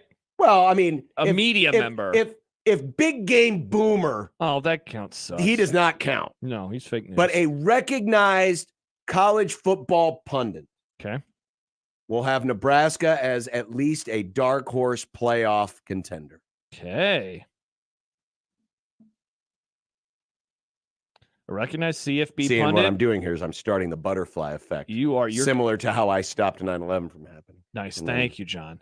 Thank you for that, and thank you for this. And then it will go into the ether, and then it'll become true, and it'll be So another prediction that I got. You're right. kind of creating this by creating it. Wow. Interesting. Genius. A recognized college football pundit will have Nebraska as a dark horse CFP contender. Mm-hmm. Can you imagine this place if that actually happened? Like if it unfolded that way, where it's like November and we're like, it's got to go like 3-1. Yeah. Whoa, that would be wild. Yes, it would. That would be wild. Be fun. Plus, you'd get to do all those overreactions. That would be fun. I wouldn't. You'd be doing fun overreactions. I'm not doing any. Joey would be playing the highlights correctly off of the computer. I don't know what you're talking about. I won't be doing it. You could do a doubleheader Creighton overreaction. I would Saturday. love a lot of fun for the overreaction. See, he would love a lot of fun with John Bishop. You two are like 2 peas in a pod. By the way, Nebraska unveiled some pictures today of its walkthrough room, they're calling it. Yeah? It's got a 20-yard turf field. Oh, very It's got fun. windows that open out to the outside so you can see the practice fields down below. Gotta love windows. But they were also bragging that Yeah. they have a digital screen. Okay. Inspired and used by the NHL and NASA. NASA. Yeah. Like NASA uses it to like put ships in outer space? Yeah, how they have, the wall of screens and stuff so they can have the, the different trajectories and the cameras and all the shots of the space and the satellites and the spacemen and Yeah. That similar technology that is utilized by NASA apparently is with this wall. So Nebraska's ready for launch. You might say. They're ready for college football Yeah. playoff dark horse contender launch. So when a guy like I don't know, Pat 40, your guy, says Nebraska's a dark horse playoff contender, they can splash that quote with his picture on that digital wall. Wow. And then Matt Rhule can say, we got to keep this rat poison away. Feeding us his rat poison. They put Pat's face on a rat poison, the eyes thing with the X's in the eyes.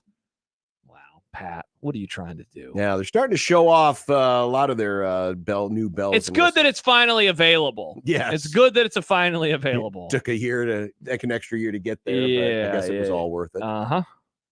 Well, coming up next in content, things are getting nasty in baseball with catchers.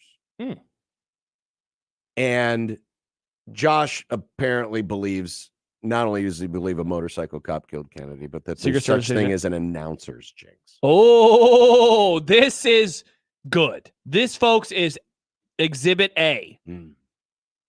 Even you will say, okay, Josh, uncle. Highly unlikely. Uncle. Highly unlikely. Right now, friends, if you're a registered donor for tissue and organ transplant, we thank you. Thank you for making that selfless choice, checking that box when you first got your driver's license or renewed that hunting and fishing license. And for those of you who have been hesitant, well, let me give you some facts. Facts such as registered donors can save can someday save up to 8 lives through heart, lung, liver, kidney donation, and help hundreds of others through tissue donation like skin and bone grafts, corneas, tendons, to help those recover from sports injuries.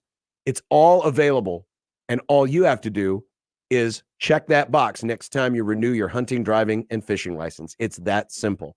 And the best part is anyone can register to be a donor. It's free of charge. It does not cost you or your family anything. Traditional funeral practices are possible following a donation, and anyone can do it. It does not matter how old you are. It does not matter your current health status. So please consider visiting goodguysavelives.com and find out how you can save up to 8 lives and help hundreds of others through organ and tissue donation. Again, that website, goodguysavelives.com. The best way to catch all the action is on 1620 The Zone. And no line for the bathroom.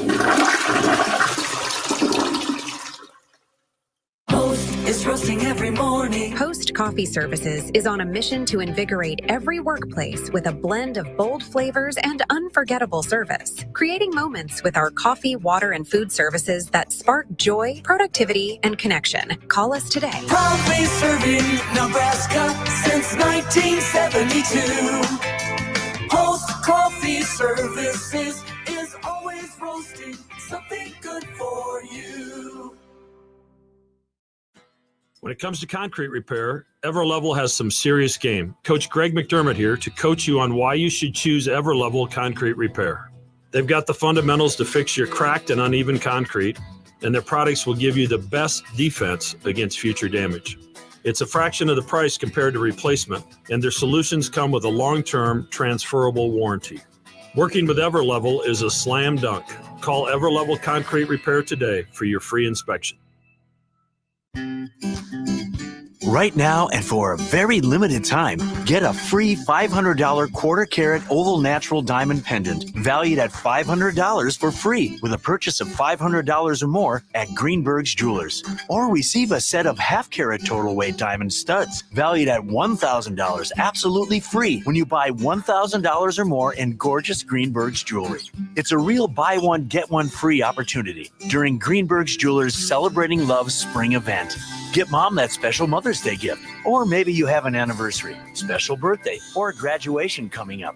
You can give 2 pieces of jewelry or keep the free earrings or pendant for yourself. Greenberg's won't tell. Don't miss these tremendous buy one, get one free opportunities during Greenberg's Jewelers' Celebrating Love Spring event, happening for a very limited time only at Greenberg's Jewelers. Greenberg's Jewelers, a cut above the rest. West Roads Mall. Cards issued by Sutton Bank and Celtic Bank, members FDIC. Terms and conditions apply. Are you the decision maker in your company? Consider this. For the first time in decades, there's a better option for a corporate card and spend management platform. Meet Ramp, the only corporate card and spend management system designed to help you spend less money so you can make more. Most corporate credit cards offer points as incentives, but those points amount to less than their worth in real cash value. Ramp's business cards offer you cash back, real money in your pocket. Plus, you control who spends what with each vendor. And Ramp software collects and verifies receipts automatically, which means you'll stop wasteful spending and close your books in hours instead of days. Businesses that use Ramp add up to 5% to their bottom line the first year. If you're a decision maker, adding Ramp could be one of the best decisions you've ever made. And now get $250 when you join Ramp for free. Just go to ramp.com/sports. Ramp.com/sports. ramp.com/sports. Omaha Maverick Baseball has won 5 out of the last 6 series and leads the Summit League in conference wins. This weekend, the Mavs take on first place St. Thomas. This series will likely determine the regular season title. The weather promises to be perfect, and you don't want to miss any of the action. Friday night is $4 Friday. Soft drinks, beer, popcorn, hot dogs, and brats are all $4. Get your tickets for all 3 games by calling 402-554-MAVS or by going to omavs.com/tickets. Hey, you hear that? That's the sound of loose change in your pocket reminding you to buy a 99-cent medium fountain drink from Casey's. So the next time you hear this, you already know where to go. 99-cent medium fountain drinks. It's not crazy. It's Casey's. 1620 The Zone's Unsportsmanlike Conduct is brought to you by Union Bank and Trust. Now back to the program. Look, I made you some Unsportsmanlike content. Unsportsmanlike content. Unsportsmanlike content. Content that's unsportsmanlike. John, don't forget that you, the royal you, can get involved with the Field of Green sweepstakes. Has your chance to win $5,000 for all of your home improvement plans. Enter to win now at 1620thezone.com. I'm insulted you called me a royal you. I'm a cub you. Nope, you're a royal, John. You're Nope, like the Royals. We could be royal. I hate the Royals. Bunch of twits. Wow. Well, they are. Wow. They're so bad. The one girl and the dude, they're trying to leave the family. Well, yeah, it's because the family tree is a stick. Prince Charming a and lot of branches. Princess Leia or whatever the hell her name is. Joey, yeah. I think he's a huge fan of the Royals. Yeah. Well, he talks about the Royals too much.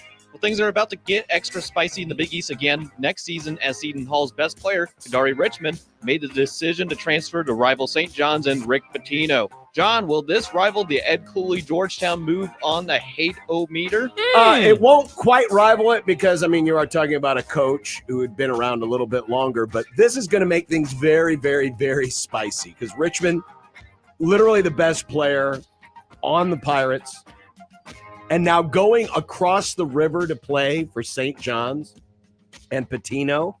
The other thing about it is, I do wonder how this is all going to work out because St. John's also got Davion Smith from Utah. So you got two incoming players who are very ball dominant. Yeah. And how are you going to, be able to share things? Now, of course, you're Rick Pitino and you're like, well, I did this before because I had all these great players on the Louisville and the Kentucky teams. I can handle this. But it will be rather fascinating to see. It'll also be fascinating to see if they can make Richmond a more complete scorer because he's not a great shooter. He's good around the rim, but he's not a great shooter. So how that's all going to work together. But it will be very, very fascinating to see how venomous things get between those schools. Stop trying to fast forward through my summer and fall, John. And the rest of spring. Can't wait for the start of college basketball season, Josh. Oh, man, my stomach hurts now. In all seriousness, I think this is cool. You got to like the extra spiciness in the conference. The end of year one for Rick Pitino and St. John's. Been a few curious things that have happened here and there, but certainly is going to make year two interesting. Well, Cardinals catcher Wilson Contreras broke his arm after it was hit by the bat of the Mets, J.D. Martinez, on a catcher's interference. It is the 33rd call of catcher's interference this season, which 10 years ago would have been the total for the entire season. Why is this happening in higher numbers? Well, we've got a picture up for you on our, if you're watching on the video. Look how I was going to say they're closer, right? Look how far back Martinez is in the batter's box, but how much more forward Contreras is. Whose fault? So who is further up or back? Do you think? I think because if you look at the year-by-year numbers, it has been on a steady incline, and we're on a pace to be more than last year, which was in the 90s for catcher's interference calls. I do think you have a lot of catchers who are cheating up a bit to help them with pitch framing. Mm-hmm. But you also have a lot of batters who are further back in the box because the velocities are higher. So they want just a tiny bit more time. It just gives you a little bit more time to react to breaking pitches and to fastballs. I was going to ask. So I think the answer is somewhere in the middle. You got a little bit of creeping up on one side, a little bit creeping back on the other. I was going to ask you if pitch framing was playing a part in this happening because that has really become such a big part of Major League Baseball over the last decade or so. I think so. And it sucks too because I saw the play and I mean his swing comes through and hits him right on the arm and you can hear Contreras just yelp. Ugh. It's just and he was for a team that was very offensively challenged, he was their best offensive player and now he's going to be out for several weeks. Cubs starter Shota Imanaga gave up two whole runs yesterday in 7 innings versus the Padres, skyrocketing his ERA to 1.08. This on the same day, a poll of MLB executives voted him the best free agent signing of the offseason. Does this survey demand a recount? Demand a recount, but they voted him the best free agent signing. Oh, because he gave up 2 runs? I get it. You're trying to poke fun. Ha, ha, ha. I hope this guy gives up 2 home runs in the World Series clinching game, and then you're sad, John. Just kidding. I wouldn't root for that, even though you root against my favorite team. I am proud Yeah. that MLB executives, not blinded by the whole Shohei hype, voted for the best Japanese pitcher in baseball and not a guy who's half of what he used to be. Interesting. But yeah, Imanaga got 9 votes. Ohtani got 4. It's hard to argue against Ohtani because he's having such a great season. But his price also was much, much, much, much, much higher. So in a way, Imanaga was a great bargain compared to Ohtani. Then again, Who was very expensive. Then again, everyone's a great bargain compared to Ohtani just because he was so expensive. That said, he has justified the money for him so far by having an awesome year. But Imanaga, far superior. Is that what they're saying? Yeah, he's the best Japanese-born pitcher in baseball. Interesting. Because he's pitching right now, John. The other guy's not pitching. He's injured. But he's still hitting home runs. He's still half the man. the ball. He's half the man he used Man, to it's be. so cool to see guys who are left-handed hitting home runs. Remind me Well, of you me. got a problem with right-handers? Right-handers are boring. Left-handers is where it's at. Lefty. Though I write with my right hand. You're confused. I've always thought it was weird. They say this is left-handed, but swing with your right arm. I don't understand why this is the arm that says what hand you are. I don't know. Doesn't make any sense. Nothing makes sense. Nope. John, you're not a believer in the announcer's jinx. What do you think of this? Don't take this the wrong way, but we are already a no-hitter alert. Yoshinobu Yamamoto, before he throws a single pitch tonight against the Marlins, we have a no-hitter alert. Okay. Enjoy what could be a no-hitter from Yamamoto. You know Jazz swing your first pitch. Right here on MLB Network for Harold. See why I'm Greg. We have a no-hitter alert. Enjoy this game live on MLB Network. Boy, you're crazy. It's in the major leagues to establish himself as that guy. Dodgers looking for a 6th straight win and a 13th out of their last 15 after they took the first game 6-3 last night.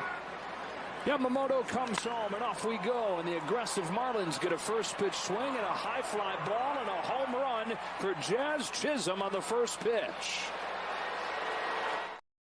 Oh, This is a fraud! Come on, it's real, right? That was the first pitch of the game! He said There's no-hitter no alert. such thing as a no-hitter alert He in the called first it. inning. They had the graphic. No-hitter alert. No-hitter Just because alert. they had a graphic doesn't mean it's true. Real to me. Broadcasters jinx, very real. There is only and spectacular. There is only one team that could be involved in a no-hitter alert before the first pitch in anger is thrown, and that's the Jack Mitchell softball experience. Can't argue with you there. That's incredible. Can't I can't argue with you believe there. the bias. Amazing. As a reminder for those who missed the news earlier, the full NFL schedule for the 2024 season will come out 1 week from today. It was originally supposed to get released tomorrow, but it got delayed. The reason for the delay, not mentioned. Am I the reason for the blame? Hard to argue Is it with my that. fault? Seemed like the schedule's going to come out. Suddenly, Joey is getting quote tweeted by national ratings people. People are talking about it. People are being critical of his Cowboys Week 1 time slot. Which I think is a very good common sense pick, in my opinion. Did the There's NFL no problems with 1 p.m. games, okay? None. Did the NFL see this and say, we got to push it back a little bit because we're copying too much off of Joey's They're taking notes. schedule? Hard to argue. Well, you know what? If we find out next week that Joey didn't get anything right, then we know that they were reacting to him because they didn't want him leaking the schedule. That's a great point. Definitely. Joey, this is awesome for you. You're going to be a I'm winner so no matter happy. what. They're even going to change the Brazil game just because you had that one too. Yep. It's all about the house money. Nope.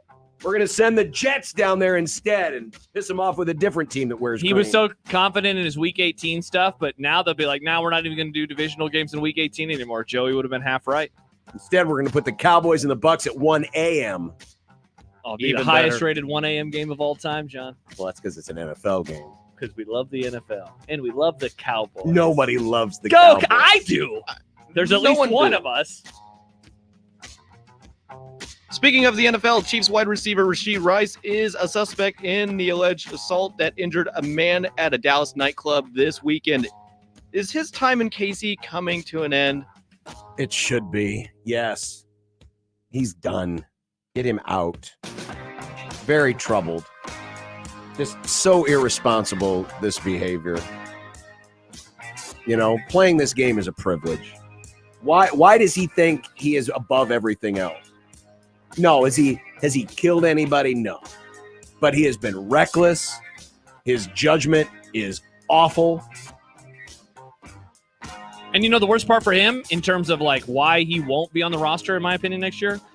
Contract's easy to get rid of. Like this isn't some insanely long deal where they're, committed to him for a ton of money. I mean, he's a rookie. It's bad enough that he's doing these things. That's the bad thing. But then when he realizes, hey, I could be jeopardizing my career as an NFL player, and he's still out there doing it, I mean, his judgment is awful. Yeah. Well, Boomer Esiason said on his New York radio show today that he would not be surprised if Netflix and the NFL Combine on Christmas Day football days. Does this make sense to you? Yeah, mainly because the NFL creates these new things, and then suddenly there is another network, or in this case, a streaming service that is willing to buy it. It's odd, John, how they can just kind of carve out from their normal schedule new things and say this is a new thing. And given that Christmas, especially most years, is traditionally on an NFL day, like next year it'll be back on Thursday, then the year after that Friday, that's not traditional, but then it'll be on Sundays, then it'll be on Mondays. So the fact that they're going to make more money, and given where Boomer has been in his career, wouldn't surprise me at all if he's right. It would be the next logical progression, right? At some point, though, you've got to wonder, is there a breaking point, right? Because all of this is taking away from the existing contracts, the Sunday contracts. You wonder at some point, hey, we're just going to be everywhere. Every network's going to have us. Every streaming app's going to have us. Every cable channel's going to have us. We're just going to be everywhere. I mean, there is a point where you do want to kind of rein in a little bit all of your carriers, you would think. Mm-hmm. But right now, the NFL is on the most different networks, and that's only probably going to grow. Especially because it's going to give them more money. Because people are hungry for programming that they know people will come to. All right, get ready for the main event tonight. Union Omaha is a little over an hour from hosting Sporting KC. Do the Owls get it done tonight, guys? I mean, we don't do bet of the day anymore, so I don't have to worry about losing any more of your fake money. That's true. Sure, why not? This is it. They get it done. It'll be Caniglia magic. It'll be like Coach Buddha is back coaching the Mavs. A little bit of that Sandy Buddha magic, baby. Owls win. Owls win. Owls win. Yeah, give me Union Omaha to get the victory tonight in the coolest event ever for Union Omaha. Yes. Also, get the blue out of that stadium. Get them out of there. Blue? Get them out of there. That's what Union or Sporting KC, their colors are blue. Union Omaha, not blue, famously. I didn't know what Sporting They're not KC's, Eiffel 65. I didn't know what Sporting KC's colors were. Blue. Blue. Yep. Okay. Well, coming up next, what's for dinner? Nice. We'll be back in about 1/80th of the time it takes to get an order at Popeyes. No, a normal order. On 1620 The Zone. Live from the Host Coffee Studio, this is 1620 The Zone. At Union Bank, people don't have your money. Your money has people. First home people, investment people, people who answer the phone and your chats, dream car people, dream retirement people, driving your dream car in your dream retirement people, small business people, credit card people, and all the other people you need. At Union Bank, our people help you do more than you dreamed possible. So stop in and say hello. We can't wait to see you. Union Bank and Trust. Member FDIC. Murphy Tractor and Equipment is your source for John Deere construction equipment rental. We rent high-quality equipment and attachments with add-on options in TopCon precision construction technology. Whether you need 1 week or 6 months, we rent a variety of equipment to help you get the job done. All our rental equipment is fully serviced, fueled, and ready to get to work. Let Murphy Tractor be your first choice for your construction equipment rental needs. Visit us online at murphytractor.com. Memorial Day deals are yours now at Jensen Tire and Auto, including money saver deals on new sets of 4 Goodyear, Continental, General, Cooper, Kelly, and Maxxis tires. AC service too. Click on jensentireandauto.com now. When it comes to protecting your home, J. Stenick Contracting takes pride in ensuring every detail is handled. Roofing, siding, gutters. When it comes to the exterior of your home, J. Stenick Contracting has you covered. Have you noticed stains on your ceiling this winter? With storm season around the corner and the damage it can bring, let J. Stenick Contracting ensure that your roof is durable and holds up against the weather this spring and summer. When you need an honest assessment, J. Stenick Contracting has you covered. JSCRestoration.com. Spring has arrived, and Lenaha has everything you need to revitalize your landscape. The best shrubs, perennials, and freshly dug trees, all grown right here in Nebraska. Lenaha Nurseries, your homegrown headquarters since 1974. Think spring. Think Lenaha's Garden Center. We offer the area's most complete selection of landscape supplies and high-quality plant material for your projects. We're your one-stop shop and homegrown headquarters. Rooted in quality, unmatched value. Lenaha Nurseries, 192nd and Center. Why is there so much pride at Wisner-Pilger Elementary School in Wisner, Nebraska? Our school was one of only 65 schools across the nation that was recognized for exceptional student performance and academic growth. Every day, our students, teachers, support staff, and parents step up to the challenge to make learning exceptional for every one of our kids. It's something that makes our Wisner-Pilger community very proud. Tell us why you're public school proud at publicschoolproudnebraska.org. Come visit Omaha's own little corner of France, Les Voltaire, for mouth-watering appetizers and entrees. Plus, melt-in-your-mouth desserts and an extensive brunch menu on Sundays 10 to 2. Dinner, brunch with friends, a special occasion, entertaining clients, or just chilling with French wines with your favorite someone, Les Voltaire will make you feel right at home. Reserve their private party room today for birthdays, rehearsal dinners, and retirement parties. Les Voltaire, just off 156th and West Dodge Road in the Pepperwood Village, and at lesvoltaireomaha.com.